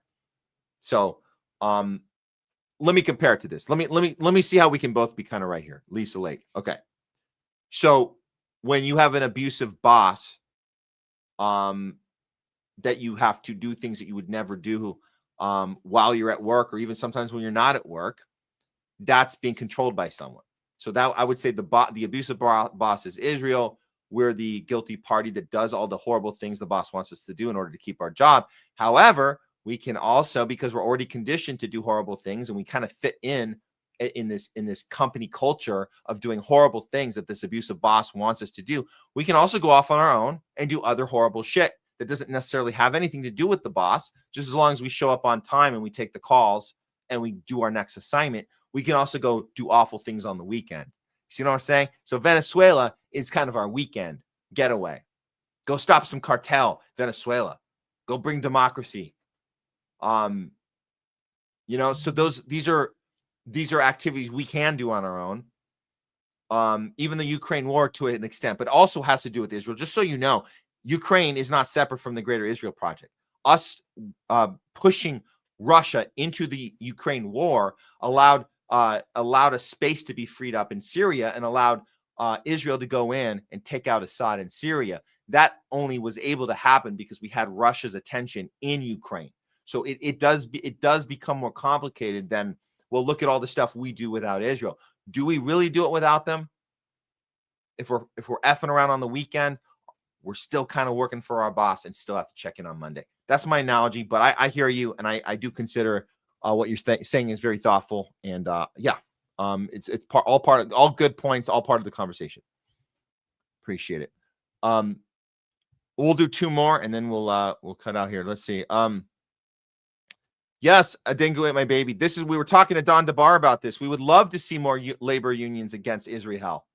The fact that this has been done by the workers in Italy, the dock workers in the streets, saying, we will stop working. You won't get your goods. We are cutting you off, Israel. That's great. And we need more of that, 100%. And I thought it was important to bring that up with Don. So, and if it's real, then hell yeah. And we need people to follow the example of the dock workers in Italy. Absolutely.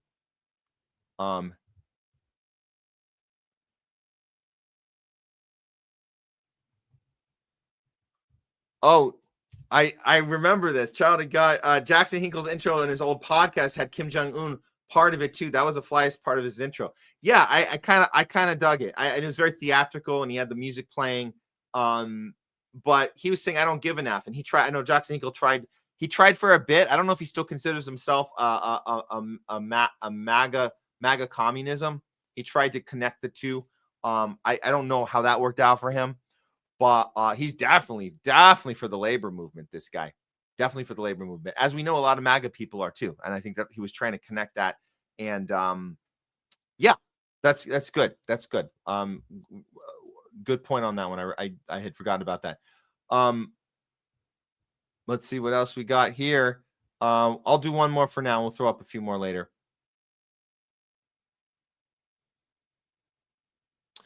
Oh, we got JD Ritter on Facebook. I'm going to throw this up. This is great. Thanks for tuning in on our Facebook channel. Shocked about CK. Doesn't matter if someone agrees with him or not. He was 31 and husband, father with 2 little kids. His beliefs were strong, but his intentions were never to do wrong.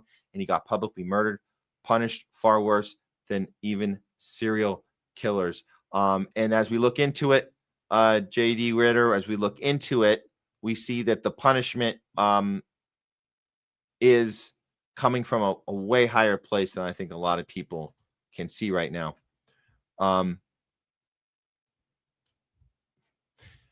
But yeah, these are the important morals to put out there. This is the time to do it. This is the time. So appreciate that. Put your moral compass out there. Be courageous. Have those principles in play. When it's inconvenient to do so, that's the time that it really counts. That's the time. That's the time. Yeah, Airways. Oh shit, was Matt MK Ultra to kill RFK Sr.? That's funny. That's funny. But the MK Ultra, we don't talk about that enough. We don't talk about that enough. We don't talk about the capabilities, the technologies that have been available way back in the 40s. I mean, the experiments they've been doing using this technology is unbelievable. The Manchurian Candidate, it's not a joke. It's not sci-fi. It's not sci-fi. And so now with AI and with Palantir and all that, it's far worse, but it's been there the whole time, guys. And it's something that we have to understand. We can be used to do things that are out of our control. They can target us. We can be susceptible to that.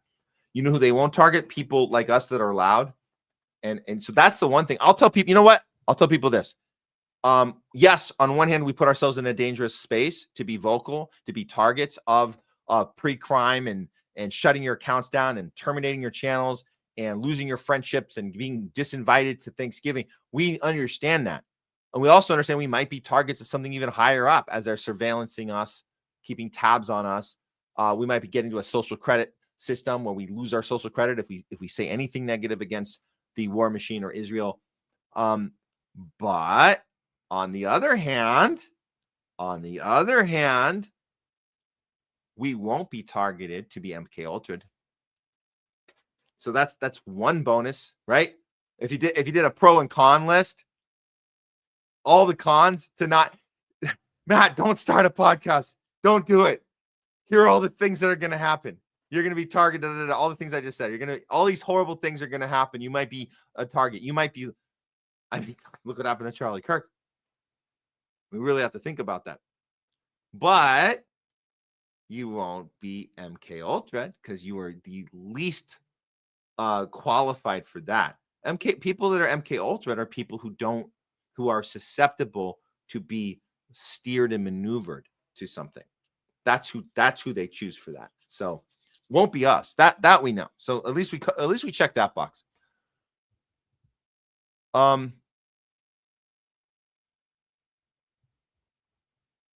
Okay.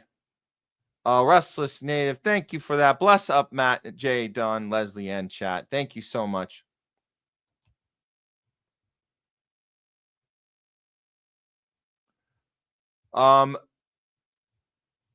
Okay. Let's see. I'm gonna do one more, and then we'll move on.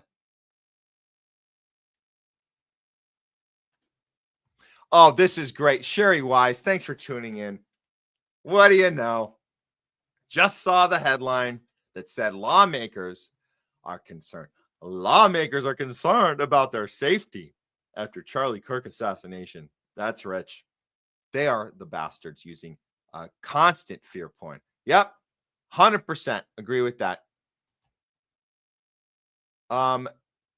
Okay, well, I think that'll wrap it up for now. And I do see some other cool comments from you guys. We will attempt to put them on at the end here. Yeah, what the hell? We'll do one more segment for you guys after a short, quick word from our local sponsor here in LA at World Harvest. Glenn at World Harvest. This is where you want to get your food. It's very, very cool spot if you guys are here. I'm going to tell you about it right now if you haven't heard about it. Here it is. I just got to find it. Here we go. And thanks for talking back with us today. I'll see you back here. We got one more segment. Don't go anywhere. Here we go. Okay, let me take a moment to introduce you to our good friends over at World Harvest Food Bank right here in LA. World Harvest has been serving families across Los Angeles for 18 years now, and they started with this simple idea. Everyone deserves access to healthy, affordable food no matter what they're going through. With their Cart with a Heart program, families can walk away with a full cart of groceries, fresh produce, dairy, meat, and pantry supplies for just a $50 contribution. That's for the entire cart. That same cart will cost over $300 at a typical grocery store. At World Harvest, everyone is welcome. They don't ask for income verification, ID, or any paperwork. No. Basically, their doors are open to anyone who's doing their best, but just needs a little extra push to get by. If you're an Angelino like me, you know the times have been tough here. First with all the union strikes, the LA fires, and now the ICE raids going on. It seems like we're living in a constant state of uncertainty. And that's why it's so important to support local charities like World Harvest, because they aren't just helping the community.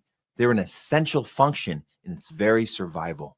World Harvest is located at Venice and Arlington. And right now, you can use our special discount code THL20 for 20% off your contribution amount at checkout. And if you're not in the LA area, you can still help out with a $50 donation, which will provide a full cart of food for a family by going to worldharvestfoodbank.org or scan the QR code for more info. Or you can just spread the word. Follow them online. Let people know they're here for them, because at the end of the day, it's about providing choice, access, and relief without barriers. World Harvest Food Bank. End hunger now. But the virus stops with every vaccinated person. But this is a pandemic of the unvaccinated. The conspiracy theory about this related to vaccine, you're right. We had to really move at the speed of science. Doctors are still baffled. They're looking into it. All these different cases of medical emergencies have been happening time and time again every day. What do we do? What do we do? We don't know what's going on. Let the experts handle it. They'll be back with the answers shortly. But in the meantime, while we're waiting patiently to hear the results of what happened, one thing they can tell us for sure with 100% accuracy, and that is we know what it's not. So we've been covering the Maha happenings. We showed you guys last week about RFK Jr. going into another, what it looked like yet another hearing about him having to justify his job. There seemed to be a push to get him out again. The mainstream media pushing this narrative that he is hurting healthcare, hurting our fragile little CDC and all the feelings of the people he fired, where we're on our end saying, what is he actually getting done? What is he accomplishing? Is this a big distraction? Looks like a distraction. Meanwhile, at the same time, he has to push off these attack dogs that were set on him. Bernie Sanders, Elizabeth Warren, attack dogs protecting Big Pharma, attacking RFK, and the media doing their part in pretending that RFK is the problem, when the real problem, if you're going to blame anything on RFK, blame him for not doing enough, because he's not doing it. And as of today, we're 8-9 months into this thing, and we still have mRNA on the shelf. So is there any good news at all happening now? Oh, by the way, meanwhile, Trump is meeting with Bill Gates, obviously a known client and partner of Jeffrey Epstein, and we still don't have the Epstein list. We have the Epstein victims fighting them right now. We have Thomas Massie and Marjorie Taylor Greene in their corner fighting that, while Trump calls it a Democratic hoax. Meanwhile, having a meeting with Bill Gates, the third meeting he's had, by the way, since his second inauguration, third meeting with Bill Gates. He signed a deal with the mRNA AI psychopath Ellison, multi-billion-dollar deal to get AI and mRNA together in cancer treatment, pre-cancer treatment. They're going to tell you, get another shot of this gene therapy because our AI told us that you're going to have cancer in the future. We want to stop it. So here is some more gene therapy to F with your DNA. And the vaccines work perfectly safe and effective. So you guys know what's happening there. And we're going to be extra critical, even when we seem to get little wins. So what win have we seen? Have we had a little win since? Yes, kind of. We had, while all this was going on last week, Senator Ron Johnson, we know he was big in the medical freedom movement. He's actually featured. You can see his part that he played very consistently throughout the. You want to watch the documentary? It's called Safe. What is it called? The Safe and Effective Move. What is it? Mickey Willis produced it, and Steve Kirsch. Fantastic documentary. You guys have to watch that film, and you can see Ron Johnson's featured in it prominently, and all the work he did championing the vaccine injured, all that stuff. So we know that Ron Johnson's history checks out of being consistent with fighting on behalf of vaccine injured people. So he has access to the data. With that said, Ron Johnson announced that this was going to happen. We weren't sure if it was going to be a success or if it was going to happen at all, but this is so you know, he was putting together a vaccine hearing. The hearing happened, but here's him announcing what was going to happen from earlier last week. Here we go. Holding a hearing on Tuesday with Aaron Siri, who has made me aware of a study that was conducted, a very high quality study that compares vaccinated versus unvaccinated children and shows that the vaccinated are dramatically more prone to chronic illness than the unvaccinated. Now, this study was completed in 2020, and then they sat on it. It's been, they never published it, even though they promised that they would. So we're going to have Aaron Siri describe exactly what happened next Tuesday, so stay tuned. But that's part of the problem. Science has been corrupted. One of the ways they corrupted is where you do have studies that are counter to the narrative, the pro-vaccine narrative. And again, I'm not anti-vax. I just have an open mind. Right. I acknowledge the fact that their vaccine injuries are real. They are severe, both on the childhood schedule as well as the COVID injection. So props again to Ron Johnson for being consistent with this. Of course, he has to say, just so you know, I'm not anti-vax. We have to qualify. Isn't that funny? We always have to qualify everything. We have to qualify. I'm not a conspiracy theorist, but I'm not anti-Semitic, but I'm not anti-science, but I'm not a Putinist, but I'm not a Trumper, but how many buts? How many are on that list? So I'm not trying to take away, but he knows he has to do that. He has to say, I'm not anti. Okay, fine. I'm not this, but okay, fine. But the voice he has, much sharper, much louder, much more articulate than RFK can be sometimes. RFK slips around. He's got that vocal problem. I talked with Garland Nixon about this the other day, actually. We see that he has this vocal problem due to what? An injury. What kind of injury? Vaccine injury. That's the problem with RFK. He can't project. So anyways, is he prepared like Ron Johnson? Ron Johnson seems more prepared. He can cite studies. He can cite actual studies. He has the information. And he's going to go into this thing. It was not just Senator Ron Johnson, but as he mentioned, Aaron Siri. So this is what ended up happening. The two of them, it's Ron Johnson, Senator Ron Johnson, and Aaron Siri are taking on this doctor. His name is Dr. Jake Scott. And it couldn't have gone any better for the two of them, because this doctor, who was an establishment doctor, thought he was prepared. His name is Dr. Jake Scott, thought he was prepared to take these two on. He wasn't at all. I'm going to start with a little Aaron Siri. He's going to challenge Dr. Jake Scott, who was given his talking points, probably from Dr. Fauci, whoever is saying, "Hey, this is how you're going to wreck these people," because they're the crazy ones who want accountability from pharma. We don't want to give them any accountability, so just get rid of these quack jobs and be done with it. Well, unfortunately, Dr. Jake Scott was not prepared for this, but this is him trying to start the conversation here. Jake Scott, and I'm an infectious diseases physician at Stanford. I've spent my career treating patients and evaluating medical evidence with a focus on vaccine safety and efficacy. I have no financial conflicts of interest. My vaccine research is either self-funded or supported by Stanford University. Since April, I've co-led an international team building what we believe is the most comprehensive database of vaccine trials ever assembled. We set out to answer a fundamental question: what does the complete trial record actually show about vaccine testing? Oh, he is getting ready for the kill, getting ready for this. I'm gonna fast forward here. So here we go. Wait, where's the let's go to Aaron Siri, and then I'm gonna go back to Ron. Ron Johnson had the best reaction. Okay. Let's see Aaron Siri's response to this guy. Hold on, give me 1 second here. I didn't have this one queued up. Hold on. Here we go. Controlled trials to support the safety of the routine injected childhood vaccines. But when you actually drill down into those 661 trials, let me give you the breakdown of them, okay? 567 of these trials were not a routine injected vaccine for a disease on the CDC's childhood schedule. They were for HIV vaccines or other vaccines. So right away, he's calling out the trials. They were maliciously done, not on the childhood vaccine schedule. So he's saying, you're lying. Oh, we did the work. We did the trials. Everything checks out.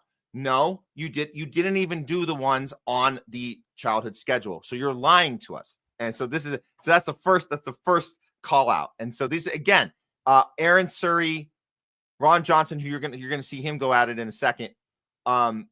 They are prepared way more than RFK Jr. sometimes. And I don't know if that's just a problem with RFK Jr.'s voice and not being able to project, but he doesn't seem to have the numbers. He doesn't have the studies. All RFK Jr. had to say the other day to Bernie was, we have the clinic study, the Cleveland Clinic study ready to go. Boom. But he was like, I'll mention a few people, but I don't. And Bernie's like, what are you doing? We have science on our side. Who do you have on your side? And he's like, well, Dr. Marty McCary, Dr. Jay Bhattacharya. Those are just two of your friends. So that's how it went for RFK.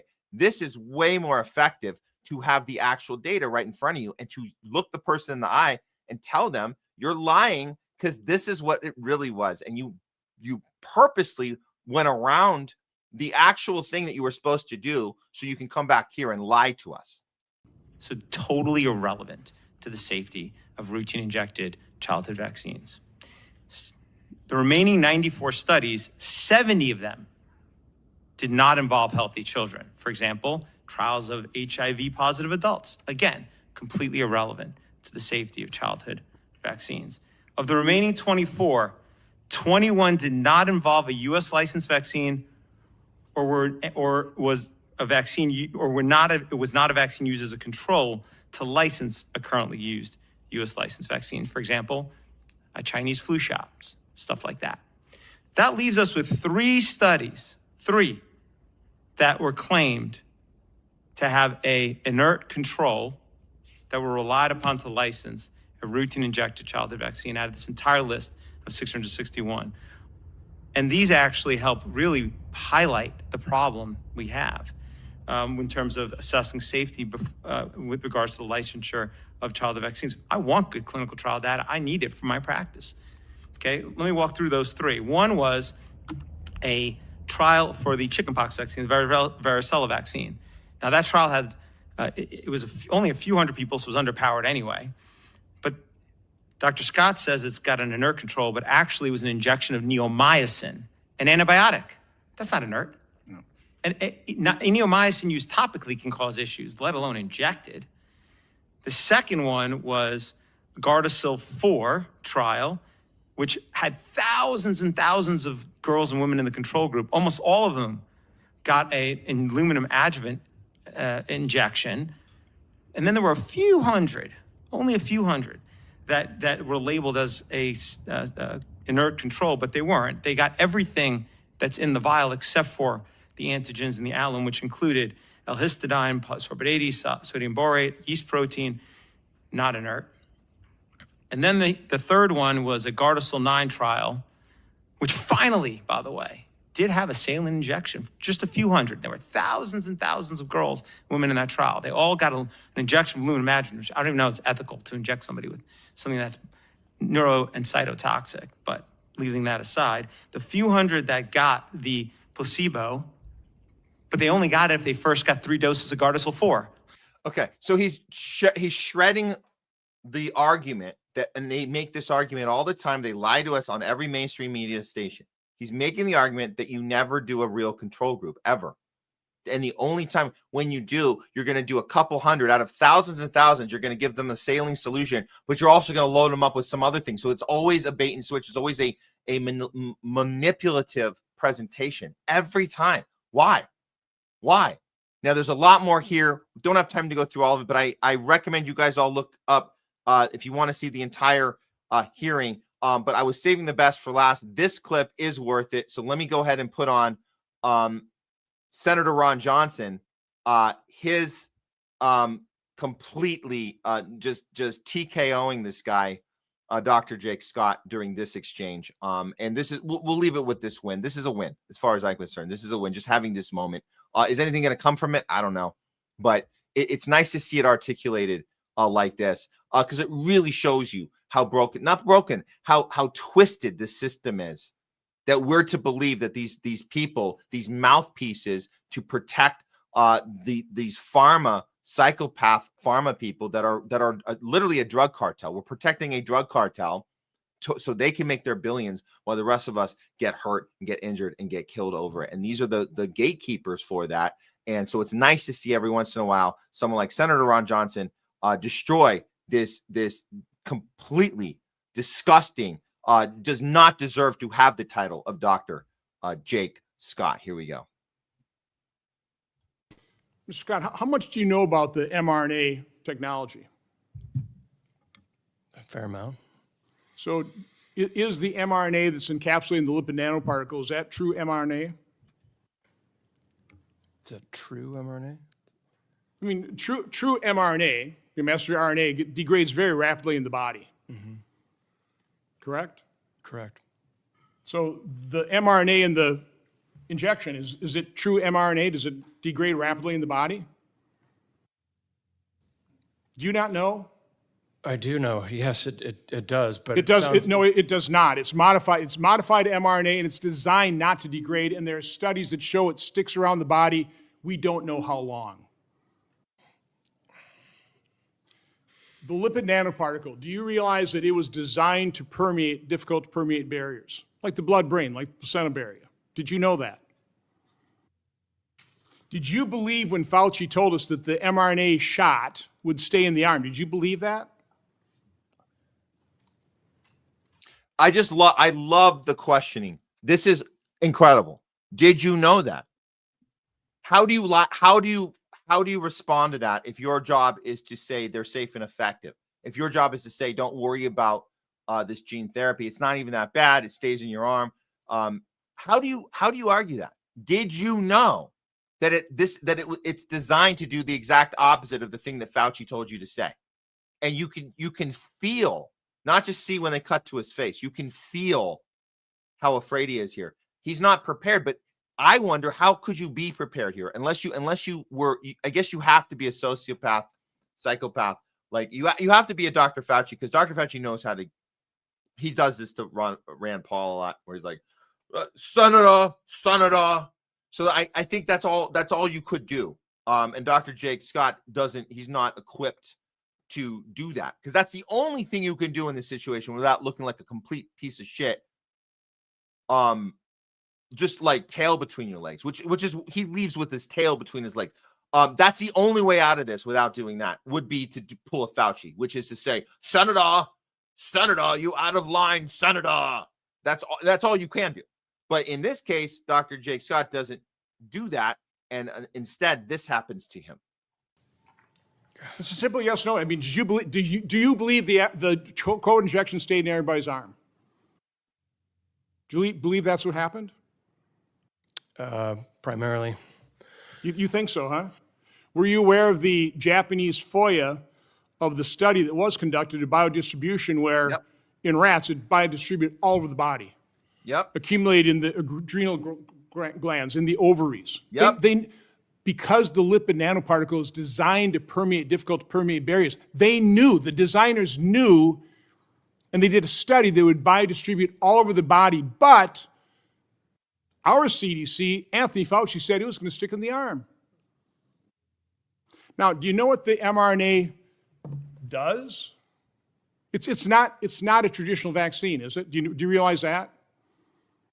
It's not an attenuated or a dead virus. It's messenger RNA, modified RNA, that's encapsulated in a lipid nanoparticle. It distributes all over the body, and when it attaches to a cell, it unloads its mRNA into the cell and turns the cell into a manufacturing cell of a protein that is toxic to it. Do you realize that? Are you aware of that? No. I mean, just yes or no. I mean, do you know that or not? Because I talk to a lot of doctors who don't have a clue. Wow. I just want to see his face one more time, because that's the end of the clip. But this guy is shell-shocked. It actually is worse. I think now that looking at this the second time and seeing his face right here, it's worse than he's not prepared. It's worse than he doesn't have the skills to be a bully like Fauci and say, Senator, you're out of line, Senator. It's worse. Let's see. I think there's something else a little more dark going on here in his eyes. So this is the face. This is the face of somebody who's questioning his own decisions and what he put into his body. That's what that is. That's what that is. He's questioning his own body. He's questioning what he allowed to be put and championing to be put into his family members' bodies. That's what I think that looks like to me. But maybe I'm being over dramatic about it. But that's certainly not a Fauci sitting there, ready for battle. He's stumped, and the reason he's stumped is because Ron Johnson came prepared. And he came prepared talking about the right thing, and that's the mRNA. And that is the only thing that matters, getting that off the shelf. And still, we don't have results from that. No matter all these little baby steps with RFK, little baby steps, firing people, reducing some funding over here, moving the funding over there, reducing some of the mandates in some situations. Florida got rid of the mandates. That's awesome. Or it's in process. Good job, Surgeon General, Florida. Mandates they need to go, but mRNA is still on the shelves. Why are they still on the shelves? Because Trump has already been doing the deals that were already in place when he walked into office. On day 2, he made the mRNA deal with Ellison. He's making deals with Bill Gates. Bill Gates is sitting there right now. Epstein pervert, pedophile Bill Gates is sitting next to Trump right now, talking about new vaccine technology where everybody gets a doctor, everybody gets an AI doctor assigned to them. He's doing this right now. Trump is sitting there letting him talk about this right now. Everyone gets an AI doctor that will instruct you when you're about to get cancer. Here, we're going to give you your mRNA gene therapy shot. The exact thing that he just told us. Ron Johnson is telling us how bad this thing is. But RFK Jr. and Trump are not making that not just the number one thing. That should be the only thing. Get that out. But okay. In the meantime, we have, Maha's sharing posts like this. I get it. Liz Churchill, you've been great on the Maha movement, but you think this is something, calling out vaccine terrorists? It's nothing. And then we found out that they're all poison, every single one. He didn't even put that. He showed the video. The video is a legit video that he shared. They're talking about another ingredient that should be taken out of all of the vaccines, but it's not mRNA. This is a video from the 1980s. So everybody thinks that this is good news. Yay, he's finally sticking it to them. Look, MJ Truth Ultra. Holy cow, did you see that? Oh, it's finally happening. Yay. Health Ranger, he's been great. Oh, this is true. It's confirmed. Trump's doing this. That means Trump and RFK Jr. really going to war. They're not going to war. They're having dinner with Bill Gates and talking about mRNA AI doctors. And by the way, shutting down real hospitals and nurses and doctors and giving you fake ass AI doctors, pre-cancer doctors. Did I say pre-crime? I'm sorry, but they're going to know your behavior before you have it. They're going to know your future medical problems before you see them. And then you're going to have to trust them. See, sounds like you're about to get cancer in about 2 years from now. Here, take this gene therapy injection. So everyone's excited, but there's some that are right about this. And this is Shannon Joy. I hope we can have a discussion. She's been great. I hope I can come on my show. If you're watching, Shannon Joy, you're welcome to come on the Homeless Left. Medical Freedom Movement champion. Calling it a rope-a-dope. It's a rope-a-dope. Trump, RFK, Bhattacharya, they've been promoting warp speed at the same time, pretending that like this universal mRNA shots, as if That's going to be a step up, replacing these old vaccines with all this crap in them. We know they're crappy, but you're going to replace them. It's a bait and switch. It's a rope-a-dope. And she ends with, look, this is not Trump waking up or doing the right thing. He's not waking up. He's not stupid. We're not smarter than Trump, where we're like, hey, Trump, here, let me send you a clip of something to look at. I don't think you know. Have you heard of ivermectin? Have you heard? Of course, he knows everything. He knows all this. So he's not launching a war against vaccines. It's a marketing campaign for the new mRNA technology. They will mandate these. Do not fall for it. And that, I say, heed that warning. Heed that warning. But in the meantime, the only wins we should celebrate these small wins of getting it on the record, talking about the topic we're supposed to talk about, and that is mRNA. Ron Johnson called it outright. And Aaron Siri, we're saying, yes, good job. Way to push this movement forward. Much appreciated. You guys keep doing the good work, and we have to keep calling it out every time. In the meantime, as these medical emergencies continue to happen, don't worry, doctors, they're looking into it. They're baffled, of course. They don't know what's going on. No idea. They're looking into it, but you can be assured they will get back to us with answers soon enough. But in the meantime, they can tell us 100% sure with 100% accuracy. We know what it's not.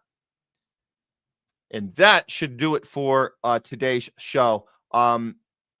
Today was an interesting one because of the intensity of the material. We ended up pushing top censored news. And so what we're going to do is we're going to give, and you guys know about top censored news, how it's the reason we do it. It's to show you guys what's being pushed aside by the media on purpose. The stories that's either slip through the cracks, usually intentionally, they slip through the cracks, the things they don't want us to see. But if they happen to make it to headlines, they're going to give us a spin that is not accurate. So we give you guys the accurate take. In this case, because of the intense week, not just 9/11 anniversary today, but also obviously Charlie Kirk. It's a major event. No one's talking about these other issues. So we're going to give you guys a special top censored news tomorrow live at noon, right here on the Homeless Left. Top censored news of the week. We'll give you guys the stuff that we missed today that is just as important, and have a little back and forth with you guys as well. So that's tomorrow. That'll be a special Friday thing we're doing because I think we're going to be taking a little time off after that. I haven't decided how much yet, but we need a little time to reflect on things right now. It's been tough keeping our heads on straight here. It's been tough. I know you guys as well. You guys have also had tough times. We know that. We hear from you. We know you guys are dealing with, in your hometowns, you're dealing with the same stuff that we have to figure out a way through all the chaos, all the bullshit. We have to figure out a way to keep our heads on straight while we sip through all of the propaganda, all of the hate and fear and the division and the dividing and the misdirects and the false flags and the infiltrations and the people that we thought were in our space that were honest and noble, and then they've been corrupted and we can't trust them. Who do we trust? The paranoia, the exhaustion, the self-doubt. How do we keep up on this? How do we keep up? How do we even take a step back? How do we even do that? What does it even look like? Like I'm telling you guys, we're going to take a step back for a little bit. I don't even know how long. But we'll have one more conversation with you guys tomorrow. Top Censored News of the Week, live.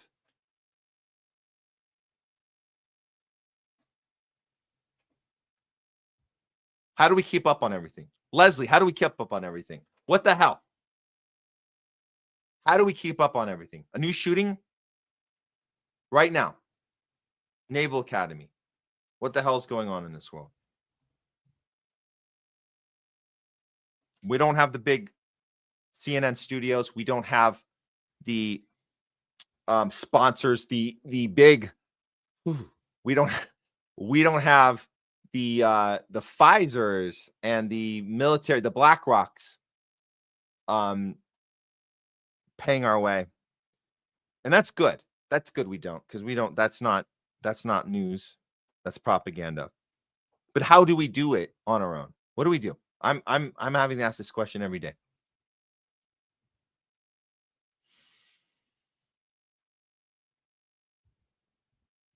Airways, when I say we, okay, this is a technique that's a very effective technique when we say we, and I suggest you take the same advice here.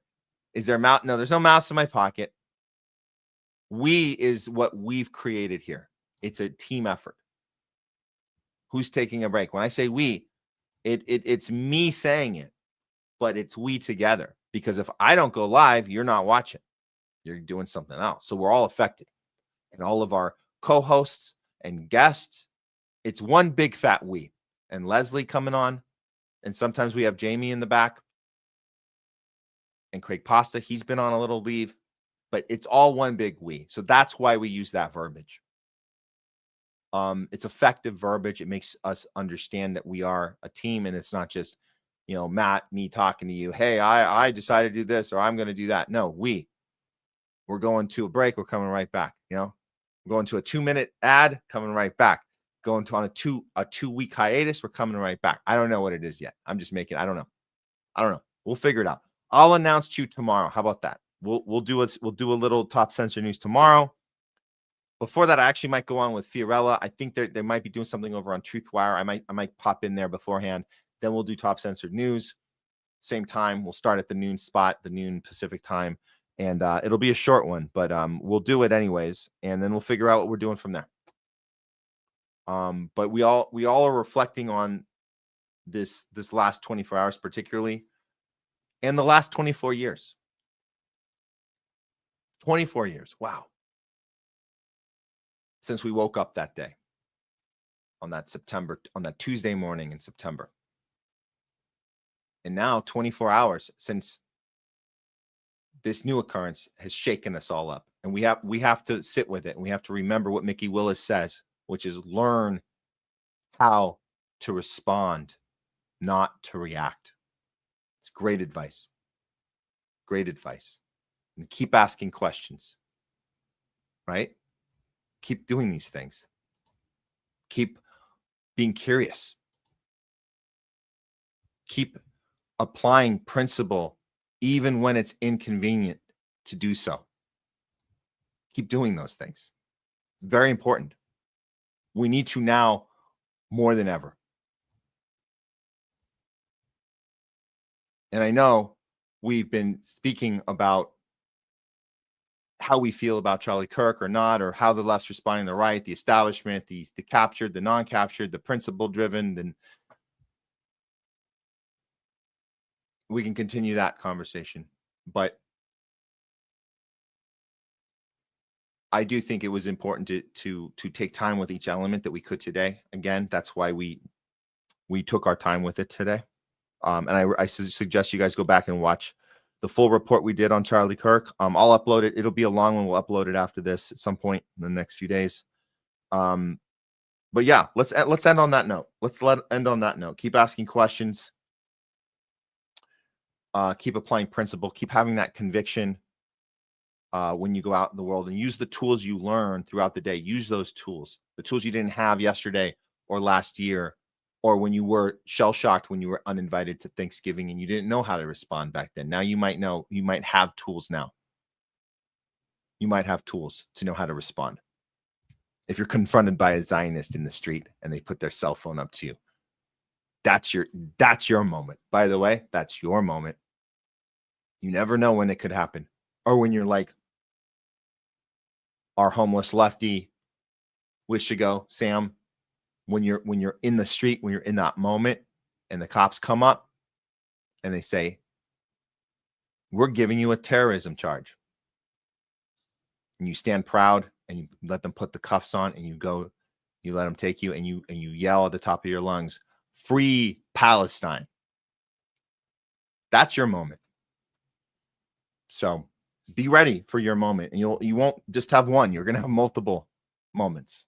So that's what we do here. So thank you guys. Excellent show today. I'll do my best throwing this up here on the way out. Any of them that I missed here, and we do appreciate the Rumble rants. Hopefully I'll have the super chat thing worked out on YouTube for next time. I do appreciate your engagement on YouTube. We're still building that channel as well. Thank you so much. We're going to end with this. We gave you a little Charlie Kirk on the intro. I know you guys said it was pretty intense. Him calling out the Israeli capture, pretty intense. We didn't know that. But on the way out, we're going to do this. There were a lot of references today to his conversation with Megyn Kelly. And that's the one I decided we're going to go out with, the Megyn Kelly discussion. This is the one where we heard from an inside source that showed us on Twitter. We all saw this now, that Charlie Kirk thought that Israel might kill him. And he was afraid. And there might be, in this conversation you're about to see, you might be able to see the fear, not just in his eyes, but look in Megyn Kelly's eyes too. Take a look. Look close. This is what you're not going to see on the other networks. They're not going to talk about this. But look at Megyn Kelly and Charlie Kirk's faces as they're discussing. What do we do when they're coming at us for asking questions? What do we do? It's pretty powerful. Okay.